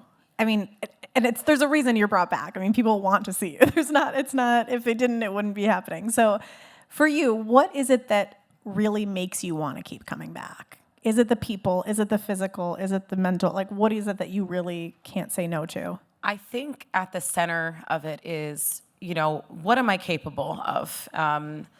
You know, what am I scared of? What can I work through, like, as a person? And the challenge literally challenges me on all levels. Can I get along with these people? Can I problem solve? Can I do puzzles still? You know, what is my body capable of doing? What can my mind push through? And it really just proves to myself how strong I am every time I go. And I've watched myself transition, like, over time, of like, and evolve into the woman that I am now. I think without the challenge, I don't think I would be who I am. So it is a part of who I am as a person and my character, good, bad, and indifferent, all parts of me. So I think coming back to that, it's like coming back to summer camp, knowing that I trust these people to take care of me, and that I trust myself to try and represent for women and women of color and Jewish women and all of these things. And it just gives me this great platform and this great opportunity to always show myself that I am capable. And I love that at any age, probably more capable now than I was then. So, you know, I'm proud of myself because of this, and it's reaffirming every time I go back. Yeah, you should be. We watch you grow up. 20 years now? Watch you grow up? 24. I mean, no one's counting. There's this, I don't want to 24 years. I don't want to speak for anybody here, but there's a sense of pride I remember growing up as time went on, where I was almost ashamed almost to tell people I was on reality, but then over time it became it's changed. We grew up in front of everybody. Yeah, and then became a thing where, like, we grew up together, and to be able to share that, and the woman you've become from, we started together, and who you are now, night and day. Yeah. Well, you too. Thank you. Thank you. I appreciate that. All right, Justin and Julie, let's look ahead at the future of the challenge, because 40 seasons is a huge accomplishment. How do you top 40 seasons? Well, we do keep going. I mean, and I think that we are, you know, deep into exploring what that looks like. In fact, we do have some good news to share. Season 41 is coming this summer, and it will feature Leroy, Anissa, and CT. Woohoo! Yay! Yay! Do you feel that pressure again now that 40 is over, that you're like, oh, we got to make 41 good, because now we got to keep going? I mean, every season is good, but there is like this, now there's this milestone set. Is that pressure there? Yeah, we need, like, it's a new chapter. It's a new era. New now that era. we've established the eras, we have to sort of outdo ourselves. Yeah. And, you know, we work so closely with the network to really just raise the bar, and they're so supportive, and they kind of push us in a good way. Yeah. So that we are always trying to think of, like, what has never been done. Mhm. And, you know, we reinvent the game every single year so that we can keep our viewers engaged and keep the audience coming back. Yeah. Yeah, I think most of the pressure is coming from Booth over here. We need more fire. I tell you what. You need that Katie. Really, all the pressure is on Booth. Okay, how do you, I mean, I feel like I ask this every time I've talked to Justin for the last 10 years. They get to do this right now. You don't understand. It's the amount of torture he's put us through. This is nice to be able to throw some shots at him for once without getting in trouble. So is that a conversation immediately your team is like, okay, we have these huge ideas that we did for 40. Are you already thinking we could save this for 41, we could save this for 42, we could save this for 50? Like, how far ahead are you thinking? We do, you know, some games obviously depending on where we go, we have to kind of put them on the shelf for a little while. So yeah, we build till it gets cleared by legal, and then we try to tailor them to the cast complement that we are lucky enough to have, and where we go. Do you have a favorite physical challenge? A favorite physical challenge? Yeah. Probably hall brawl. Yeah. No, I think pole wrestle probably personifies, you know, the change and taking challenge from, you know, more of a campy kind of a series to what we brought it to today, which is an attempt to kind of incorporate real competition and sport with, you know, the evolution of life. Yeah. So. What about you? Do you have a favorite? I don't think I've ever asked you that. A favorite physical challenge? Or challenge in general. Or challenge in general. Yeah, I don't know that I do. Yeah. I always feel like, I mean, one of the ones that was so remarkable was the one that we did on War of the Worlds with the plane. Oh, so cool. Like, that was, like, amazing. Even the fact that you found that plane. So there are some challenges that really randomly found it. that really blow my mind. Yeah, absolutely. All right, so I know we only have a couple minutes left. A quick question for all of you. The biggest thing you learned from season 40, whether it was about yourself, whether it was about someone else, whether kind of just any general thing that you learned. Leroy, I'm going to start with you. I know I'm putting you on the spot.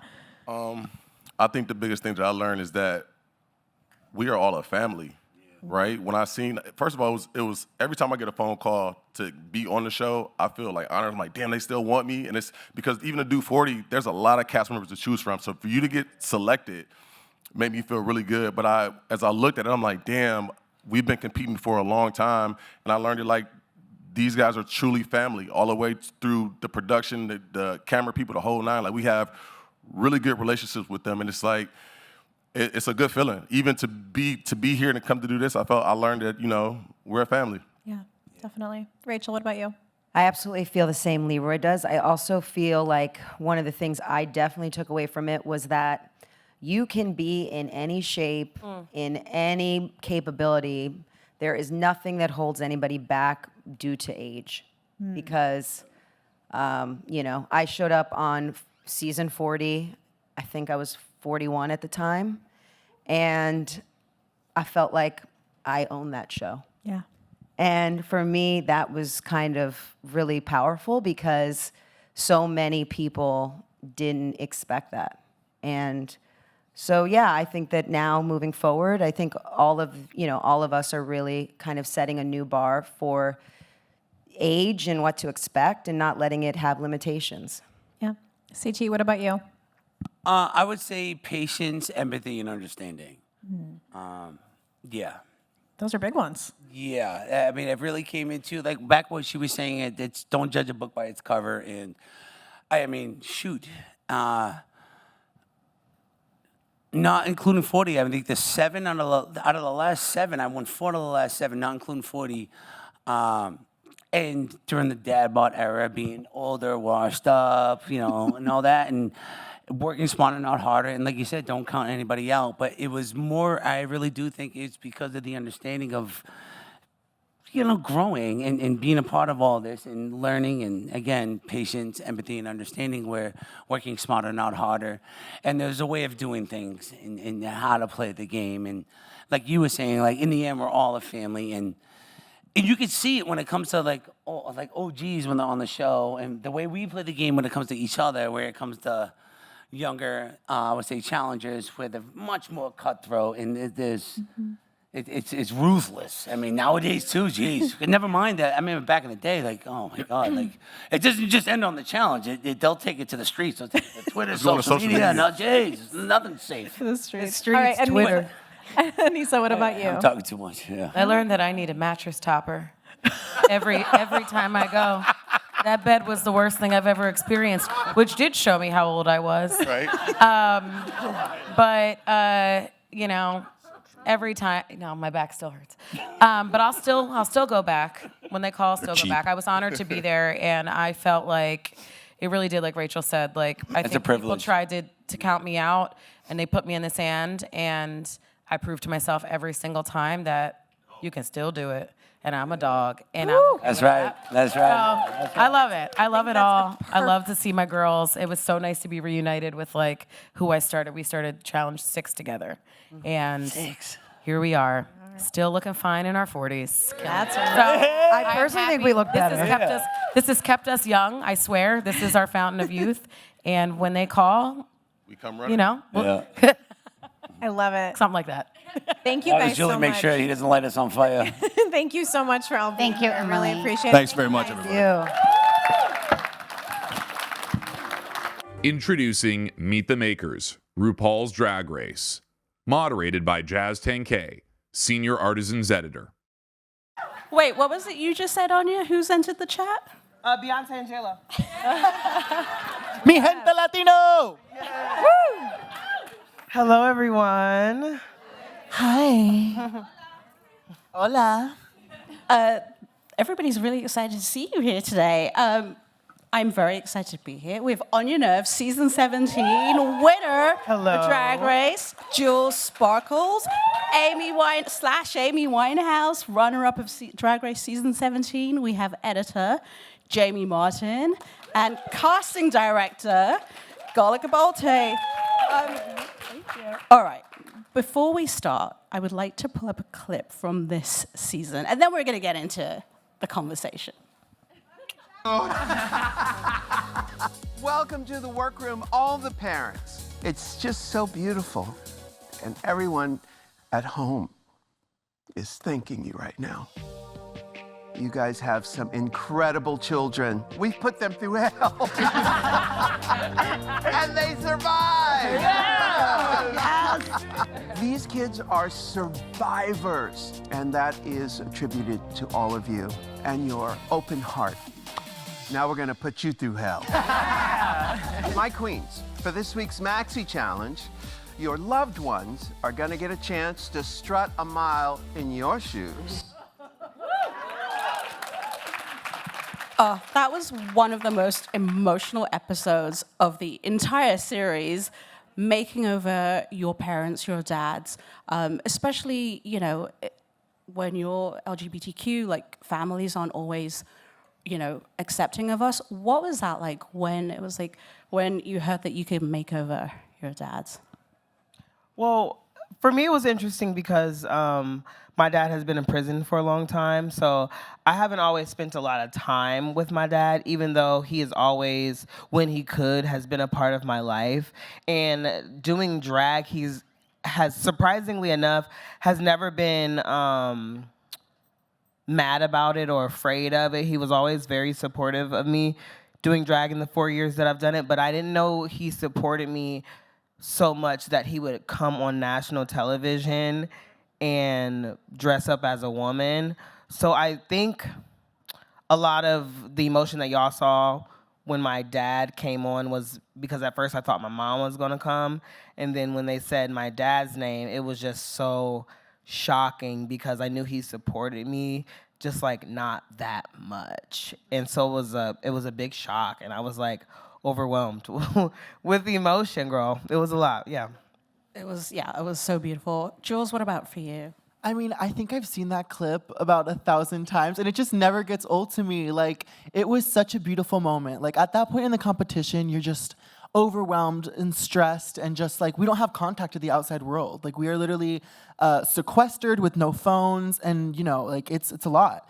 And the moment that all the parents started coming in, and then getting to see my dad, who's someone who, you know, has supported me since I was like a kid. Like he would fight for me to get the girls' toy at McDonald's, you know, like he was always in my corner. And for us to share that moment, like it's just one of the most beautiful gifts ever. And then, you know, also getting to see a Latino dad and a Black dad supporting their kids on national television like that is so beautiful, especially right now in, you know, our time in politics where it's just so crazy for, you know, all these, you know, communities to have that on TV is just, it's so eye-opening for so many people, parents and kids alike, you know, to know that there are men who will, you know, come and support their kids in such a, you know, huge way. We can blame Jamie, though, for cutting, you know, for editing that episode and making us weep endlessly. Thank you, Jamie. You ate that. You ate that. You chewed. Talk about cutting an episode like The Makeover, where you've got these incredible personal moments. Yeah, I mean, especially in episodes like this, you want the edit to always follow the emotion. And honestly, this was such a beautiful example of that because it's a competition show, right? But there was this moment when everyone's parents entered the room that kind of stopped. And it's not as if the competition is being pushed at that moment. It's that everyone wants to feel the raw emotions that are happening in the room. And I think that what we saw is that being able to breathe and everyone feeling that same emotion. So it's amazing. So here's a fun fact. Galoka, the casting director, saw the Queens only virtually, right? You saw their audition tape, so she never met them in person until today. Fun fact, right? Take us back, because the Queens want to know this too. What was it about seeing their tapes that was like, I'm gonna pin these and send them to the next stage? RuPaul's Drag Race has a really unique audition process because they have to showcase so many different talents. I mean, these queens are wildly talented. Like doing drag is not just, lip syncing. It's the wardrobe, it's the choreography, it's the character, it's the acting, it's everything that goes around with it. So we have these audition tapes where we ask them to do different challenges and tell us their story, and it's almost like the first challenge of the show. And so we need to be able to kind of look at them and see, like, can we really see this person? Who do we think they would be on the show? What are they showing us? And these two really stood out. Jules she just sparkles. She's got a huge personality, but she also has a really incredible story of, overcoming adversity, and even at such a young age, becoming such a polished performer and working so hard to get where she is today, and learning how to dance like that after having I don't know if it was an illness or an injury in your spine. I had a tumor in my neck, and I have a full bionic spine. But yeah, a bionic spine, and if you've seen the show, you've seen her perform. So her journey is really, really incredible, and but that personality and effervescence really stood out. And your commentary on the show was so funny. I was like, she cannot be voted off. She is so good. I need her voice in my head. And Anya was an example of a newer queen but her drag is really kind of classic. I remember.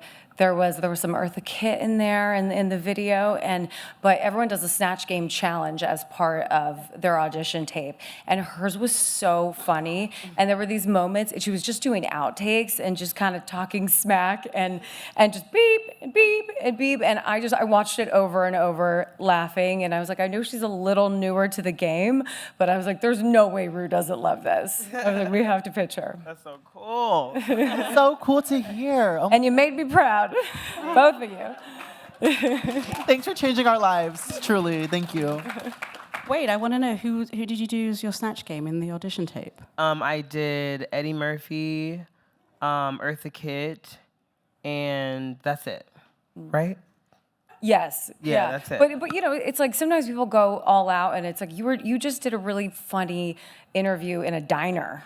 Yeah. Like you were sitting in a diner the whole time in your tape, but she's, it's that natural charisma is what we're looking. You can be doing anything and you make it funny and you aren't afraid to, kind of make mistakes and really sort of show who you are and have fun with it.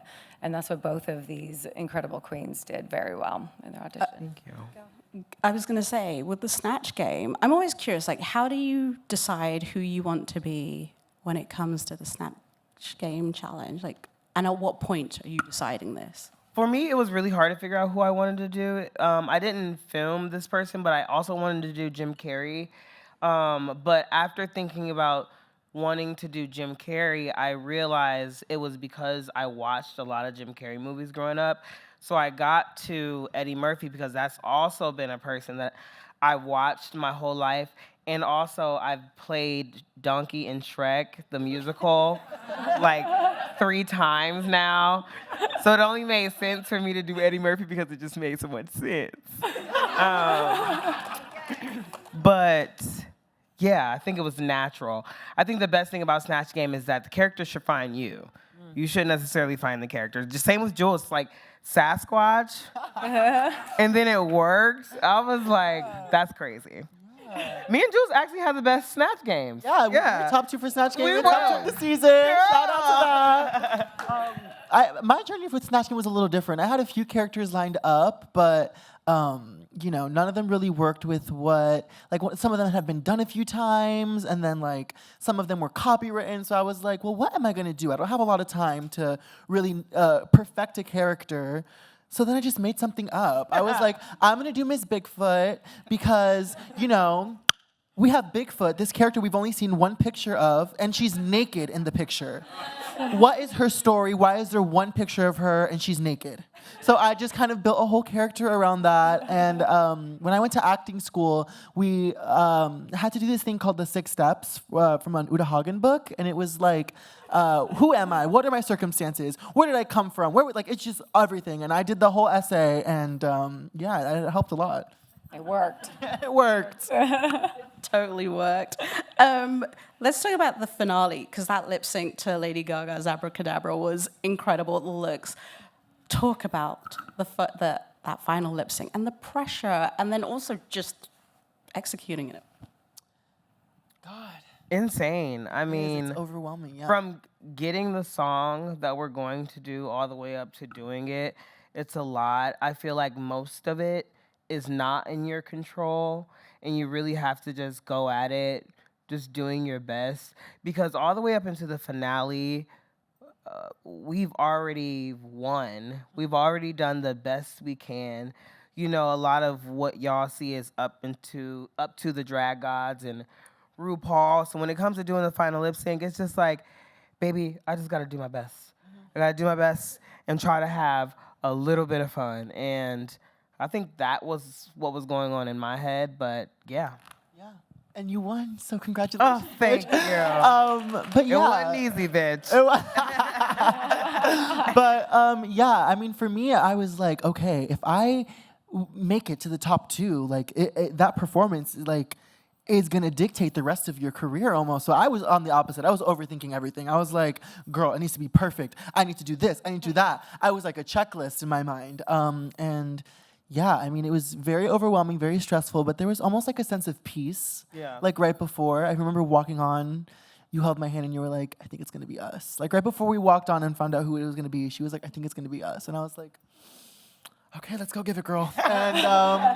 And yeah, it ended up totally being us. And there was a sense of peace because we were on the stage that we had done the whole season on. It wasn't a different stage. Our parents were right in front of us. Her family was right here. My family was right here. And it was all right, let's give it. Let's have fun. And yeah, it was great. I love it. I want to come back to something that you said earlier, Jules, about drag at this time when there is so much hate for the community going on.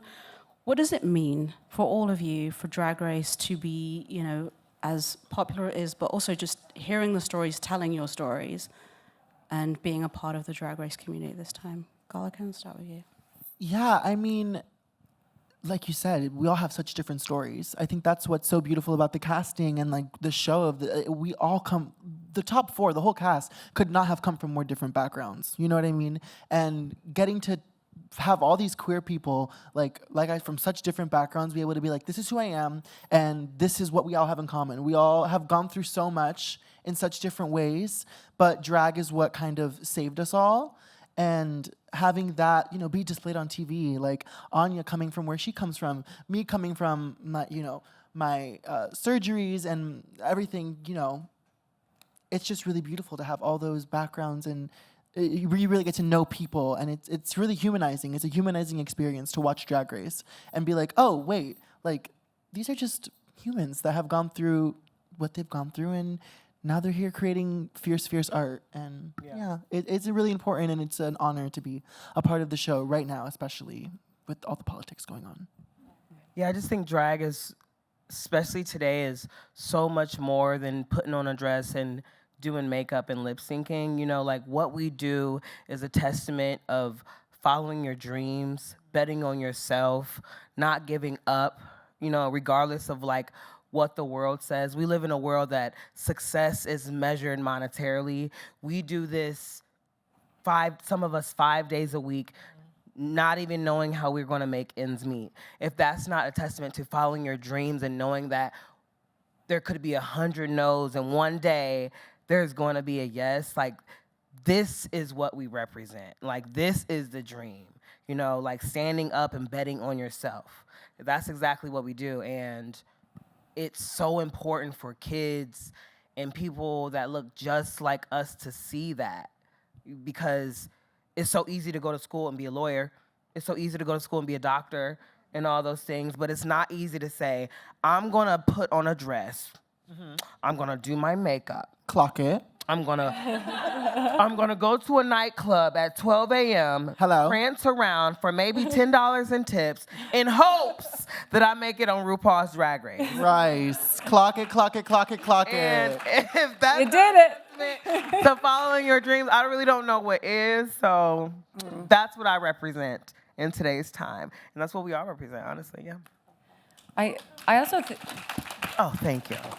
I also think that like getting to be a part of, helping to make those dreams come true and helping to like sort of put these incredible humans and artists onto a bigger platform and, like allowing the viewers to have the opportunity to meet them and letting them share their art.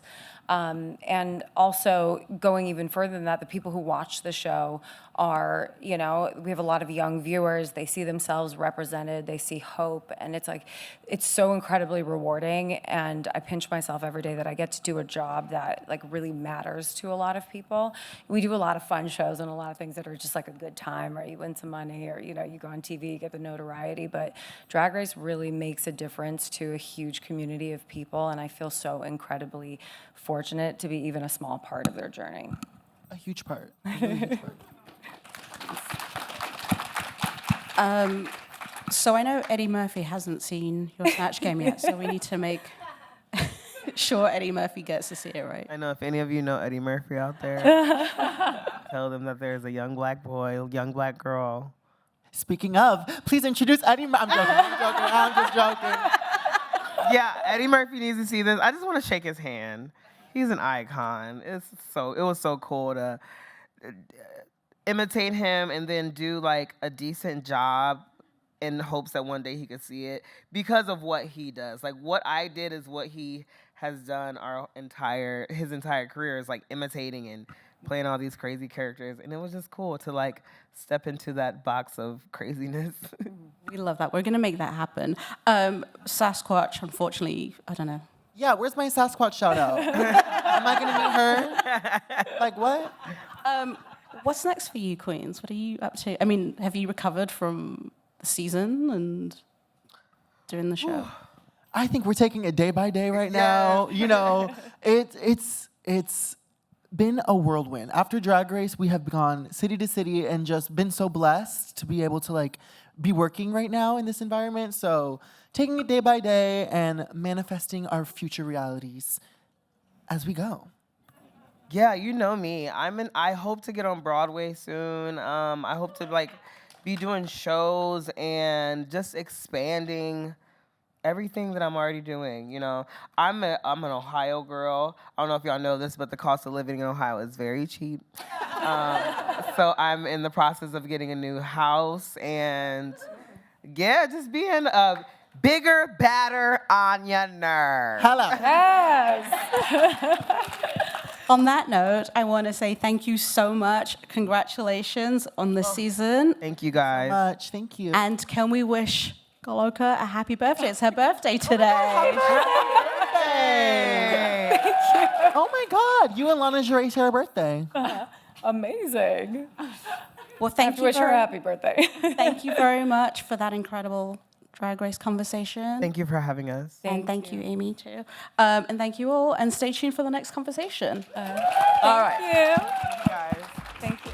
Announcing Meet the Makers, The Traitors, moderated by Emily Longaretta, Senior TV Features Editor. All right, how excited are we that The Traitors is how we're wrapping up our day today? The best way to end the day. Thank you guys so much in welcoming our panels. We have Rob, Dolores, Dylan, and Bob the Drag Queen. Thank you guys so much for being here. All right, I want to start by asking you guys if it was an immediate yes when you got the call for The Traitors. Bob, let's start with you. It wasn't immediate for me. It wasn't. I mean, well, I was on tour at the time.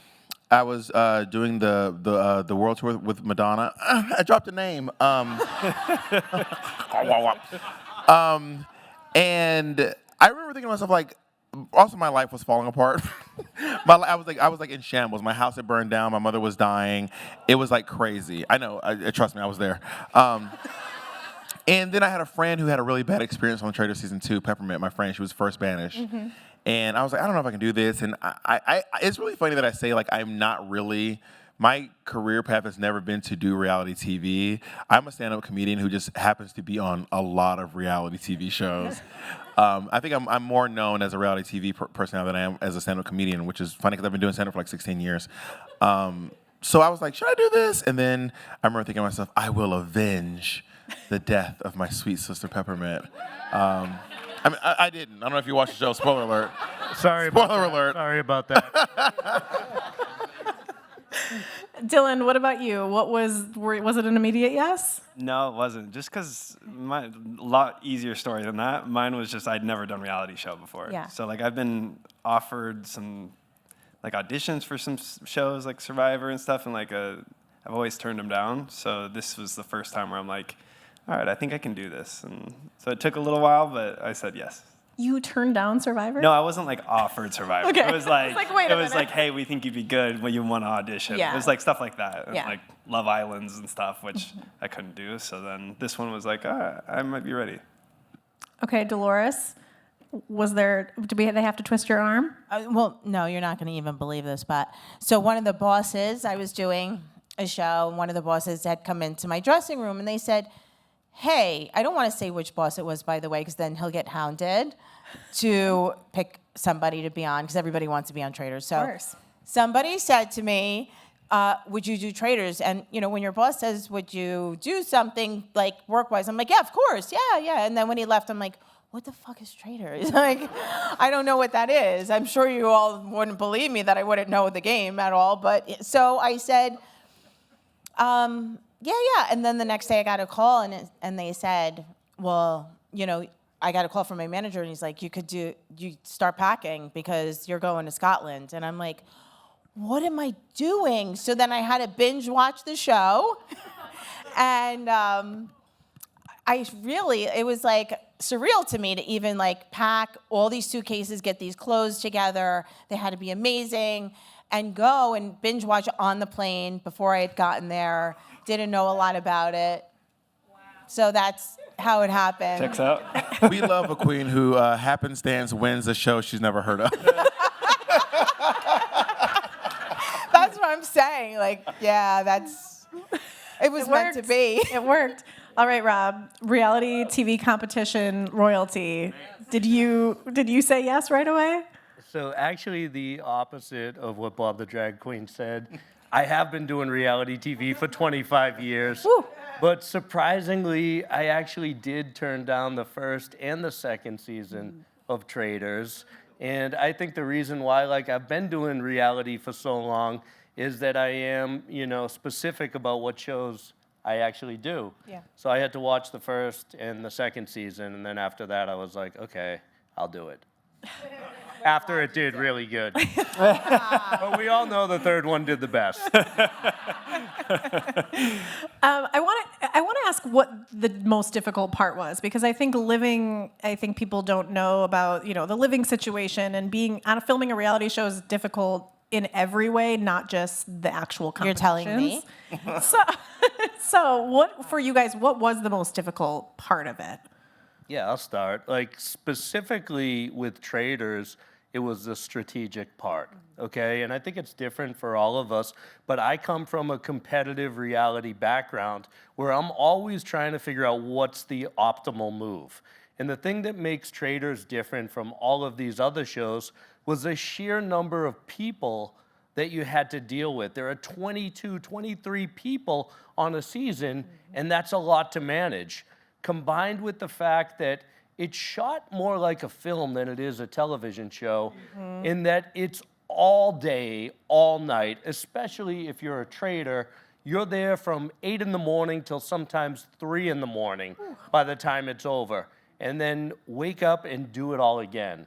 So to me, that was what made it different and the most challenging. Yeah. It's not as physical as some of the other shows, but strategically, it was by far the most difficult show I've ever done. Bob, what was it for you? Well, for me, other shows that I've been on, I was on Last Comic Standing, America's Got Talent, RuPaul's Drag Race, and I had a show called We're Here on HBO. And those shows are about standing out. Like, the point of those shows is to stand out. And I don't have a blendy personality. Like, I don't have... Really? This may shock you. So I'm very loud, I'm very boisterous, I like to joke a lot. And I think that my over-exuberance definitely got in the way. So people are like, even if I didn't suspect before, now I'm thinking about this guy, is he a traitor? And obviously me and Rob had a situation where I was trying to get out Wes, actually. But I think Rob thought I was talking about him. And then that ended up like really ruining my game. Right, I was like, "What about these guys?" Yeah, I didn't want to get Rob out. Well, not then. I would have turned on you, obviously. Of course you would. Yeah. I knew that. Yeah, but not that soon. I would have waited though. So yeah, I think that trying to blend in is so not my thing, and it can actually be really, really helpful in the traders to what was that show? The Squid Game, the challenge or what it was. Yeah. There was like the people who would like kind of sit back and like get people through other people, and I'm like, I'll do it. I'll just fucking do it myself. I'm very one of those people.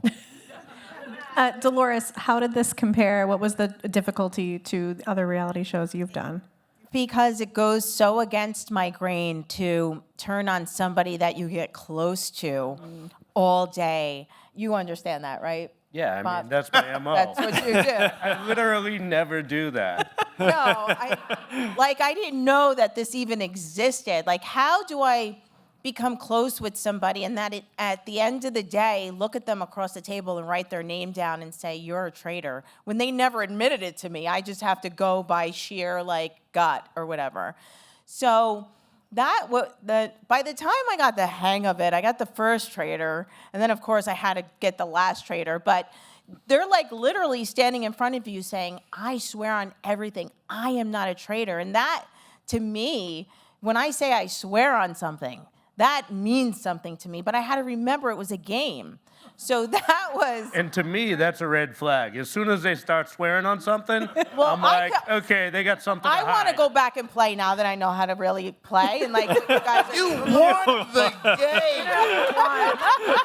What more do you want? But you don't understand. So then I was upset. I'm like, so there's two ways, to win the game. And it's to get the trust of everybody and then to be strategic. So in life, I have no problem getting people to trust me because they do. But then for me to turn on those people that trust me was really, really hard. So that I think was the worst part for me, especially when you're wrong and you vote for the wrong person. Dylan, for you, I mean, first reality show ever. You did okay. I would say you did pretty good. I made a lot of mistakes too, though. So, But I mean, everybody makes mistakes in a show. there's a lot, So, like- but what was the biggest challenge? Because I mean, they're all used to having cameras capturing all Oh, yeah, of the that. first- That must have been tough for you even to adapt to. Yeah, like I needed to figure out what the confessional room, like, that took me a while to figure out. You're just staring at a blank wall, and they're trying, like, talking. I was just like, what are you supposed to do in here? All they're asking me is questions about Boston Rob. I, like, went to you after. I was like, dude, like, are they talking about me and yours? I'm only getting questions about you. So, like, Don't worry, just keep should have doing been a what they fact. tell you. I was a little green in that way. But I think the paranoia is, like, everyone thought they were going home every week. And Every day. Yeah, every day. Yeah. So Not me and Bob. yeah. I did not know I was going home until it happened. I was like, oh, fuck me. But yeah, that's definitely it. The paranoia, because it was every day. You're like, oh, this is my last Paranoia. day, and then it's not. And I think that would be something for future players is to like, don't think you're going home every week, because that'll ruin your entire trip. Said the one who didn't go home. And no one tells you the hardest part of writing someone's name down in that castle is spelling it properly. That's probably ask Lord I Ivan. had to Not ask. for me, but okay. No, I have to ask about that because now it's become a thing that everyone's like, I just want this person on because I want to see how people are spelling the names. Is it there's just so harder many to think? memes about that. It's so bad. That's actually a tell. If you're in the castle and you are going to get someone, don't ask them how to spell their name. They'll see it coming. Real quick, how do you spell your name? I'm doing thank you cards. I'm getting my Christmas list ready when I send out Christmas cards. But you know, Lord Ivor did that to He Sierra. asked who? Yeah, he asked Sierra how to spell her name, and he still got it wrong. Oh dear, I was wondering, dear Sierra, how do you spell your name? And then he spelt it wrong after she Yeah. told him how to spell her name. It was so gosh. awkward. He's funny. Do you guys, who surprised you the most with their gameplay, with who was either in a good way or in a bad way, that you thought would be better or you thought wouldn't be able to play as well as they did? I think the most shocking moment for me was, honestly, it's probably for me, it was the fan response to Danielle Reyes. Because I actually thought she was doing a really good job. She did a great job. And a lot of people didn't realize, because when you're at home watching, you have the answers to the test. You're like, I know. Yeah, they literally told you. Of course you fucking know. And Danielle is the second longest lasting trader in the history of the U.S. version. The only one who outdid her was the winner of season 1, Sari. But the most shocking moment for me was when she voted for me. I genuinely, that blew me away. You know what blew me away? When she recruited Brittany, who had stabbed her in the back at another time. Why would you do it? Why would you recruit someone that's already turned on you in the most crucial part of the game? Yeah, Brittany, I was at home watching that. When Brittany turned on her, I was gagged beyond gagged. Especially when Brittany tried to say that you... And at the reunion, she was like, well, you saw the face. I was like, that doesn't mean she made that face at you at that time telling you to vote for understand, Danielle. like, the way it's edited. I could have made that face at anything. But I love that- I wasn't even looking at I love the reunion. At the reunion, you were like, that's not true. That was my favorite part of the Well, reunion. then if I was, then why not go for her? You said she's lying. That's what it was. You said she's lying. The good thing about this show is there's no unresolved issue when you come home. Rob, for you, was it harder to write people's name down sitting across from them than it is to write it up in Survivor? I think I'm the one person in the history of this show that actually loved going to the round table. Yeah, of course I you really did. did. I loved the confrontation. And I have to say, Bob the Drag Queen was more than a formidable opponent. The reason why I went after him was because I saw that he had all the traits to execute naturally without even being a competitive reality person. He was charismatic, he understood the strategy. The only thing he didn't account for really was the fact that I picked up on it and I saw it as a threat. And that's really why I went after him. So the question you asked before of who surprised me the most, like Bob doesn't come from this background, but he really did thrive in this arena. Yeah, absolutely. Yeah. Do you feel like a certain show does prepare the best for traders? I mean, for any of you? Cops. Well, it didn't, I mean, not all cops have performed well. Tony didn't do well. I'll talk about the criminals, Mary. Speaking of cops, Derek was very good. Yeah, Derek was good. He was understated. Derek did some of the most impressive stuff I've ever seen on that show. I remember being blown away by Derek's performance. I have never seen anything like what he did when he did that analysis and even called in Alan Cumming. I was at home like the first time I ever cheered for a cop in my fucking life. He was great. I'd like to see him again. I think like not specifically a show, but there are some traits that one could have that would make you good in the competitive reality space, in the trader space, and that is like your own self-awareness and your ability to adapt to different situations, right? The people that have that, they naturally just get it. They know what to do in the moment, and you see it with certain players. I think you have to know when to hold your emotion back and hold what you want to say back, which is very hard for a lot of people to do, and to know when to do it. You have to, timing is everything in this, so if you can do that and get that right, you could pretty much do anything, I think. Dylan, did you want to add something? I feel like the Big Brother players were pretty prepared, but it's also like you could tell they were Big Brother players because they just know the strategy, and I don't know. So like they're the most prepared, I think, in a way, because they're used to this crazy psychological warfare. So, But oddly, none of them made it to the end. Yeah, I kind of feel like they didn't execute as well. yeah, but they over-prepared for the test. Are we having our first fight?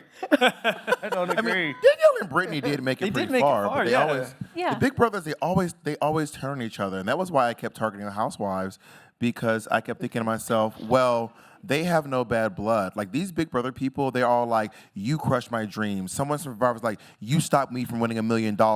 And the housewives are like, I don't like your shoes, but I don't hate you. And I was like, they're gonna You unify. haven't seen the right housewives together, first of all. Let me just tell you, because there's some deep hate.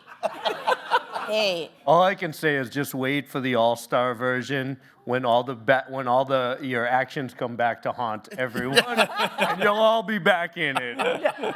Would you guys all come back and play again if asked? I would walk there. I loved it. It was the best experience of my life. I loved the seclusion. Actually, when you're not filming, you're not allowed to talk to anyone. You don't have a phone. I don't know if you all know that. There's no phone. It's just you and 4 TV stations, UK TV stations, that you will not watch. And that's it. Yeah, I would do it again. And I've been asked about if I go back to Drag Race. I probably wouldn't go back to Drag Race. I would do this again, though. And I know this sounds insane, what I'm about to say, but you have to hear me all the way out before you judge me. But I also love the round table because I like to bully people. But in a specific context where we're all kind of low-key consenting to this thing, not like random people in the street. But I was like, if you come for me, if you come at me like a 5, I'm gonna come back at like a 15, and it's gonna be absurd and over the top.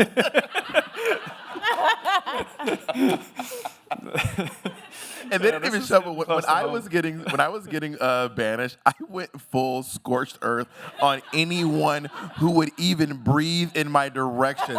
They spared so many people from people who weren't even there. Your brother wasn't even there. Anyone who I was like, and the PA's a piece of shit too.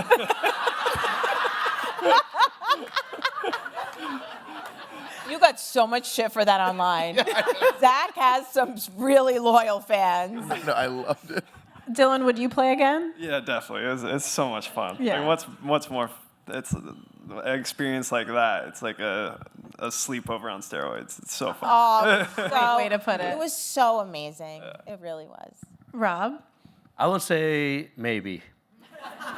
He's already strategizing. You never say never, but I don't know. It's so hard. Traders really is Coming from him, that difficult says a show. lot. Yeah. And he would play. But I am so grateful for the people that I met along the way. Yeah.